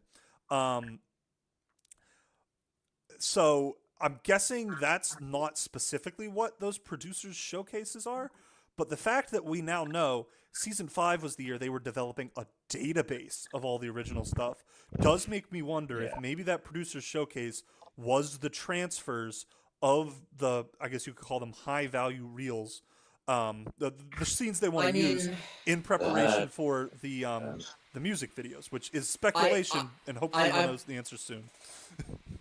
Sorry. I want to press F to doubt on that a little bit. From the fact that it's like, I think if that was the case, they would have been numbered, rather than just all being identical. The fact that they're all identical and just called like show reel just makes me think they're like the Thomas version of the Tug sizzle reel, where it's just something to sort of like showcase the show. I would disagree. And it's like, and yeah, I would strongly it's disagree. Probably just like episode clips. I would strongly disagree. It's possible they're episode clips, but the labels on some of them are ever so slightly different. The spacing is smallly but clearly different, to the point where it's like, okay, this means these were made in multiple batches. So they're not 100% identical. They were not all made in one go, presumably. But yeah, That is true. hopefully we'll find out soon, because I'm not saying that it's more likely than not that those have other footage, but what I am saying is it's now been elevated from, this is just some season 5 schlop that maybe has, you know, the missing Tidmouth scenes, versus there is a legitimate chance there is high value objects on these. That is true. I think everything I just said, I'm going to cover my ass a little bit. Everything I just said, on them and... yeah. Well, everything I just said is based on publicly available information from that lot from Julian's, as well as the documents that I released today, which are also publicly available. I want to make that clear. Yeah. I know the plan is for Cardi to live stream the tapes that he gets as he receives them. He's gonna do like a quick like comb through first, just to make sure there's not like personal like home movie stuff that shouldn't be public on there. But it's like just like literally if like Brit put like family videos on there by accident or something. Everything else is gonna go up, and I need to check whether Cardi is sending the tapes to Ahmed to do like the live stream, because I know Ahmed is getting his tape lots separately because there were 2 tape lots. I'm not sure when they'll go up because like the shipping company's been fucking us around and like they only shipped the tapes out like a day or 2 ago. So we'll probably like get the tapes within like a week or so, and then it'll take a little while to go through them, but like you'll see them all as we get them. And we are all very, very, very, very eagerly awaiting those tapes' arrival. 100%. As am I. I'm sure I can speak for a lot of people. I'm sure I'm not the only one who has been, maybe stalking is not quite the right word, but keeping a very on a lot of the winners to see when they're going to put stuff out, when like pictures are coming out, scans, things like that, because dare I say, this is the biggest lore drop we are ever we have ever gotten for this series, and Yeah. probably we will never get any sort of lore drop like this ever again. Yeah, I Pretty knew much. this had to Yeah. this was not something we were posting on Twitter. This was bursting at the seams, mind melting kind of stuff that we had to get out here. Like it was not an option even after we learned what was in the lot to lose it, because it's like, you guys, we need the entire thing for this. And I'm glad we did. There's a bunch of Yeah. stuff we would not have known had we not gotten the lot. Yeah, I think something interesting about these, because like I know I've been comparing these to tugs, but there's an interesting reversal, which is that what I always used to say about like the tugs tournament stuff was that it was like the Railway series equivalent for tugs, where we like Thomas has the Railway series, so like we know what most of the stories were based on, at least for like the first 4 series. And like, And just a quick add on to that, that's we had why, that as reference. as cool as it was to see Drip Tank and the proper version of the Missing Coach scripts, we barely batted an eye. Someone sent me in the group chat the Drip Tank scripts, and they sent me, it's like, here's the Missing Coach stuff, and I just downloaded it all, and I moved on. I moved back to looking at the season 5 stuff. Yeah. I had no idea the Drip Tank scripts were in there until we were talking about it like an Yeah. hour later. Yeah, had we not Yeah, gotten because that- like, And it's Good, worthless 'cause, too. like, Like it's not completely worthless, but- but it's just the Railway series story, really. Yeah. Anyway, sorry. You know, Yeah. we had visuals Yeah, 'cause, first like, and what- another thing too it- is it- that it- I think those shows kind Because if you let me finish, what I was saying was like the point was that like for series 1 to 4 we have the Railway series, we know what the stories are based on. For series 5 that was all original stuff. We did not know what it was based on to see what got lost in the transition from story to screen, and now we do, and that is something really, really special, because it's like. It's probably a bit of a spicy take to say that it's the best Thomas season, so I won't claim that it is. But it's certainly the most like standout one in terms of the classic era, where it really struck out to do its own thing. It's most unique. 100%. And Yeah. Lord bless David Minton for when he was writing these scripts to include all of this extra detail. Like, Yeah. for just one example, in Gordon Off the Rails, we learned that the new station was actually supposed to be 2-tier. Like, there was supposed to be Yeah. a whole lot more to the station than what was shown, and we would never have known that if we didn't have this script. If he did Yeah. not write it down and put it in the script, Yeah, we would it's- have never known. And it's like the fact that these are like 10-minute long scripts, when he knew they'd be cut down to like 4 minutes 30. So it's like he wrote these like probably at the back of his mind, knowing that a lot of it was going to be cut, and he did it anyway just to like throw everything at the wall and see what stuck. And of course, in some cases, like Thomas and the Rumors, where they had to condense a bit too much to make it an episode, it didn't work out. But it's really, really great having that original context to frame the episode now. 100%. Anyway, Yes.